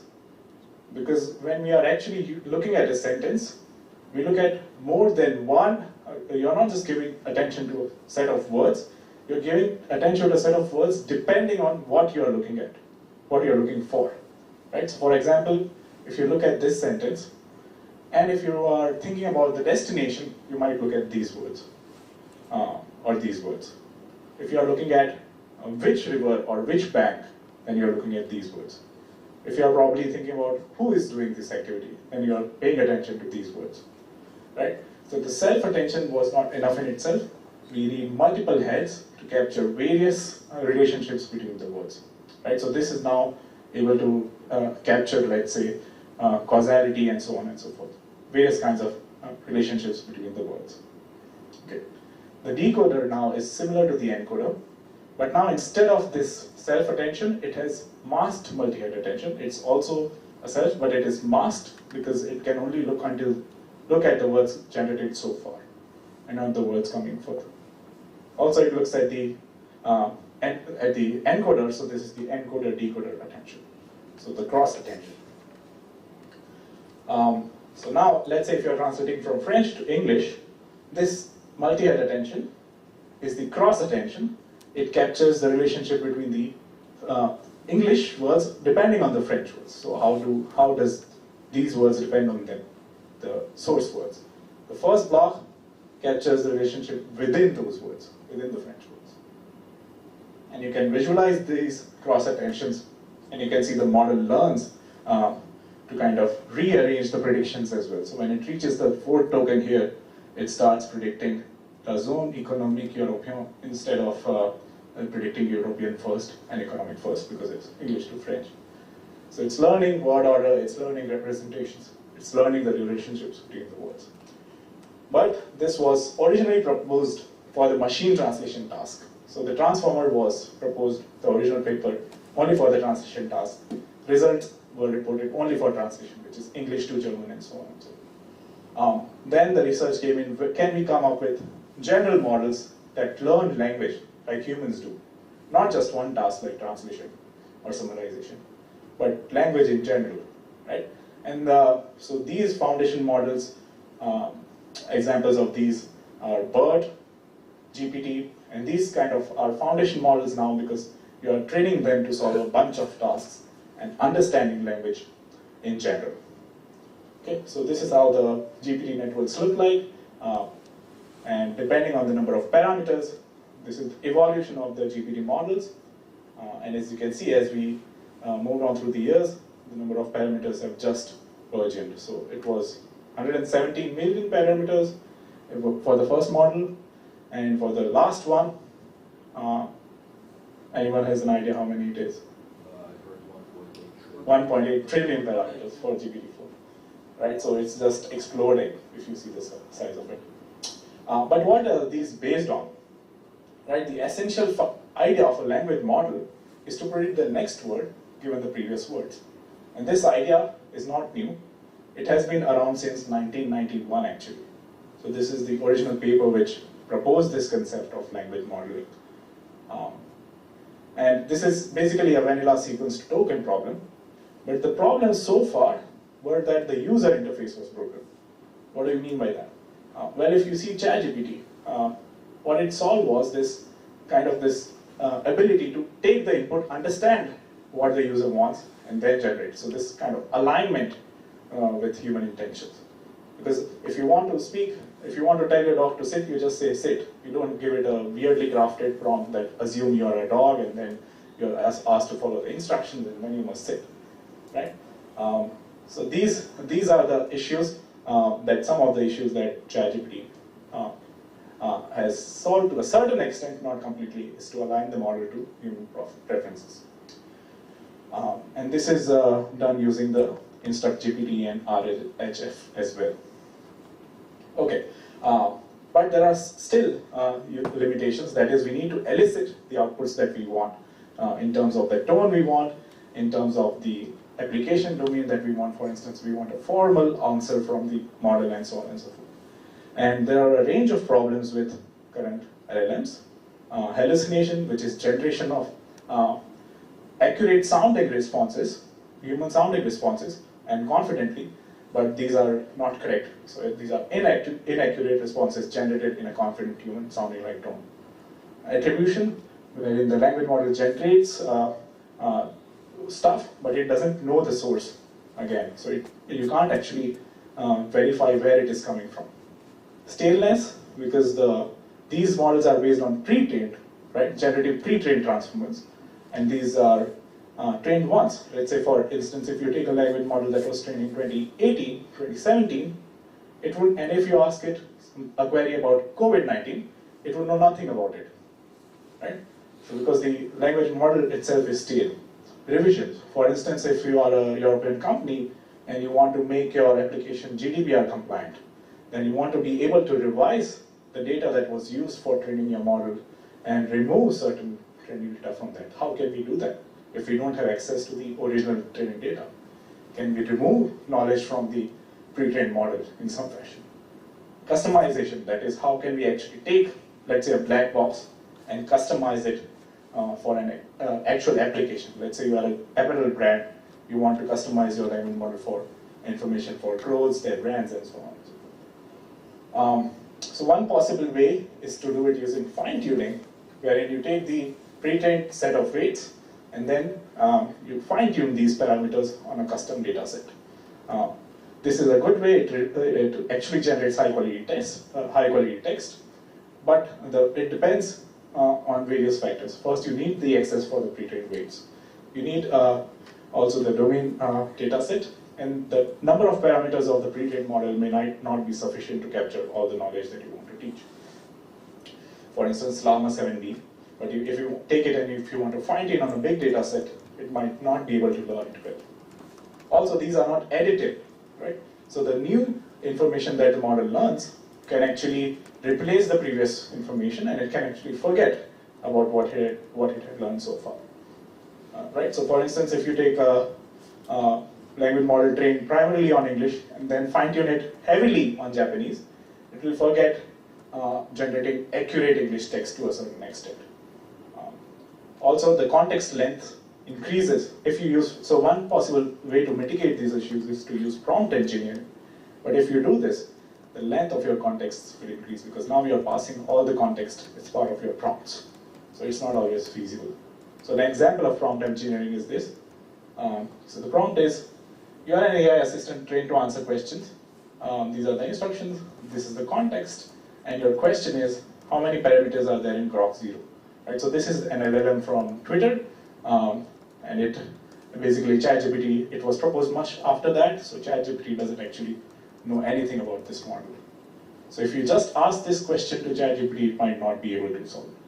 But if you give this question, the context, when you provide this text to the model, then it can generate the answer looking at this text. Right, so prompt engineering, this is one example, a few short prompt engineering, can give some few examples as well. But as you see, the limitation is now that size of the context increases, and you have to find this information manually every time. So this is where RAG comes to the rescue, and this is basically a retrieval augmented generation framework, wherein you have certain documents. Let's say if you are the apparel brand, you have the documents from your domain, you encode all these documents, right, as vectors, and then you store them in a vector database. Right? So when your query comes, again, the query is converted to a vector, then the retriever looks at both the vectors for the document and the query, finds the relevant documents, generates the context, and now the LLM is given your original prompt as well as the context. Right? So the prompt is constructed using the input and the context. Okay, and then it generates the output.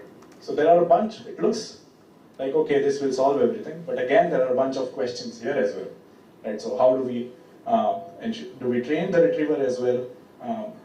Which context windows should we look at? Do we look at entire documents or parts of it or sentences?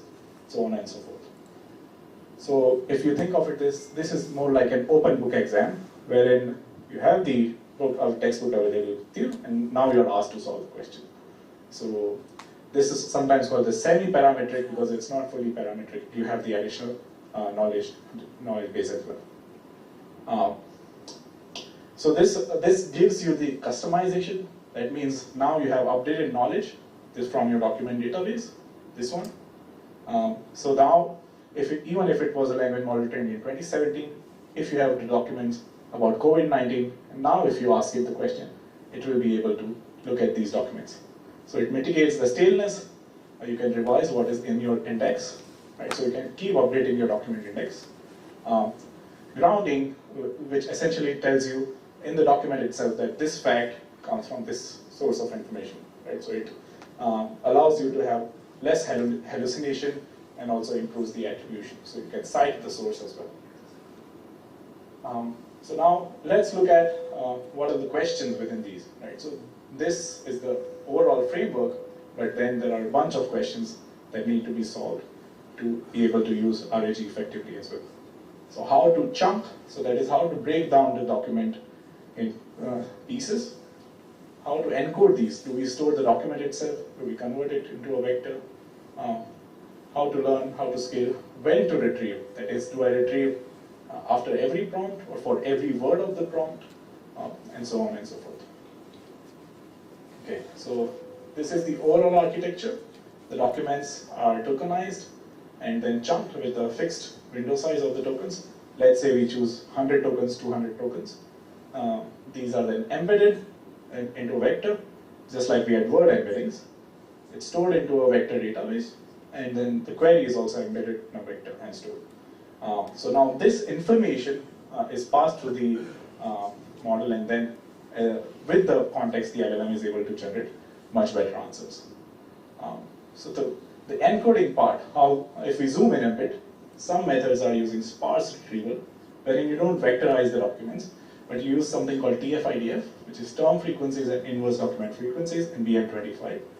So it looks at the keywords present in your query and matches it to the keywords present in the document. Because some words are not important, like the, it, of, it occurs in every query, every document. But there is another, so sparse retrieval is fast, right? But again, memory footprint, because a lot of entries will use zeros. So you use embeddings to do dense retrieval, and not at the word level, but you use sentence embeddings. And this is done using, for instance, sentence word. You could choose this architecture, which is essentially a Siamese network, computes the sentence embeddings and outputs them. So I think I'll just sum this architecture up. So if you see, the query comes in, for instance, how many parameters are there in Rock0, converted to an embedding, stored in the vector database. Then you have the documents. Your knowledge base is either documents or web pages. These are split into chunks, stored, let's say you are using sentence level chunks. So each chunk is a sentence, stores it as a vector. You perform a search, semantic similarity search, retrieve the top k matching sentences. So this is passed as context, and then this is the prompt template is constructed from the input query and the context. Passed to the LLM to provide the answer. So now it can answer accurately about Rock0 as well. So I think this, I've already gone through this, and there are some challenges with long contexts, and these models tend to get lost in the middle, and these are the current research and the future directions in this field, right? So there are many questions that still need to be answered, and we need to look at, zoom in into the retrievers, zoom in into the generators as well, and there are techniques like re-ranking and so on and so forth. So I think that's all from my side. So that's the summary, and thank you for listening. One quick question. Yeah. The first question that comes in my head is, how do we actually optimize them and get better performance out of retrieval augmented generation system? I mean, the first thing that comes in mind is give them more data and better data, maybe more clear data. But what are the actual algorithms, maybe? What are the actual way to optimize these? So, so for instance, here you have this part, right? When it searches, let's say you have figured out all, so there are various aspects. One is what chunking size to use. Should we use sentences, paragraphs, and so on? So that will govern one. So one, and then we have the context windows as well, sliding window, overlapping windows, right? So that is about the storage of these documents. So chunking is essentially one question that is being solved. So what's the effective chunking strategy? Other strategy here you can see is which model to use to embed the query, right? So both of these will be the same model, but you can choose sentence BERT or another model. Another question is, this is using the KNN, for instance, K nearest neighbors, to retrieve the top K similar document chunks. So this is a very, I think, important part to optimize. How do we do this? Because this is computationally intensive, KNN. How can we do it? And then this is just dense retrieval. Then there are sparse hybrid retrieval methods, so sparse and dense, combining both of them, and optimizing this semantic search. So you have this tool called FAISS, Facebook AI Semantic Similarity. So this solves it to a certain extent. So all of these are ongoing areas of research which optimize the problem. Thank you so much. So we can close the audience. Thanks so much the audience for the patience and for the attention. Thank you for the speakers. Very interesting talks. I invite you maybe to share some questions and discuss during the lunch. Okay? Thanks so much.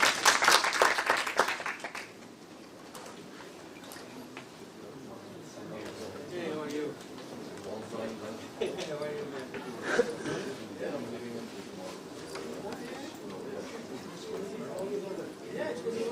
So is there any recommendation or anything you could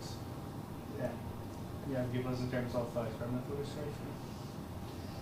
Yeah, so we don't do experimental research in my group, but we'll be very happy to talk and collaborate kind of what kind of measurements should be done and how to process the data. Yes, that would be very cool. So a follow-up on this question at NYU Wireless, we do multi-band sensing and these kind of stuff. So what we're really looking at now is channel modeling, and we're also trying to look into challenges of what multi-band sensing in FR3 would look like. Do you think synchronization at that step would abruptly change because each band would introduce a different type of nuisance parameters, like different CFOs, SDOs? Yeah, so I think that there's two ways to think about this, right? One is that you have different bands with different oscillators, like you say, and then you cannot do phase coherent combining, or you need to find a way to calibrate the system all the time. The other is that, okay, you have an oscillator that drives all of the bands simultaneously, and then it's a matter of phase calibration, which you do, every once in a while, but then you can do coherent combining across the bands. So it really depends on the hardware platform that you use. Yeah. Design on the transceiver. Yes, yes. Okay, thank you. So, any more questions? Going once, going twice. Okay, so let's give Professor Henk a round of applause. And without any ado, that's it for this session. Thank you for attending.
then there is the first technology problem is satellite to direct to device.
His major research interests include queuing theory and traffic engineering, wireless communication and mobile internet, vehicle communication and smart networking, and grid communication and networks. He has also several awards and that you can find on the 6G Summit website. So he will deliver a talk on ultra reliable and low latency communication, computing and control for connected intelligence in 6G. So please welcome Professor.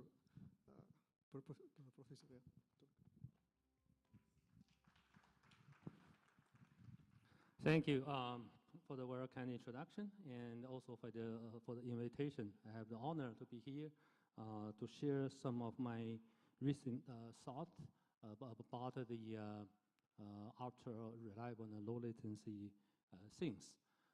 By say things, it's not only cover the communication, but also trying to cover the computing and also control. This is the title of the. Okay.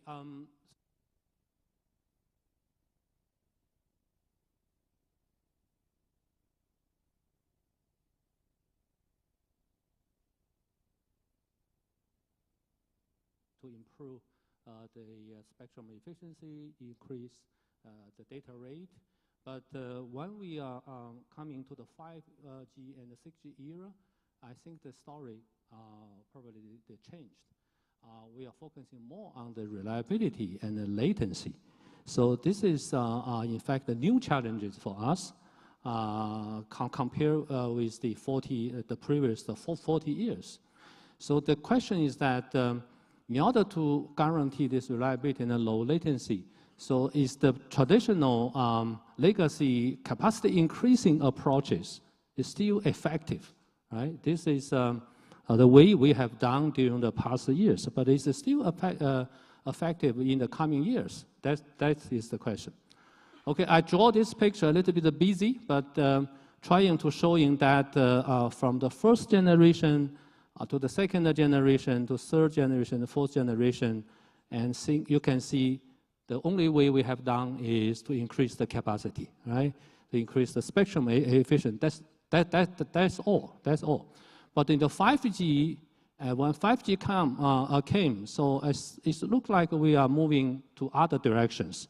One is the latency, another is the reliability. So this is why we have the triangle I'm very familiar with. And for example, we needed to provide as low as 1 millisecond delay and 10 to 5.9 or even 6.9 the reliability guarantees. So this is a very big challenge for us. In the 6G, I think we are further trying to grow in this two dimension, not only in the capacity dimension, but also latency and the reliability. But the latency here is not just for transmission delay. So this is very obvious. So the people like me, we are working on the wireless communication. Mostly we think the latency is the transmission delay from the air transmitter to the receiver. That is the air interface. But look, if we think about it, this is control problem or the system problem.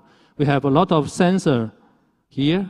We have a lot of sensor, and we need to update our status through the wireless network and then to go to the actuators. So here you can see that the level 1 delay could be the air interface transmission delay, from the sensor to the base station. That is the traditional delay. But now this information needs to go through the network, through the other end. Then this is level 2.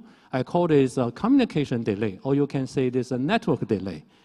And then in the actuator or in between, there are many things that need to be processed. They're using computing.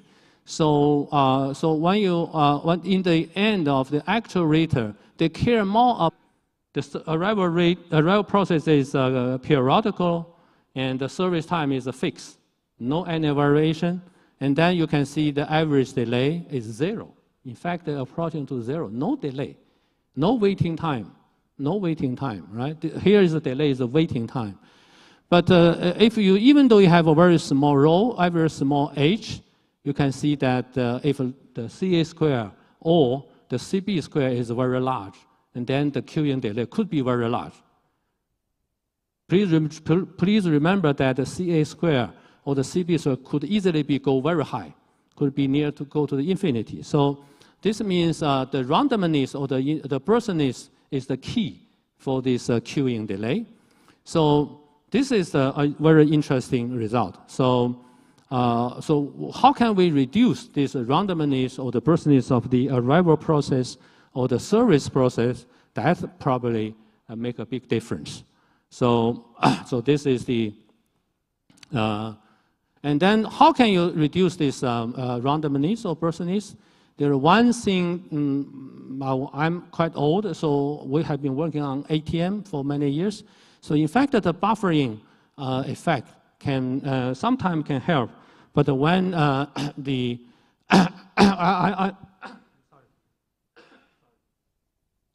you can see for each packet or arrival process, for each of them might be bursty. Bursty means sometimes they come, they have many packets come, but sometimes there are only very few, no packets come. But when you trying to integrate of them, when you integrate of them, and then as the number of n increasing infinity, we can see aggregated traffic approaches to Poisson process. So that means that they have less and less variation. So by integrating this aggregating traffic, sometimes you can reduce this queuing delay. So in this case, you have your queuing delay, you have the Poisson arrival, and your buffering effect will be very substantial. So if possible, that you can aggregate more traffic. This is the, and how can you reduce this one? For example, traffic shaping can also help you to reduce randomness, like the things they're doing in the TSN. And you can also use a fixed length packet. You can divide your resources into resource block, like in the OFDM system. Or you don't do water filling, you don't do adaptive modulation and the code. So here what I mean, traditionally the network design for, because when we're trying to design a network, the key question is that how much resources I need to put here or there. But the question is that, problem is that I don't know how much needs will come in what time, in what space, in what place. So what we can do in the traditional network design is that we only do by worst case design. We consider this place at this time could be the peak traffic anytime, any place. But this will in fact lead to a lot of waste. But in reality is that the worst case is very rare and very, very expensive. So I don't think I have too much time to go to detail. Anyway, I go to the conclusion showing that we have to deal with the traffic. We can not do only separately, right? We need to do them separately. So the context awareness, for example, in the autonomous driving, you can see it's not all the time in this very serious, autonomous driving case. It's not all the cases we need a 10 to minus 5 reliability. It's also not all the cases that we need 1 millisecond. Sometimes, some scenario, 50 millisecond or 100 millisecond could be enough. And maybe 10 to minus 3 is good enough, and not necessary to have to be 10 to minus 5. So that means we can deal with this scenario separately in order not to waste too much resources. So this is the so-called the context aware. The problem is that how can you know this time or this place what is the traffic requirement? What is the quality of service requirement? We need this context information, right? You need to collect this or infer this context information. Okay, the lesson 4 is that in order to guarantee the timeliness, probably need a new scheduling. So here I'm showing one example that we are doing is for autonomous driving. For autonomous driving, we need to frequently update the status information of each car, of each vehicles. And then we'll make a decision based on the information I collected. So here, for example, in the right-hand side, there is a controller here. I collected information of each vehicle. And the first vehicle, they are updating, the car speed is changing. And, but in the control center, the information they keep is, in fact, is not the latest one. For example, in this example, I know in the controller, the current speed of car 1 could be 5 meters per second. But in reality, this 5 meters per second is 4 time slots ago. Current speed is 8 meters per second. That means the information hold in the controller is old. It's not the fresh one. For the second car, is 2 time slots ago. So this is the so-called age of information. So that we need to we need to make this information hold in the control center as fresh as possible. That means we need to count the age of the information from the generation of the time. This is so-called timeless status update. And this information, including their speed, acceleration, mobility, so on. So, but the problem is that they are time varying, and also they are location dependent. So, and if they cannot be, if they are less frequently updated, and then information is not so correct, and some of them may be outdated. But if you too frequently update of them, but they are not changing so fast, and then that's useless because situation does not change. But you frequently update the state information, that will also does not help. That may also cause the traffic congestion. So, and also the wireless channel is unreliable. So we have what we have known is that FIFO, or the shortest job first, or the earliest deadline job first, is no more optimal. And the question is, how can we design this scheduling in order to keep the information as fresh as possible? So this now comes to the concept, the so-called age of information. That is the time elapsed since the generation time of the most recently received packet. And this is again, this is the result in this time. In this example, the car 1 age is a 4 time slot. The car 2 is a 2 time slot, and they are changing according. Is the time okay?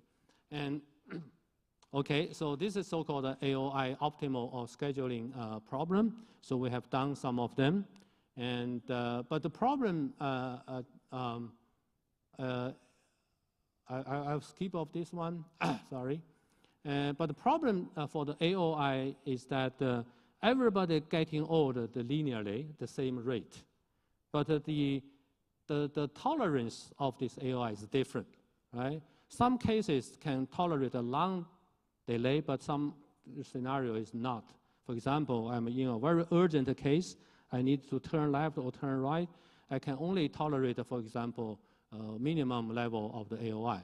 So that we need to have this AOI to be more consider this time varying weight of this context information, and also we need to consider this nonlinear impact of this information to the system. And then I think we have designed a new new parameter called UOI.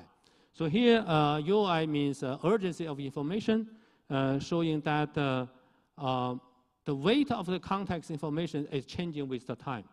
We can adjust the weight depending on the context information. And also the changing rate might not be linear, but also, for example, MSE or bounded error. If it's a linear changing rate, that will be the AOI, the traditional AOI. And then we have done this work based on this UOI optimal scheduling of the status update. Okay, for the single channel case, And we have done some work. How can we update, make the decision when and which vehicle should update or should not update, and using this Markov decision process. And we also proved that the performance is bounded. And we simulated this result. For example, we are changing the rate. This is a normal case, but if some urgency happen, I increase the weight, and then we can get a smaller distortion, get a better performance. And compare with the traditional AOI approaches, we have a very good result. I have to skip of them. I also check the structure of this single threshold policy, and I will skip also of them. For the multiple channel case, I also we also have the similar design and prove the performance bound, and also design some algorithm to achieve this performance.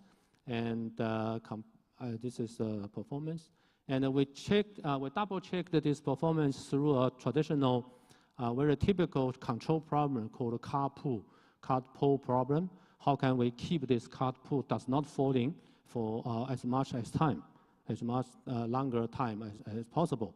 We also have done, can you play the video? I've done a demonstration in the system showing how can the timely or the UOI-based scheduling to help to increase this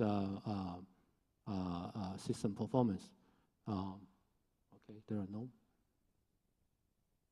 Oh, here it works, or something like. There's no any communication in between. So in the platooning case, when the first vehicle stop, they will be collide.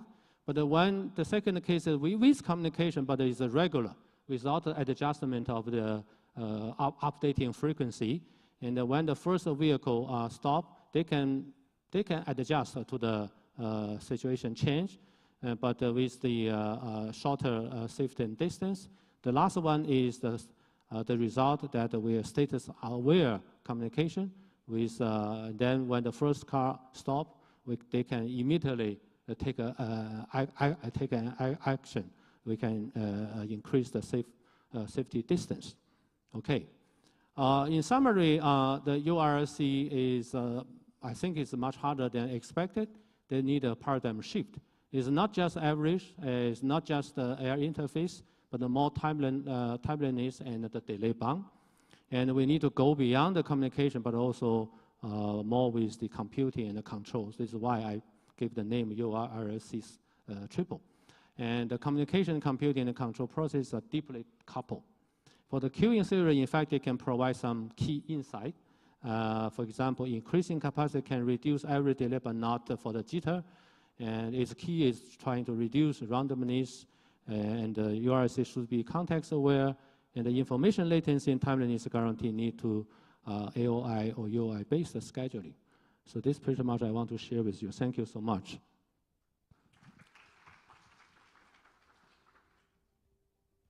Thank you very much for your talk.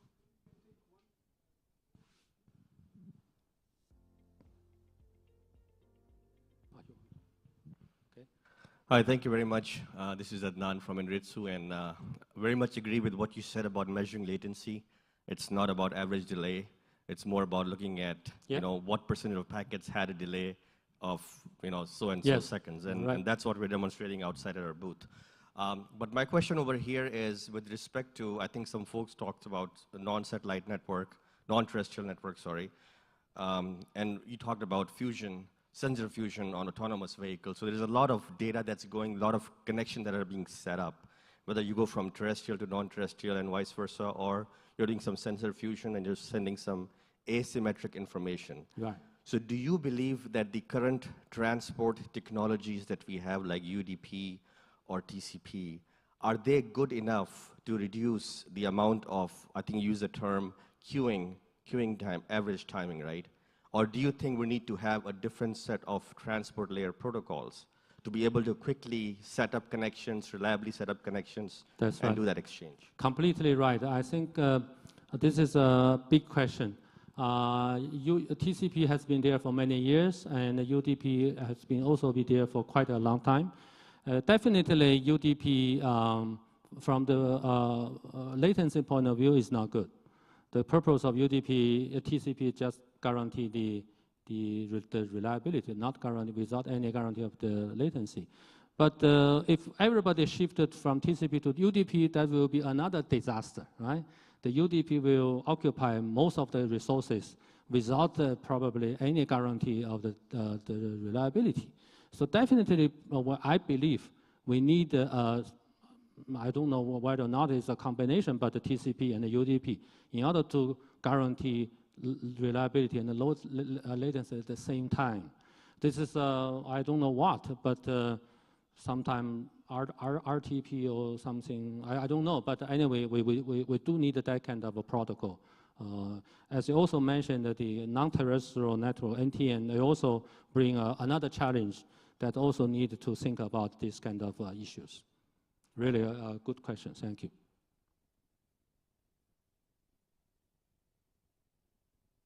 Okay. Thank you again very much for your talk. Maybe we can stop here for this session. If you have more questions, of course, you can discuss during the coffee break. So we will have a coffee break for 20 minutes, and we will resume at 45. Next, we will have two interesting panels about from 5G to 6G regulatory milestones, and then a second panel on future networks, leveraging AI, LLM, and semantic communication for tomorrow connectivity. So looking forward to see you after the coffee break. Thank you. Thank you very much for your talk. Okay, thank you. I think I only used 30 minutes. I started from 50.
last session of this day. I know that you are tired. Allowed me just to call my panelists, and I kindly request them to come to the floor. Dr. Abdul Hadi and facilitating the emerging innovation. UAE has taken a leadership role in this development and implementation of 5G, and we are committed to continue toward 6G. The panel aim, or this panel aim, to address the critical role of regulatory in the journey from transformation from 5G to 6G. Allow me, and let me start with introducing my panelists. To my right side, to my right hand here, and well-known person is Dr. Abdul Hadi Abul Mal. He's a tech expert with nearly 2 decades of global experience in the technology development and standardization, policy and regulation, and new technologies. He held various leadership roles locally and internationally at Ettasalat by E&, eSpace, MEA, Com, GSMA, ITU, and 3GPP. Also in the University of Dubai and others. He leads the first Industry 4.0 and Future Connectivity Hub in Dubai-driven industry. 4.0 growth in Middle East region. He also, Dr. Abdul Hadi, he's also chairman of International Experts Group in Smart City and IoT, and Spectrum 5G and other. Also, let me to introduce Mr. Harith. He's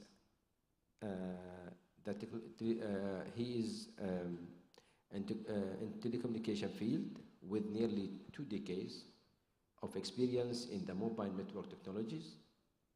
Currently, he holds the role of senior experience in the mobile network technology. Currently he holds the role of Senior Director of Radio Access Network, RAN, Design and Evaluation, where he focuses in advancing mobile access technology. His expert extend to the integration of cutting edge of innovation and overseeing development and mobile communication system, which include the evolution toward new mobile technology. To my left hand, I'm pleasure to introduce Mr. Ali Shema.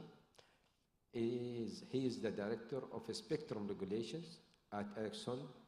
Ali is based in Dubai and is regularly participating in regional discussion forum with focus on digitalization, technology policy, security, spectrum management, and ICT policy.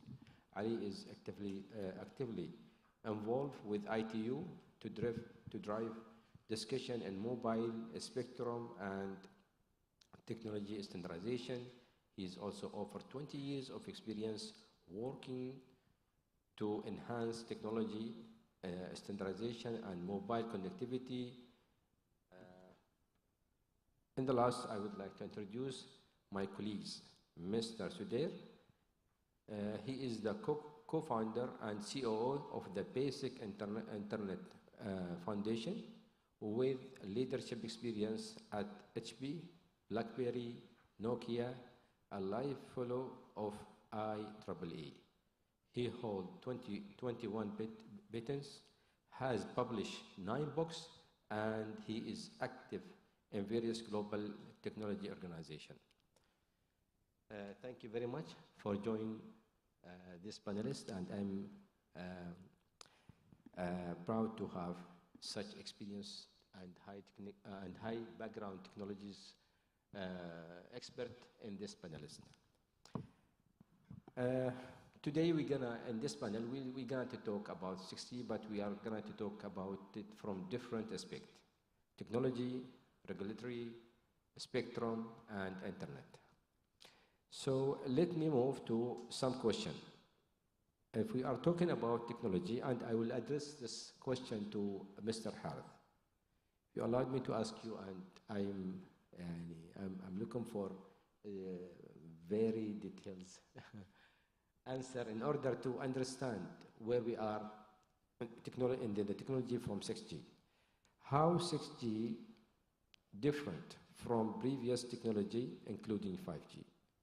And what are the potential economic and social impact of 6G in UAE? Thank you, Saleh, for the introduction. And thank you for inviting me to this panel discussion about the future technology, which is the 6G technology. I would like also to thank TII, Khalifa University, and TDRA for this opportunity. It's my great honor to be part of this event. Regarding your question, Saleh, let me go back to 1990 when we started the 2G network. To remind ourselves about the journey of the mobile network. When we start with the 2G, it was mainly providing the basic services, which is the voice and messages. And 3G came with more enhancement on the speed and allowing the user to start having browsing and web. Then we moved to 4G, which is the network bring the real experience on the data. Make a big difference on the speeds and start allowing the customers to have video services also. Then in 2018, 2019, we start injecting the 5G network. The network which bring a lot of flexibilities to the operators. Networks not only providing services for the consumer, it's open doors for the enterprise and business sectors also. So with the 5G, we start with 5G non-standalone, which means that still the control channel over the 4G network. And the 5G network bring a lot of, as I mentioned, a lot of flexibilities. For example, I'll give you two examples. With the 5G, we start providing services to areas which is remote areas, providing higher speeds, similar to what we are providing in the cities where we have fiber. So this is one of the flexibilities provided to the consumer sector. And another example, for example, for the business sector, that surveillance use cases. With the surveillance today, we can provide it over 5G network. Before it was mainly limited to fiber. But today we have this flexibility. We can provide surveillance which is required high capacity in any area. Also in the city where, for example, in many areas you have a very limited situation, we cannot lay fiber, for example. Today we have option. Before it was limited. We have a legacy networks that cannot give you this high capacity. So this only a few examples showing how 5G provide more flexibility for a lot of use cases. As I mentioned, when we start with the 5G, it was 5G non-standalone. Then we moved today, we have also 5G standalone, meaning that we have dedicated network from access and core. And this network also provide another flexibility, more flexibility, so providing slicing. Slicing is the service that can be providing virtual dedicated resources per customer, per application. Also, it is supporting RedCap. RedCap, it is the service or features can be supporting the low requirements of the IoT and lower bandwidth requirements with the cheaper devices. So all of this showing how 5G bring flexibilities, and it is enhancing the three main known areas, which is the speed, the latency, and number of connections. Then in 2024, we start preparing our network from 5G to 5G advanced. So still we are evolving the 5G network. And today we are saying that our network is prepared, and we are preparing it for 5G advanced to be step before going to the 6G. I'll come to the 6G now. So we moved from 2G to the 6G. With the 5G advanced, the network which will pave the road towards the 6G. 5G advanced with the 6G, it will be moving us from the normal cloud to the AI native. It will take us from connecting only mobiles to connect everything. It will take us from normal connectivity to communication and sensing. So this is the journey of the mobile and why we are going. So the question, do we need 6G? The answer, definitely yes. With the 5G, we are moving, we already evolving, and we continue to be evolved, and we have to prepare for 6G. We cannot say that we have to reach a situation that we need to create the demand so we can have a network can support us. So now, your question, Saleh, what's the difference between 5G and 6G? I will start from the experience. Definitely 6G will come with higher capacity, meaning that we will have much higher speeds. We are talking about 100 Gbps to almost 1 tera per second. Then the latency as highlighted in the morning also regarding the latency, that it will be supporting it from around 1 millisecond to 0.1 millisecond. So this will make a big difference, a big experience. So this is one of the differences. Second difference, let us make it through the spectrum. And the spectrum today in the 5G primarily focusing on the sub 6 gigahertz and millimeter wave. With the 6G definitely they will be explored, and we together, academia plus 3GPP plus ITU, there are a lot of spectrums in the plan. For example, the spectrum 7 gigahertz, the 15 gigahertz, and also the very high spectrums like 60 gigahertz and other spectrums to provide very high capacity. So frequency and spectrum will make another difference also. AI, it's another element. It will be integrated in the core network. It will be in every element within the 6G network. It will be from predictive maintenance, resource allocation, and everything. This another main difference also will be with the 6G. Then we have this massive MIMO. Today we have a massive MIMO on 5G, but still this it will be more evolving. It will be providing more capacity, how to precise and efficient use of the elements. This and also it will support the sustainability targets. This is another advance we will have it on 6G. Also with the 6G today. With high capacity, always you need higher frequencies. So the limitation always will be in how to shrink the gap of the coverage. With high frequencies, we know, all of us, that high frequencies always have a limitation, which is the coverage.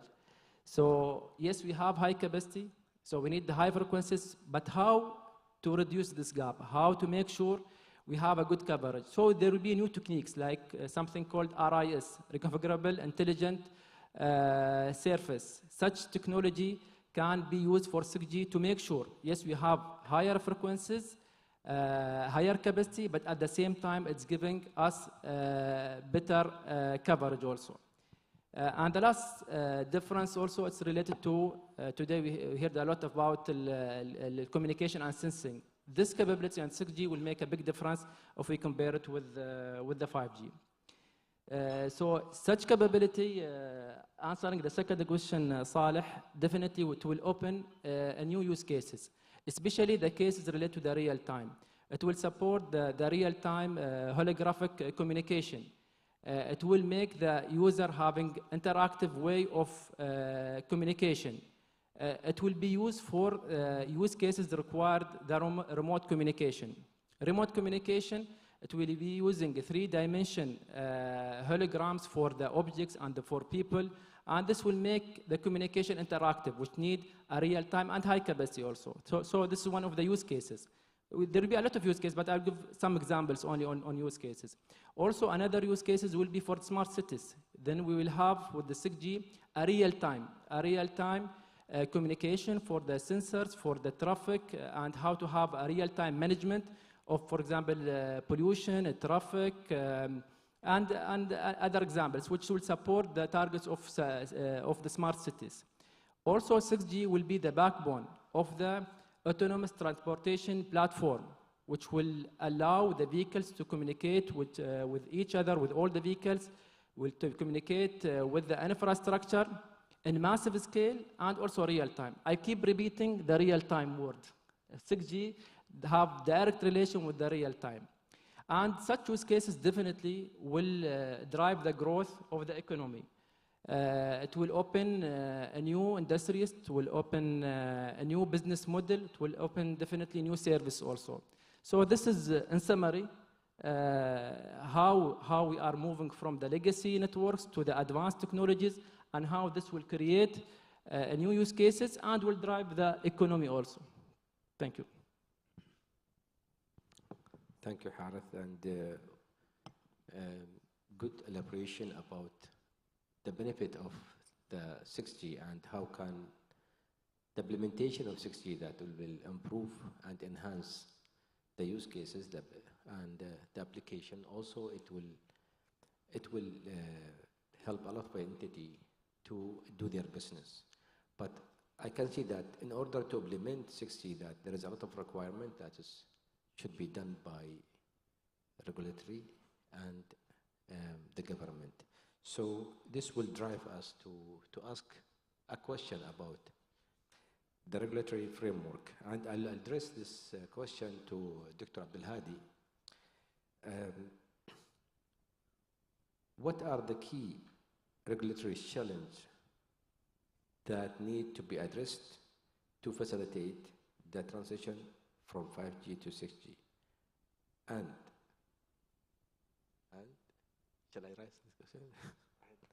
And how emerging technology shape regulatory of 6G from your point of view?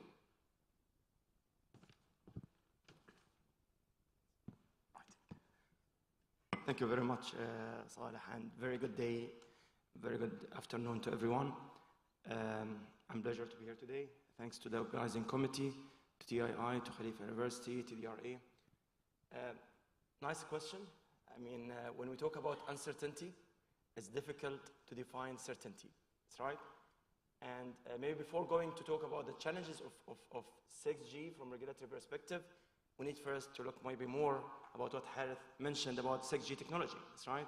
Without understanding the technology, it might be difficult to understand the challenges, even from a regulatory perspective. But before going to that direction, maybe I like always to start with, another reverse direction, and maybe to ask a question to the audience. Do you think regulatory should limit, technology, or should enhance innovation? Anybody have any idea? Just yes or no, right or left? Any idea? Should regulatory framework limit somehow whatever we are doing? Put a limit. For example, if you are, driving in a road, normally you have a speed limit. That's right. So if the speed limit, for example, is 80, and you have like a car that can drive in 300 or 400 or 500 kilometers per hour, it's a limit, that's right? So does regulatory limit our capability or limit our usage of the capability, or does regulatory intended to enhance and support innovation? Both. Lovely. Any other idea? None. Doing what then? So, Abdullah, do you think yes or no? None of them? Okay. So anyway, I fully agree. They are both. However, depending on the regulatory regime in different countries and different, I would say, framework being adopted by different countries, they are sometimes going in one direction over the other. Let me take some examples. In my point of view, and I know that some colleagues may have different understanding here, network neutrality was an idea to ensure fairness between users. However, in my point of view, network neutrality can be a blockage to innovation. Let us take an example, another example from technology side. When we build the slicing capability, when 3GPP built the slicing capability in the 5G technology, it was intended to differentiate between the different requirements and resources assigned to different services based on their requirement, and definitely based on what they are paying to get this requirement. If that understanding is correct, so probably a regulatory framework that says you should not differentiate between services offered to different people based on some prime type of charges may not in line with the new capability offered by the technology. not necessary to be the case, because maybe if the same person is using slicing to differentiate between the quality of different sessions that he is using may not be applicable, or the net neutrality regulation may not be applicable. Anyway, I have seen a number of countries is moving away from the nice idea of network neutrality. Myself, I never believed in it.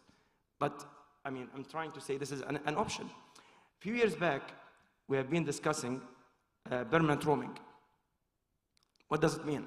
Somebody's coming with an IoT device to the region, to some other countries, with a SIM card and a profile from X operator, and running permanently in his car, and whatever devices, in the other country. So, should we allow somebody with a different SIM to operate in our country and not taking the service from the local telcos? It's a big debate worldwide. And the answer is, it's a factual. I mean, whether you like it or not, it becomes a reality. Even if the regulation was not able to either block it or even allow it, it was there. And then we found that the eSIM even remove out the physical SIM challenge, and then everybody can select whatever profile he like and implement it on his SIM at any time. So let me come back to the question, and I would say that when we talk about challenges, there are a number of challenges, and they are coming from different directions, different angles, technology directions, use cases directions, requirement directions, and let me start with the requirement. Some time back, we used to build solutions or products to satisfy demand. Sometime later, we start building technologies and products to build the demand. And it's a fact. So we are having a capability that may not be utilized fully at the early stage. And then we are working to build the killing application that will utilize this capability. However, sometimes we may misunderstand the exact requirement. Let me give an example. When we started the low latency discussion, we had an ambition to say we need 1 millisecond latency. And maybe I was discussing with one of my colleagues before the session here. And interestingly, when we start discussion with the use cases, owners, what really the requirement, we found that, most of these use cases are fine with 10, 20, 30, 40 milliseconds. But interestingly, when the capability came in the 3GPP, they were misunderstood. People thought that we need an end-to-end, round-trip, 1 millisecond latency, considering all of the DWDM, GBON, firewalls, and then we have 1 millisecond. First of all, technically speaking, is not feasible, today at least. Yes, maybe in the future, because simply speaking, every node in our network, in the round-trip, will have a latency. It's not only the radio interface. So 3GPP, when they came up with certain requirement and supported by the ITU vision, before even setting the standard, was based on whatever related to the radio interface or certain part of the network, not the overall end-to-end network. So understanding the awareness of the context is very important to understand the regulatory requirement and then building the framework to satisfy the requirement. So let us go to the technology side. Over long time, we have two schools have been, let us say, developing and implementing technologies. The first school is licensed, for example, spectrum. Another school is called unlicensed spectrum. And these two schools, I would say, they are living together, they are fine. We never had a problem between each of them. Because simply speaking, each one of them is serving certain purpose. But the movement from one side to another start to be a reality as well. Last year, we had a nice discussion in the WRC 23, initiated by a number of countries, looking for some coexistence between satellite and terrestrial infrastructures in the same spectrum. And interestingly, they are not unlicensed. They are licensed spectrum. What does it mean? Does it mean we are going to have a new licensing regime, something in the middle? Not necessarily. So the understanding of the technology is important in this case to set the regulatory framework. What we mean at that time during the discussion, and it was initiated by the Arab group, that we are not looking for a new licensing regime to whatever being licensed to the telecom operators today in our markets. No. Telecom operator continues to operate their networks in the licensed spectrum that they already authorized to use. And whatever spectrum being utilized from those licensed resources by the satellite operator should be based on an agreement between the satellite provider and the terrestrial provider. This means not necessarily we are touching directly the regulatory aspects. So understanding the technology is an important element to understand the regulatory impact of it, and then understanding the challenge, if it exists. But let me take it very frankly, it was a big discussion at that time in the WRC. Many countries object, and some countries support, and eventually it was adopted by international resolution. And the reason is, maybe they are not aware. What does it mean? How this will work? So context awareness is very important to have a right regulatory framework in our countries. Let me give another example. Not for promotion, but at least to understand another example from how technology is interacting with regulatory. Open RAN. When Open RAN brought to the table of discussion, there were so many concerns. I mean, at least some of the countries proposed to the previous conferences, treaty-making conferences, some proposals to build an international standards for Open RAN. What was the concern? The concern was we are opening up a bigger surface attack, or a bigger attack surface, whatever we call it. So the idea is, when you are exposing your system or your service to multiple service providers, to multiple, I would say, technology providers, you are increasing more and more the risk of being compromised. And this was the concern by some of the countries and industrial players, regardless of whether this is true or wrong, but this was a concern. Coming today to some of the previous colleagues who made very nice speeches, we have been talking about an AI-driven networks. Did we think, what does it mean? The software, whether we call it software or we call it an AI code, will decide how the network will operate. Not only from resources perspective, by the way. Let me give an interesting example here. Because like resources driven by AI is something that we are doing today. When you do, for example, massive MIMO with an AI capability, you need to decide what sort of pattern you need to transmit using a multiple input, multiple output with massive number of, not necessarily massive, but I mean big number of antenna elements and diodes.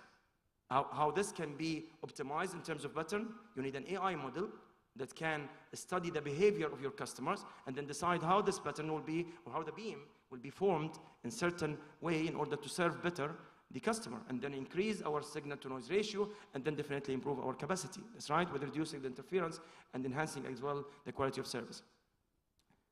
Looking back to some of the discussion in the international forum, for example in the ITU, we had nice discussion about the active antenna system over the last 4 years, I would say, to understand how the active antenna system will work. Okay, that's fine, new technology, people are discussing it, but it's not the case. The problem was, there were some proposals to the table that we need to put a limitation on the technology by something called TRB, total radiated power. And the proposal at the time that we need to put a limit in terms of power on certain bandwidth in every spectrum, in every frequency band. For me, this was a disaster. This was a disaster. If we look, if people understand how technology is being evolved, they can never propose this. We have been using in 2G, Baba Abdullah, as you mentioned before, 2G was using, for example, 200 kilohertz, that's right? Today in 5G, we're speaking about hundreds of megahertz. Can we imagine how numbers, how many folds we are talking about here? If we are limiting our radiated power in terms of bandwidth, we are destroying our ecosystem before even innovating or even before building it. And unfortunately, this has been discussed in the international forum for 4 years. Yes, eventually, the good news were not being agreed, so many people were concerned, but to be honest, was driven by an interest from some countries who were, satellite pro, or supporting satellite. But regardless whether we are talking about satellite or terrestrial, eventually we should not block our technologies. So we cannot block the technology innovation because of some concern by some people who may not be able to understand the technology. So understanding the technology is important. Understanding the requirement is important before even we set our regulation. That's right. Third, we need to look to the regulatory framework itself. And here, I would talk about a cognitive regulatory framework. In the new era of multi-dimensions, multi-layers, we call it services, multi-industries, multi-everything. We need to keep in mind, it's not only telecom anymore. We have so many industries concerned, so many authorities concerned, so many regulatory frameworks will be impacted with whatever we're talking about here. As an example, AI. So how AI will react? And what will happen if the AI model was not educated well to perform well and eventually cause us trouble? Who would be responsible? Is the operator will be responsible? I mean, the user of the AI model, whether it's in telecom, in 6G, and maybe something else, or is the use case owner or somebody else? At the end, 6G is a technology that is built to support innovation, to support use cases, to support requirement. So 6G, I would say, eventually, it's not only a matter of enhancement of speed, it's not a matter of enhancement of latency, or even, as we call it sometimes, hybrid low latency and reliable, high reliability ecosystem, rather than call it ultra reliable low latency. So now it's being evolved in 6G to make it in a more, I would say, logical way. And I like the speaker before when he said sometimes when you increase the reliability you affect your latency and vice versa. So we have to be careful what's really our requirement, what's really the use case requirement, what really we need to achieve, and then to build the regulatory framework against it. I think there are multiple angles and dimensions. I see the time is running. Probably maybe one last comment in terms of regulatory. I think regulatory framework should be flexible enough to support innovation. Whether from spectrum, whether from sharing the resources, whether from enabling the resources, but at the same time should be able to set the framework that makes the efficiency of using these resources higher than whatever we have today. So balancing between the framework in terms of supporting innovation and setting the framework to make everybody happy, so we do not have interference from one to another. We are using high frequency band for whatever relevant and low frequency band to the relevant. So I would believe that 6G is not different from all other technologies. We need to have low band for coverage. We need to have high band for capacity. The same, I'm not expecting something different. I'm expecting the same procedure, but we are talking about ubiquitous connectivity, covering the space, the maritime, the land, should be seamlessly working together, operating in a very seamless way, an efficient way, with, I would say, a reliable enough regulatory framework that can support the growth of the innovation and the technology, while at the same time ensuring that 6G is getting the right resources to operate. Thank you. Thank you, Doctor, and really I appreciate that you are highlighting a lot of elements that should be considered either by regulators or by the operators or service providers, and even you highlight the thing that should be considered either by vendors. And really you mentioned very important things about how the regulatory can balance, but I'll come back to you for this question if we have remaining time after we speak or we talk about the spectrum, because the last sentence that you mentioned is about the frequency that we need in order to implement the 6G. So since we're talking about the spectrums, I think the right person that I can ask is Mr. Ali. How can a spectrum allocation strategy be optimizing to support the drive technologies need for 6G? And what role should government play to ensure access to 6G technology and bridge digital divided? Assalamu alaikum. It's a pleasure. First off, thank you very much to TII, to KU, to TDRA for this opportunity to come and speak here. It's a pleasure to be sitting here and to be sitting with such a knowledgeable panel. It's an absolute pleasure. Spectrum is a very, very critical question whenever we're talking about any wireless communication. You use some keywords in the question. The first thing is, what kind of, how can we ensure an equitable use or allocation of spectrum? And also, how can we bridge the divide that exists with the new technology? I'm going to build on the knowledge that was shared with us by first two speakers, Brother Harith and Brother Abdul Hadi. So they highlighted some of the key things. I'll take the example, let's say, when we talk about bridging, let's take the example of building a bridge. I mean, if we are interested, so if we have two islands to connect, one way is to take a boat. The boats are slow, but you can actually get people across. It's still a way of communicating, of converting or commuting across the two islands.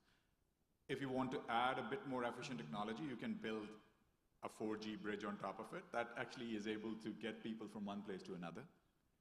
If you want to add more capacity, if you want to make it more efficient, then maybe you make a bridge which is wider, which is bigger, but that cannot overlap. Eventually the traffic will be shared between the two bridges, but yes, you build another bridge on top. Now you're saying, why don't we actually build a tunnel and a bridge and connect it through the skies and all of that together? Because in the end, you want to make sure that these two islands are not just two islands connected to each other, but in the end, they are one big ecosystem. And the progression that we have from first generation all the way down to the sixth generation is converting communication between entities, communication between people, then communication between applications, and now we are taking communication between every single thing, so it becomes instantaneous, it becomes organic, it becomes automatic, it becomes intelligent. The moment we put all of these together, all of these things together, you realize that this is suddenly creating the picture that in the end becomes a 3GPP octagon that looks towards 6G and all the different elements that come along with it. Now, that's the technology front. How do we address it? Every time you go and build a bridge, the bridge might be short, but you do need to anchor it somewhere on the basin of the ocean, right? So you need some strong base, you need some strong foundation. You also need some concrete to build the bridge. You need some people to actually lay that concrete properly. For us, the bridge, no matter how low or high there is some foundation. The foundation is the spectrum that we run the waves on, that rather our MNOs run the waves of communication on. If you want the waves to go further, then you need to make sure that this is a lean, efficient, and far-reaching wave, and that means, in other words, we need to have lower frequency bands. If you want the wave to go carry a lot of traffic, then you need to have higher frequency bands available, because then you can make them wider. But then, of course, the capacity to carry those wider bridges is going to require a lot more stronger foundation. Maybe the length of the bridge might not be sustainable in that case. So yes, the reach becomes less, but the capacity becomes high. Now, this is 101, and considering the kind of excellent presentations that we saw just before the coffee break, this is very, very basic stuff now. So if I revert back to saying, all right, we need the high bands, we need the low bands, we need the mid bands, all of them. Why do we need them? Simply because of all the simple examples that you saw. We are enhancing our 5G experience. And the 5G experience is not something trivial. Each and every one of us have at least one phone in our hand. I would be I wouldn't bet on it, I'm not a betting man, but definitely there will be most of the phones in this room, and the rooms outside will be 5G capable. And a lot of them will have the capacity where your experience on 5G is significantly improved, and it's not just a marginal thing when you jump from one technology generation to the next. A lot of us stop browsing on the mobile if we jump down to 3G. Anything below 4G is considered almost non-connectivity. This is what we've learned literally over the last 5 years.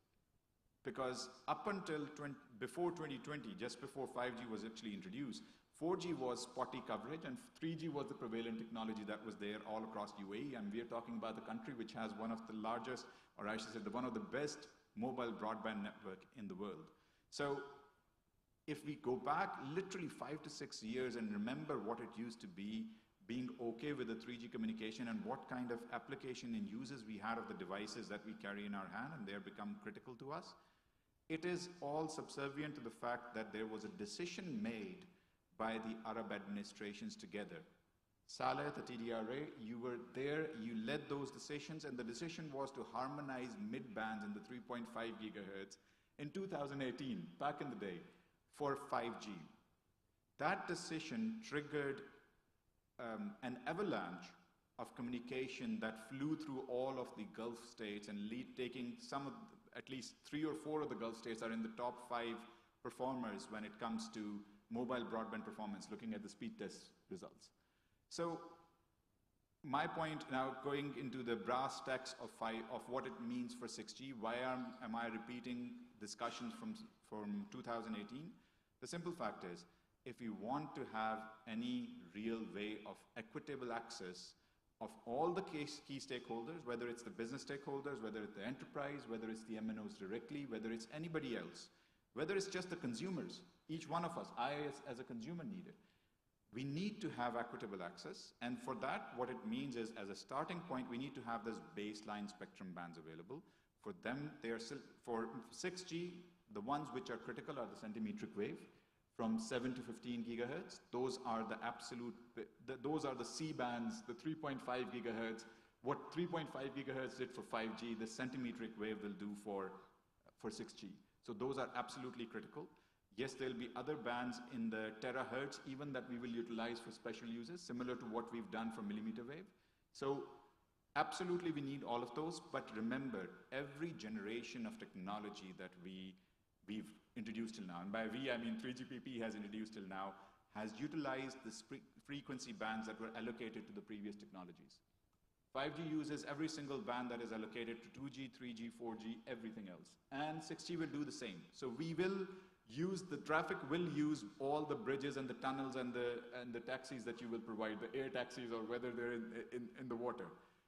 But we need, that will take time. We cannot just take away from the existing allocation. That means we need that centimeter wave to get the things done, to get the initial rollout through, to get that momentum, to keep that momentum going. The next step will be expanding it to wherever other utilizations are not there. And of course, we'll use terahertz. And on a personal note, I was looking at the fantastic website of this event today, and I realized that I need to change something when it comes to the 6G era, and that is that picture, because that looks more like my son now than it does to me. So that's a picture from 4G era that needs to change to a 6G new picture, inshallah. But on that note, I think, just to sum it up, UAE in general, the Arab countries, the Gulf countries in specific, have become the leaders in the telecom industry. You have earned this spot, mashallah, and this is excellent work done. But that also comes with a responsibility. You cannot look towards anybody else to say, what next? Everybody is looking to you. And from that point of view, 6G is your game to play. It's our game to play together, and it's our way to make things happen. Centimetric wave, first step, regulatory challenges you already heard, and the MNO's excitement you can see. We are all lined up to support, and inshallah, we'll make the best of it. Thank you.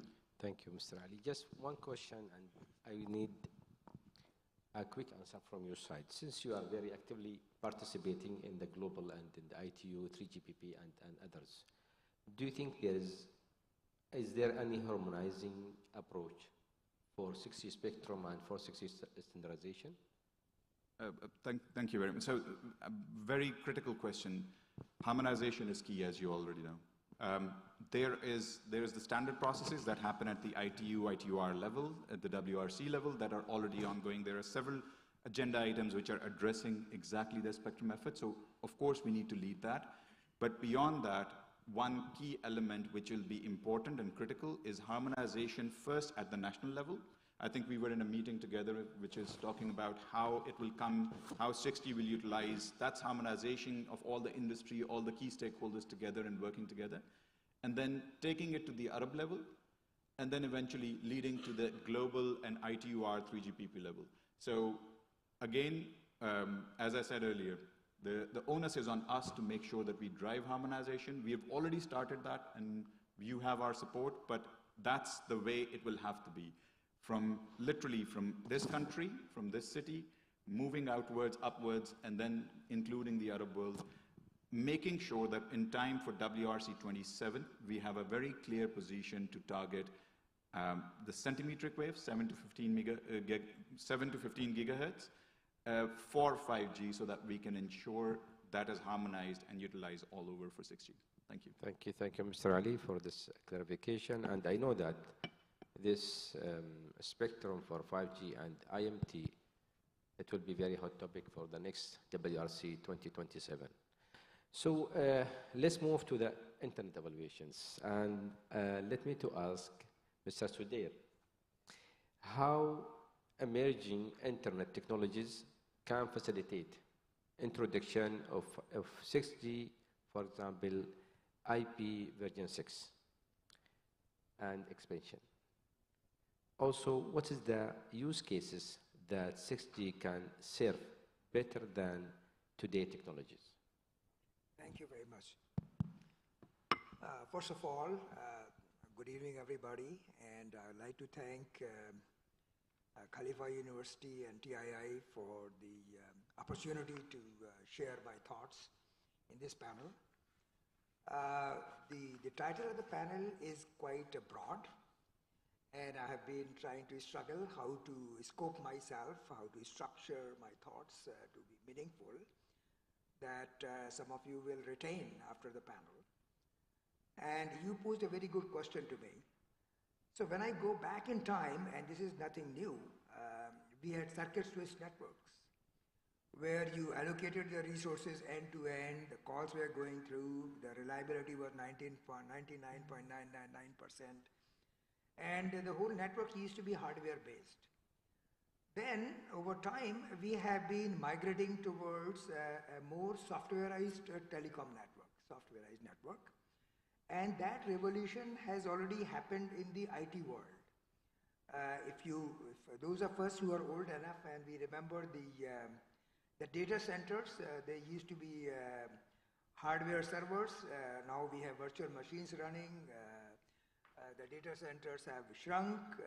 The energy consumption is very low. Air conditioning requirement is low, and the energy levels are low. But all these savings have eluded the telecom industry for a long time. And this change only started from 2012 or 2013 to do something about the telecom network that we have been using for decades. So one of the things that has been happening is going from a hardware-based communication network to a softwareized network. Then we have come to this idea about the cloud technology has come. That has given rise to how do we have the distributed unit where you have hardware that is only takes the analog signals, you digitize it, send it somewhere else, we have centralized unit, do all the signal processing and everything else at some centralized location. So we have this concept of edge computing and core computing and so on and so forth. So these evolutions have been happening from 3G onward, 3G, 4G, 5G, and this will gather more momentum as we go towards 6G, that's for sure. And that has helped us to increase the utilization of network, that we are able to run it to 70, 80, 90% utilization, because we have softwareized the network functions, the capabilities and features and so on and so forth. So that has been a big evolution and revolution that has been happening. But since the telecom network is a vast, huge network, the progress is very slow. We do it at a device level, it is easy to do, but when you think about a system level end to end, it is a very hard thing to do. And a lot of us are imagining, we are coming up with the great concepts that we hear in all our talks and so on and so forth. But for engineers to build those things, it takes time. And to integrate things still takes time, and to make sure it is legacy compatible, that takes even more time. Then there is this whole idea about technology and market. You know, there is a big chasm, there is a big gap between developing a technology or a patent and taking something to market. Because to develop a product, you need to work with many third parties, you have to have a quality assurance organizations, you have to comply to standards, regulations, and so on and so forth. So taking any new concept or any new technology to market is very difficult. And that is going to be quite challenging when we start talking about machine learning, AI, because now that is raising other questions of regulations, you know, these legal issues, the security issues, the privacy issues. How do you know if AI has made a mistake in making a recommendation or making any modifications in a network configuration that was based not on such a reliable data? So there are going to be legal issues, and these regulations and legal changes have been happening very slowly. That is moving much slower than the standards that we technologists usually develop. So here I'll just touch upon actually three things. So one is the policy, the second one is the regulations, and third is the standards. So policies are set at a very high level, at the national level or at the international level, as to what should be the policy of a country, or what should be the vision of the country, where it should go. And then comes the regulations, and the regulations are international regulations when it comes to spectrum issues, for instance, because of interoperability. But then regulations have a drive, are driven by the countries, by their unique cultures, where the society wants to go. So that is where the regulations are defined. And the third thing is the standards. And we know 3GPP, ITU, and ETSI, and IEEE, ITF, they all work on the standards. And if you look at the standards, they are mostly, if you look at their document, they are so difficult to understand unless you are an engineer. So these are mostly standards are written for engineering purposes. So these are the three things, like a three-legged stool. You need technology, you need standards, you need regulations. And this whole table on the top is like the market. If there is no need for it, all those things don't go to market, and nobody makes money, and the technology fails and nothing happens in the marketplace. So that's the thing I want to touch upon. And lastly, when we go to 6G, when we have been talking about 5G, we have already been talking about 5G is a network of networks. When we go to 6G, we're going to terahertz network. It will be even a more complex network or network. We are talking about very small cell sites, small ranges, trying to provide high capacity in very small areas, and they all have to interwork with each other, with a big cell, with small cell, with control plane, which is common to all of them, and so on and so forth. So we are definitely going to enter a very complex world. It is not going to be as simple as it may seem, and that's why we seem to say that telecom industry moves slowly, but it is because doing anything engineering, taking it to market and making money in a profitable manner is not a child's play. It's a very difficult thing to do. Whether it is a manufacturer, whether it is the government, or whether it is the consumer, or whether it is the network provider, there are all these stakeholders, they have to benefit from whatever it is done. So that's the other point I wanted to make sure. And up until now, up until 5G, we have always talked about from the consumer point of view, meeting the needs of the consumer, but industry verticals are going to be hugely impacted with the capabilities of 6G. And many of those capabilities and the requirements could be met with 5G as well. And nobody has really made a very clear distinction that why is it that 5G is not able to do that we require the 6G, except that it will give you better throughput, low latency, and so on and so forth. And that is where comes a very important question that we should never forget when the technologists put all these aspirational goal of delay latency of 0.1 millisecond and millions of devices and so on and so forth. Just we should never forget about the limits of the physics. Physics has limitations. If you look at the speed at which the electrons move, they cannot go faster than the speed of light.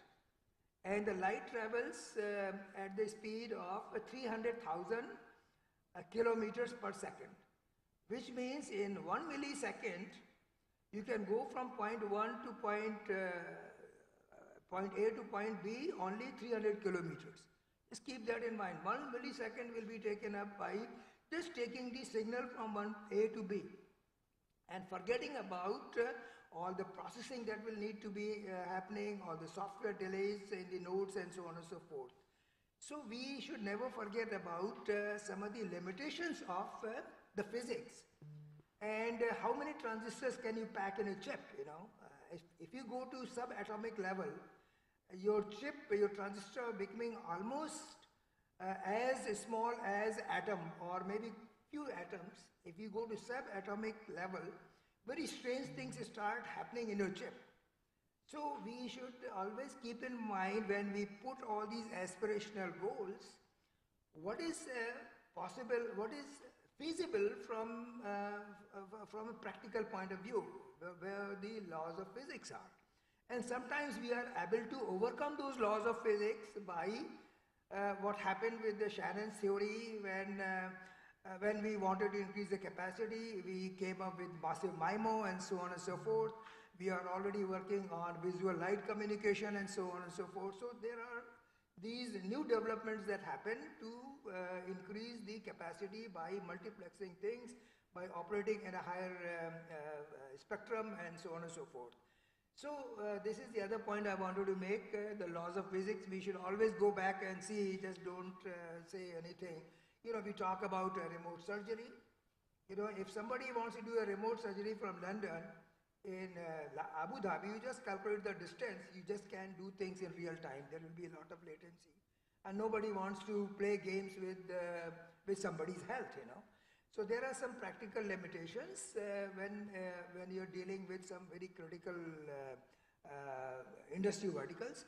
But to summarize, industry verticals are going to be the big game changer for the telecom operators, and mainly because of the technology of network slicing that I want to touch upon. Up until now, just one more minute, up until now, the internet has been best effort. So whether you're transmitting video, audio, or healthcare information, it is shared by the same network, so latency was never guaranteed. But if you can build slices for different industry verticals and different industries and different customers, then the network operators can charge in a differentiated manner to those industries and make more money, as opposed to charging one type of subscription to everybody else because of not being able to provide guaranteed quality of service. So one of the big things that is going to be the game changer is network slicing whenever that happens. And 3GPP and other technical experts, they have been looking at network slicing from release 17 onward, also in 5G, but it really hasn't been deployed yet. But I think that will be a major development whenever that happens. So with that, I'll stop here. Thank you very much, Mr. Sudhir. Thank you, and appreciate your elaboration in this topic. We can take one or two questions maximum from the floor if somebody would like.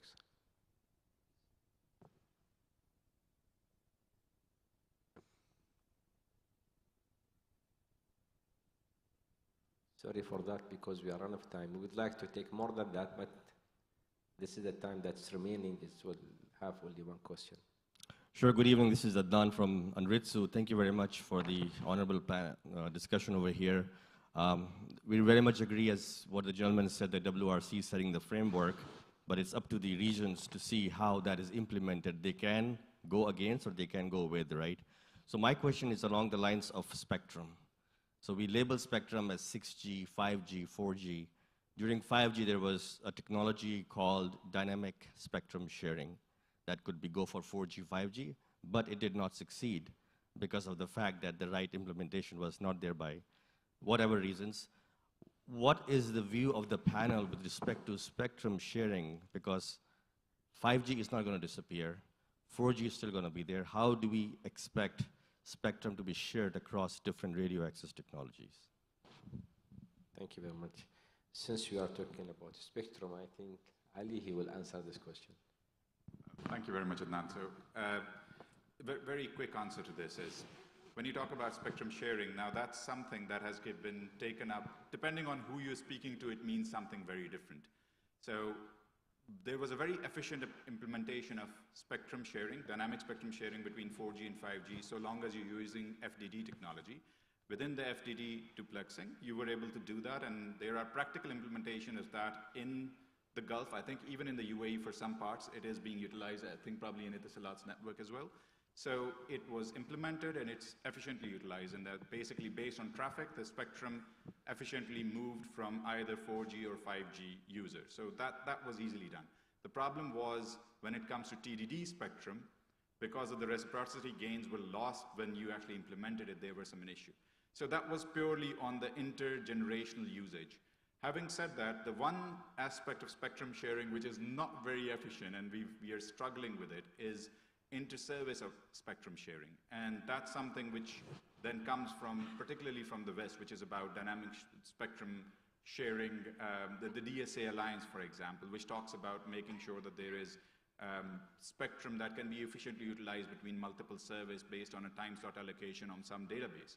There are some usages of that even, but quite realistically speaking, it has not been mass adapted simply because when you talk about input of investment, an MNO puts millions of dollars of investment into the infrastructure to build something, and they need some guarantee that they will be able to deliver that service with the right quality for a sustained period.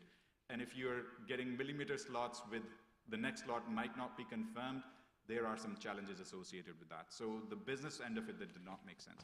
Of course, happy to discuss. I'm sure we are out of time, so happy to discuss that further later. Thank you. Thank you, Ali. And as a final remark from my side, I think regulator should encourage and push forward for more collaboration between industrial stakeholder, academic, and government to drive 6G research and development. And this is my final remark. And in the end of this discussion, I would like to thank you all for attending this session.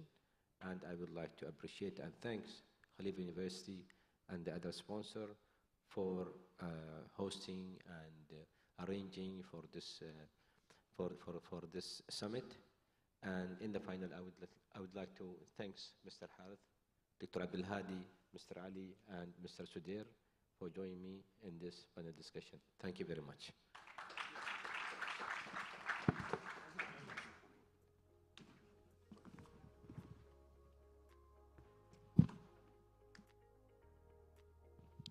Thank you for all the panelists for this very interesting discussion.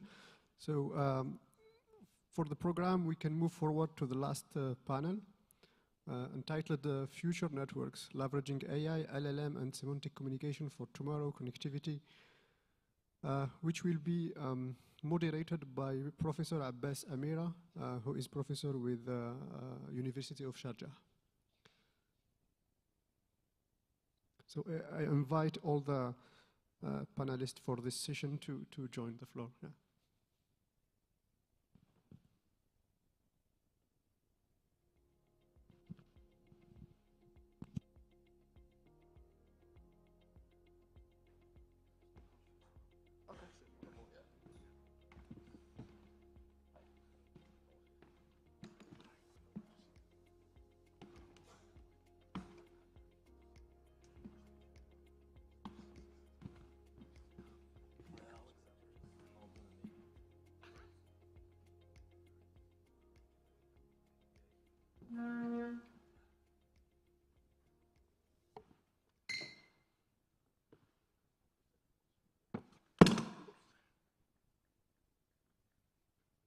Hello.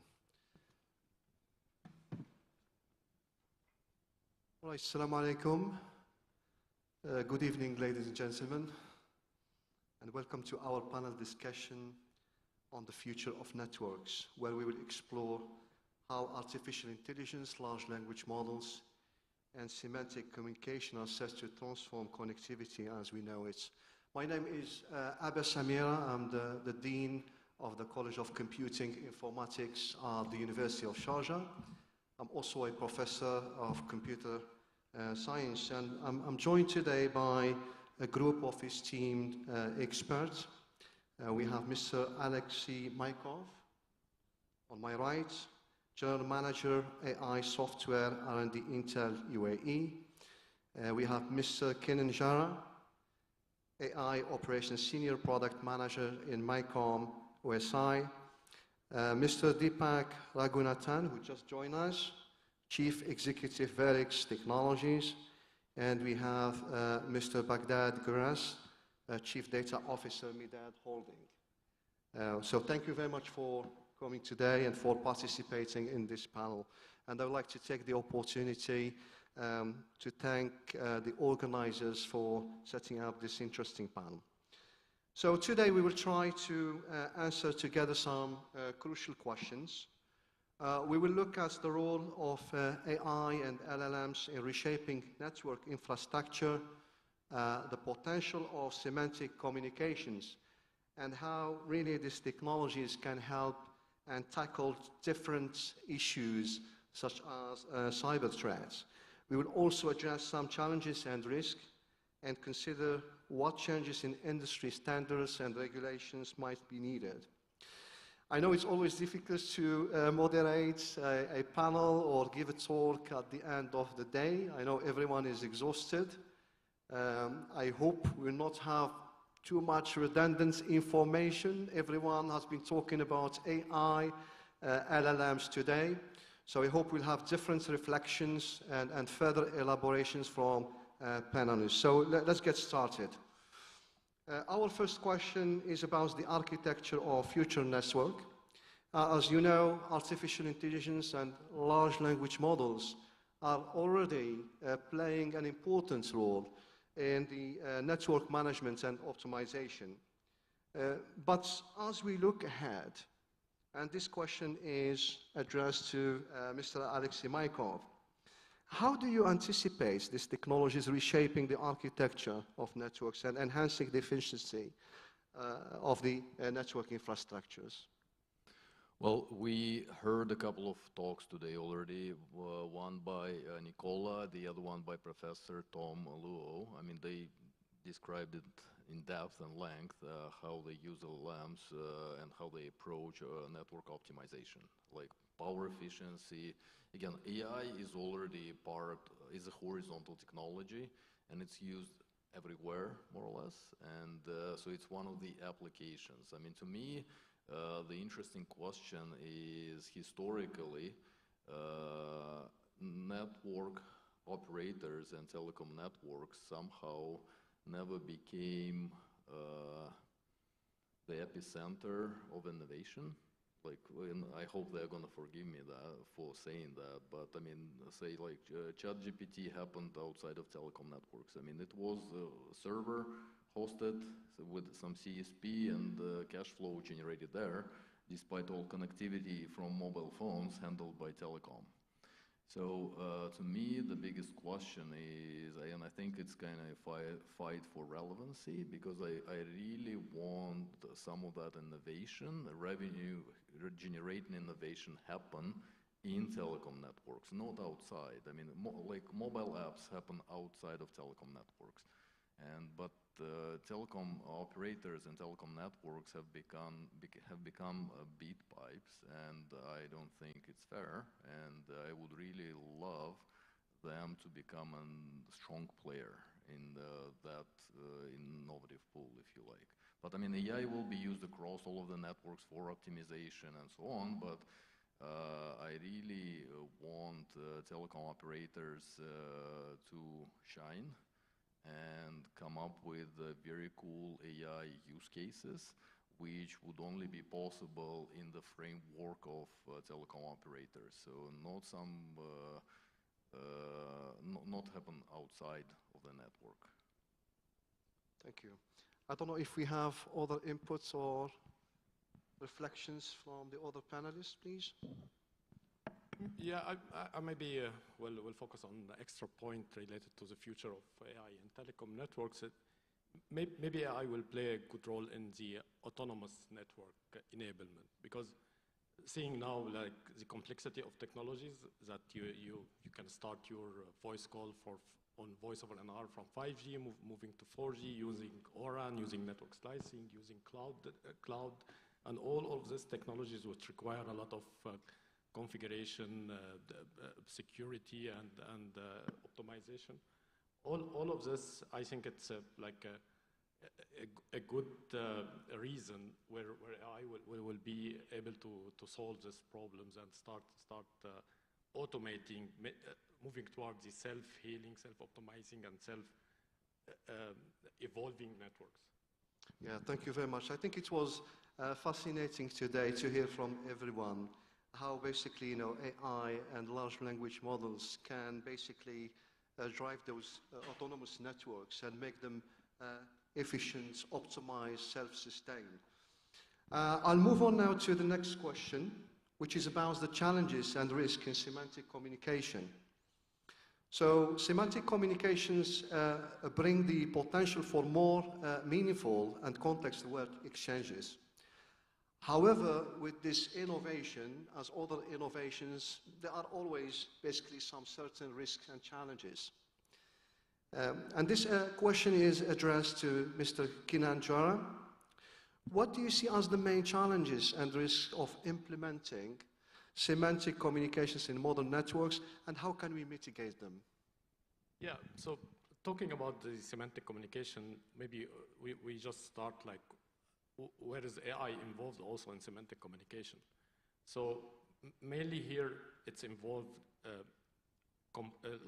compression and reduce the amount of data need to be transmitted to the receiver part to be able to predict with minimum information the context that it's communicated. So coming from this idea, on the receiver part, the AI will play, of course, will play the role of decomposing the context to smaller objects that and do the reverse engineering of the prediction in the receiver side to identify the minimum information that I can transmit it and it help in prediction in the receiver side.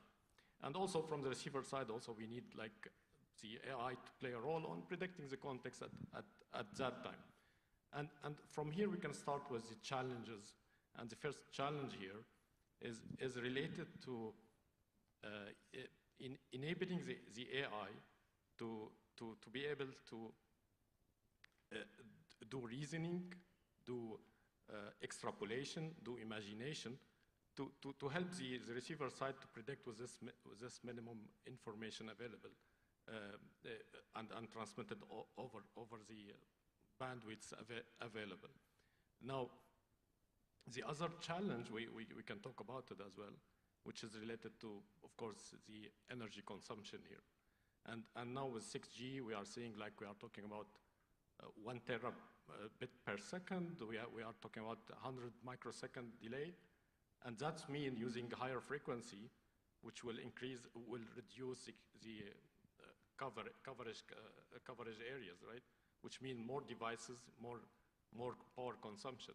And similarly, in semantic communication will require as well a huge amount of processing, which also will increase the power consumption and the carbon footprint. So here, the challenge is to try to find this balance between reducing the amount of data and reducing the amount of energy consumption at the same time. So this is where also there is another challenge. And the third challenge here, it's where the communication network now become mission critical. We heard about the connected car, we heard about remote surgery. So now we need to focus on the accuracy now. We know in communication network, there was years spent on making this networks reliable, making it with high accuracy. And most of the people in telecom worked on project to enhance the success rate from 99.8 to 99.9. So we are talking about very high standard. And here when we are talking about the AI and semantic communication, we should also follow these standards. And here where we need to enable a lot of mechanism of drift detection, automatic retraining, to make sure that the AI is giving the needed reliability and need accuracy for these communication networks. Well, thank you very much for your reflections, Mr. Kinnan. I think in addition to what you said, in terms of that best trade-off that we want to achieve, in terms of the amount of information we want to reduce, or redundancies we want to eliminate, the power consumption that we want to reduce, we still have really the ethical issues and also the ambiguity problem with the meaning of information that we want to submit. So I don't know if you have maybe further reflection about this. Yeah, exactly. It's here it's there is like there is a lot of consideration in the data privacy, data governance, and all of this regulatory things that we need to work on it as well. I think also this is one of the challenges, as you mentioned. Yeah. All right, thank you very much. Now, the next question will be addressed to Mr. Deepak Raghunathan. And we're going to build on what has been said previously about, again, user experience now. And I wonder if you can tell us briefly, in what ways can AI-driven semantic communications enhance the personalization of services in next-generation networks? And how might this change the way users interact with digital services? Thank you, Professor Abes, and good evening to one and all, and thank you, organizers and fellow panelists here. Good evening. AI is nothing new. I mean, we are experiencing everyday improvements in the applications that we use, in the networks that we use, where from every generation we have seen something improving stage by stage. It started with simple database, optimization, to big data, to statistical analysis, to prediction, to GPTs, and it's evolving. It's not new. It's like a child growing up. If you carefully take a step back and see, it's growing up. But really, semantic is a beautiful word, because what is semantic is, let's say I walk hurriedly into my office and I say, hey, did you see David? And somebody says, check on the left. What does that mean? He knows he's there on the left? He knows he saw him go to the left? Or what really is the answer there is semantic, because the system has to interpret that accuracy to give you where David exactly is. So if I have to take a real life use case from an end user perspective, because how it's going to improve end users end of the day, let's say I am sitting in my office and I'm working on a very important presentation, which is graphic heavy, and I want to send it. Somebody else is in the finance department is trying to make a big payment or a credit or a debit that's happening simultaneously. Somebody is in the data center who is monitoring about thousands of transactions that is happening simultaneously. All of this is occurring simultaneously, with each person having a priority, each person having a need which has to be determined contextually and semantically by AI or by learning. And here you have what all at play. You have the device at play, the operating system at play, you have the network at play, you have the service provider at play, and all of these systems are trying to improve the experience of that end user simultaneously. And each of them are applying their own artificial intelligence models, their own perfections into this. And ultimately, how is that fundamentally going to reflect it to the advantage of the end user is the big question that you have posted to me. And to me, I think in many ways it's happening already. I think we can see that when you order a coffee in an application, that it's seamless. When you make a payment, it is seamless. The way we bank has become seamless. And it's only going to get better and better and better. But how much of us or our transactions or our everyday lives is going to be interpreted by machines is a big question, where the question of ethics, the question of risk, the question of how much of exposure is possible, all of this is going to have a wonderful interplay. I think the answer is it will unfold on its own, and we just have to steer ourselves in the most responsible manner to appreciate how end user semantics is really going to help us. And with 6G or with future networks, this is only going to become rapid, bigger, and more complex, like some of the panelists earlier and some of the speakers earlier have said. it's just going to become more and more complex, but more and more interesting for all of us to crack the code out here. Thank you. Well, thank you very much, Deepak, for your comprehensive response.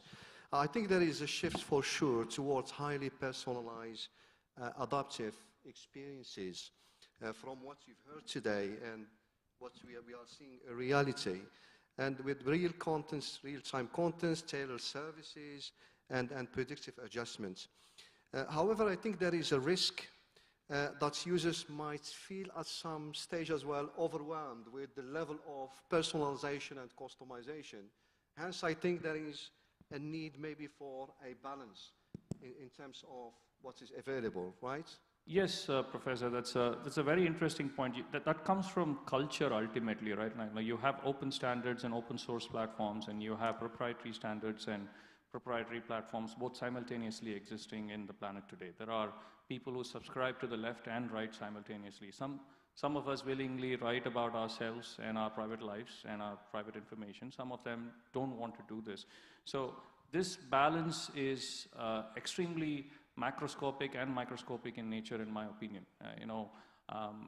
There are some who are fighting for openness and transparency, and there are some saying, we need not be exposing everything. So when you have to write a regulation, when you have to put a code of conduct, or when you have to put a governing principle to understand the risk of this, how much is too much? It's a highly complex question. It's a highly complex question. But the fundamental rules are the same. There's an interesting question about traveling at speed, that when your car can actually go at about 400 miles per hour, but your road is going to restrict you at about 80 miles per hour. That is needed because the overall pace of the traffic determines the ultimate outcome of any individual, because you are going to be averaging out at some point of time in everything. So the balance is ultimately that when it reaches a critical mass, we will find the model correcting itself. Because when all the aggregation happens, there will be a correction that would bring the balance and acceptance in which it operates, in my opinion. But to look at it at a very large scale that we are thinking about, which is unfathomable in my opinion, it is highly impossible, other than the fundamentals are right, the ethics are right, that the micro and macro governance is also going to evolve and emerge with debate and deliberations, exceptions and fights, and eventually it will still travel at a nominal pace. So I think we're here at 5G, we are talking 6G already, which means we've progressed and we are going to be progressing more. My feeling is, yes, there is a risk. So if AI is going to play defense, then AI also has to play offense here, right? Because no human being will be able to fundamentally look at it to determine that. So you have to keep perfecting the model to arrive at that precision, which would be, in my opinion, like pi. You will always be at an approximation, but will never be able to get an absolute answer to this. My view, I'm sorry. Thank you. Thank you very much for your elaborations.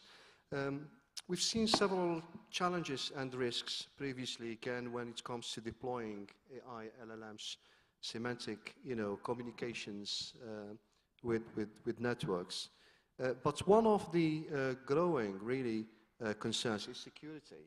And this question will be addressed to Mr. Baghdad Gwiras. And given the complexity of today's cyber threats, I wonder if you can tell us, how can AI and LLMs enhance the security of resilience of future networks? Specifically, what role might they play in identifying, preventing, or responding to different cyber threats?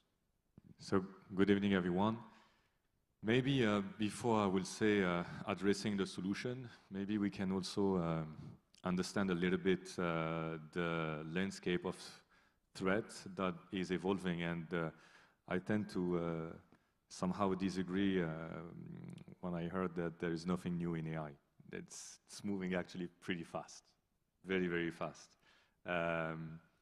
Today, the ability of social engineering on deep fakes and voice cloning and deep fakes is not necessarily only on the faces, right? We are talking about deepfakes for everything. Can be a website, can be a brand, can be anything, right? And biometric, for example, information. So this is somehow the ability for technology to create a crisis of trust. There is now an issue on believing everything that there is in the digital space. And we are living more and more in a digital world.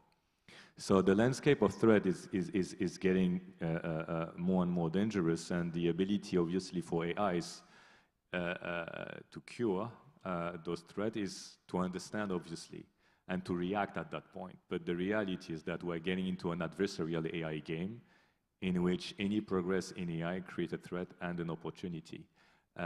We are, through 6G, we know that getting into an explosion of data, which means that also there is an issue on the data poisoning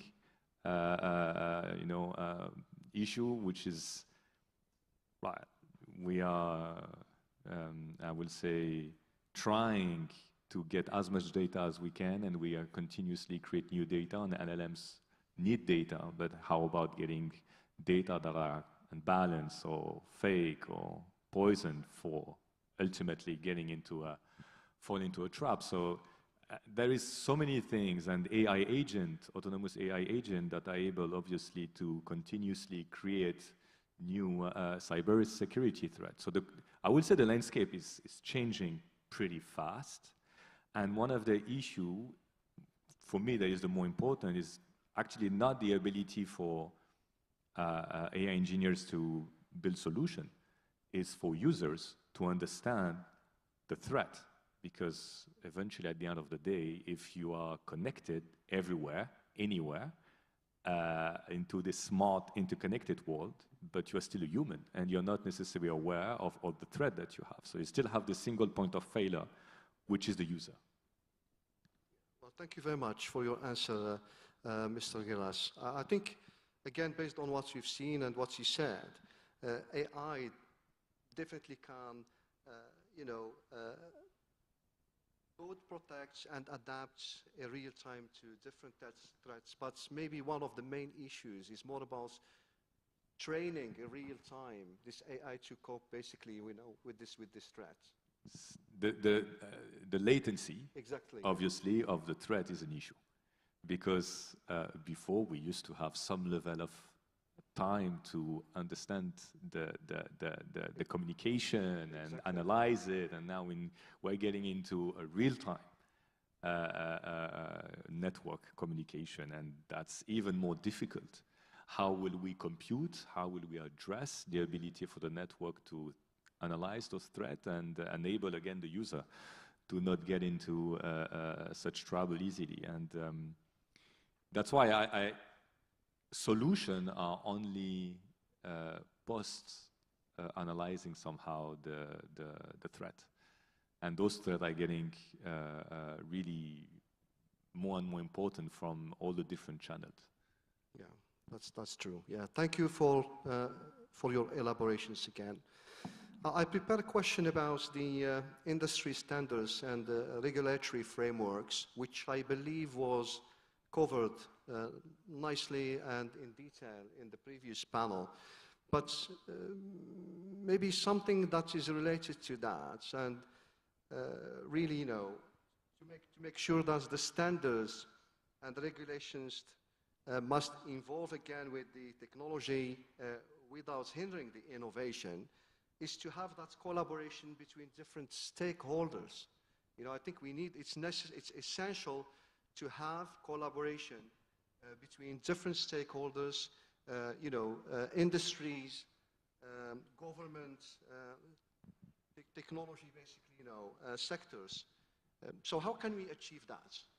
Because it looks like sometimes people are working in silos, and I think it's very important to have that collaboration and have that synchronization between the advancements in technology and the regulations frameworks that we are preparing.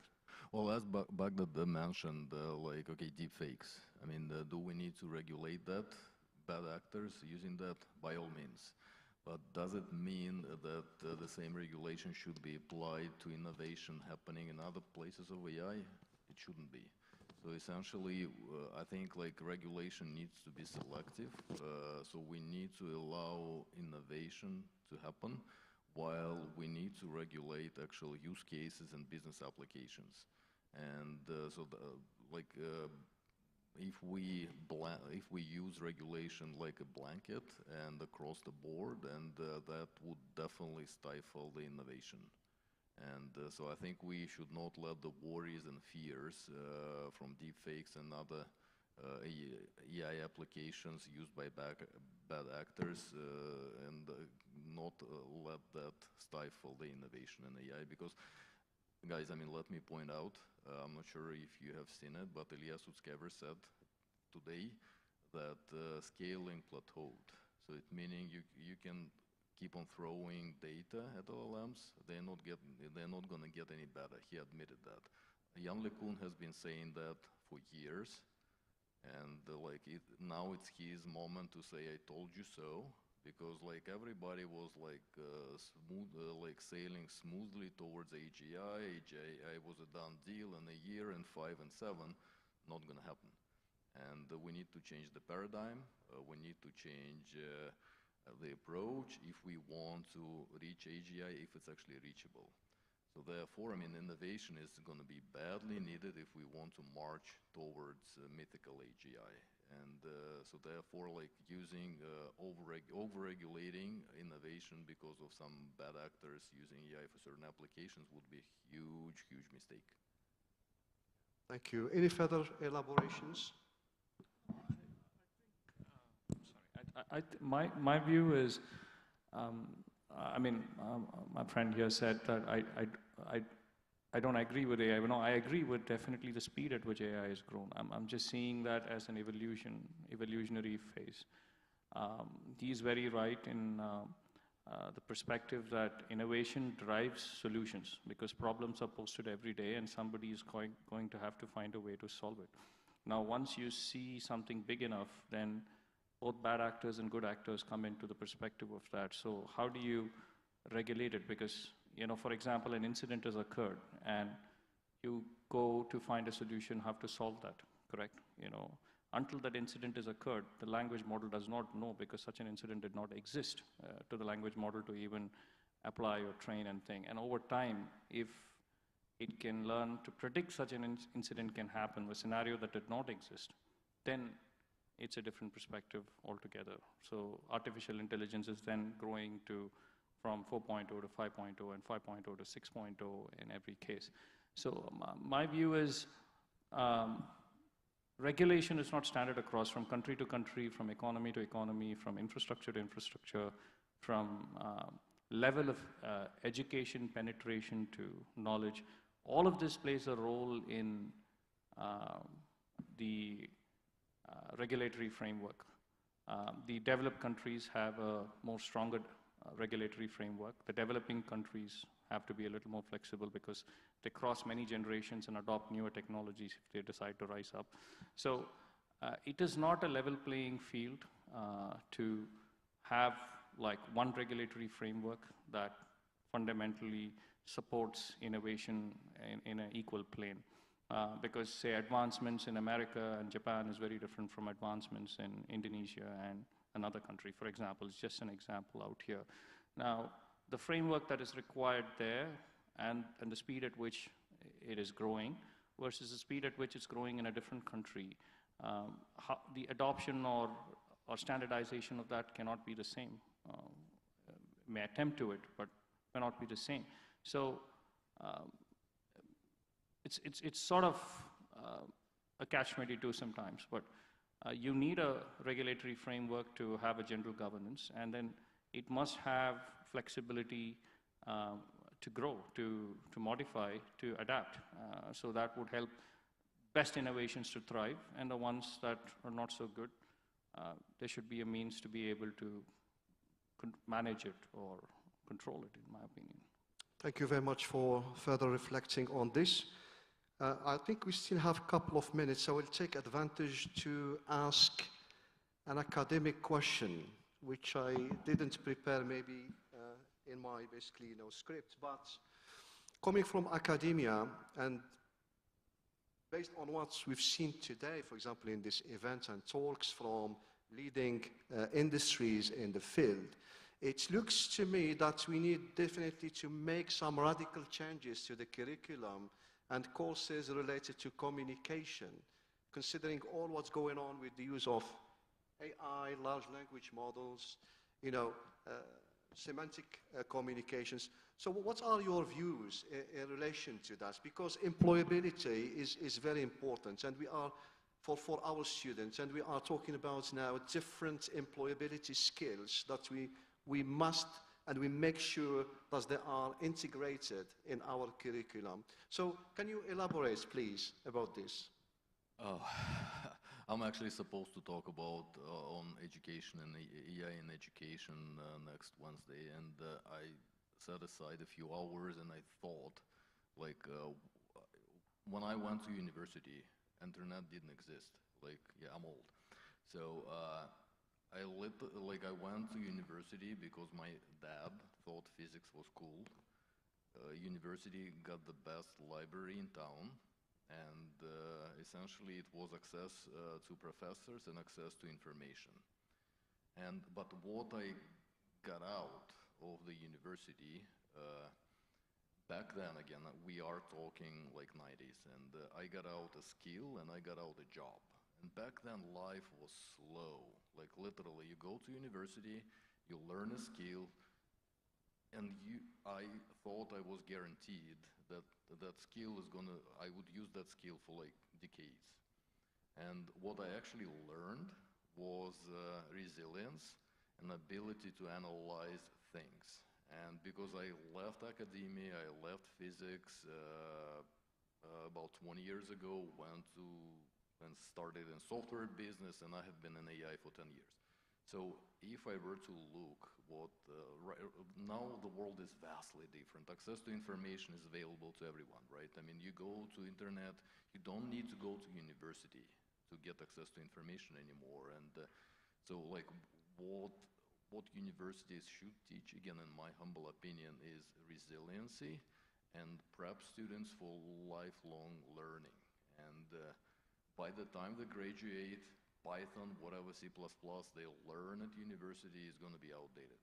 So like they are guaranteed so that they are going to learn many, many waves and new things in their lifetime. And employability, yes, I mean, essentially you need to show that you can master things. I mean, nobody can show like 20 years in AI, right, experience. I mean, AI renaissance was 2012.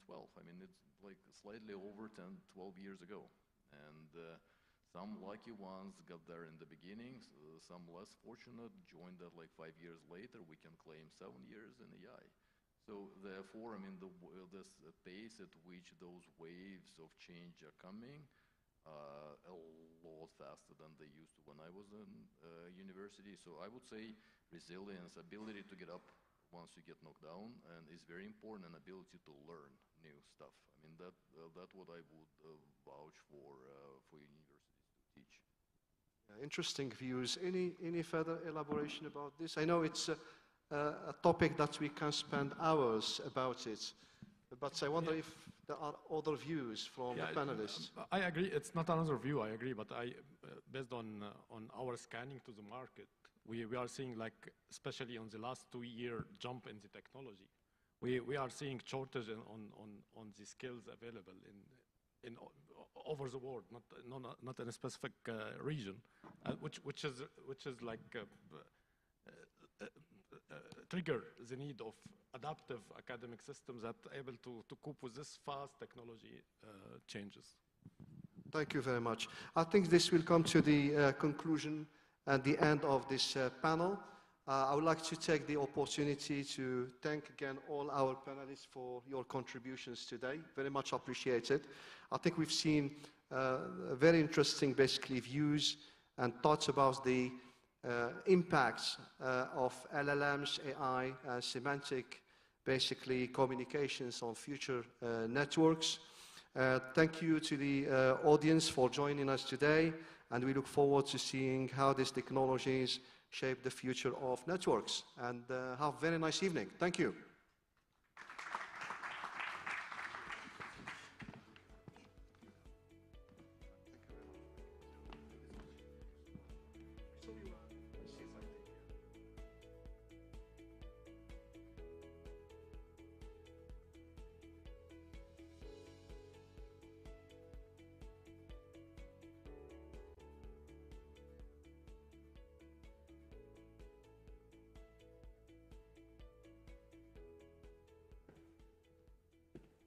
So thank you so much for our moderator and panelists for these insightful discussions. And thank you all for attending and staying with us till the last minute and being engaging in these insightful discussions and talks. So as we come to the end of the first day of the 6G Summit, thank you all, and hope you will be joining us at the gala dinner at 8 p.m. It will be around the pool area, outdoor area, and hope to catch up with all of you in an hour and a half. So thank you all.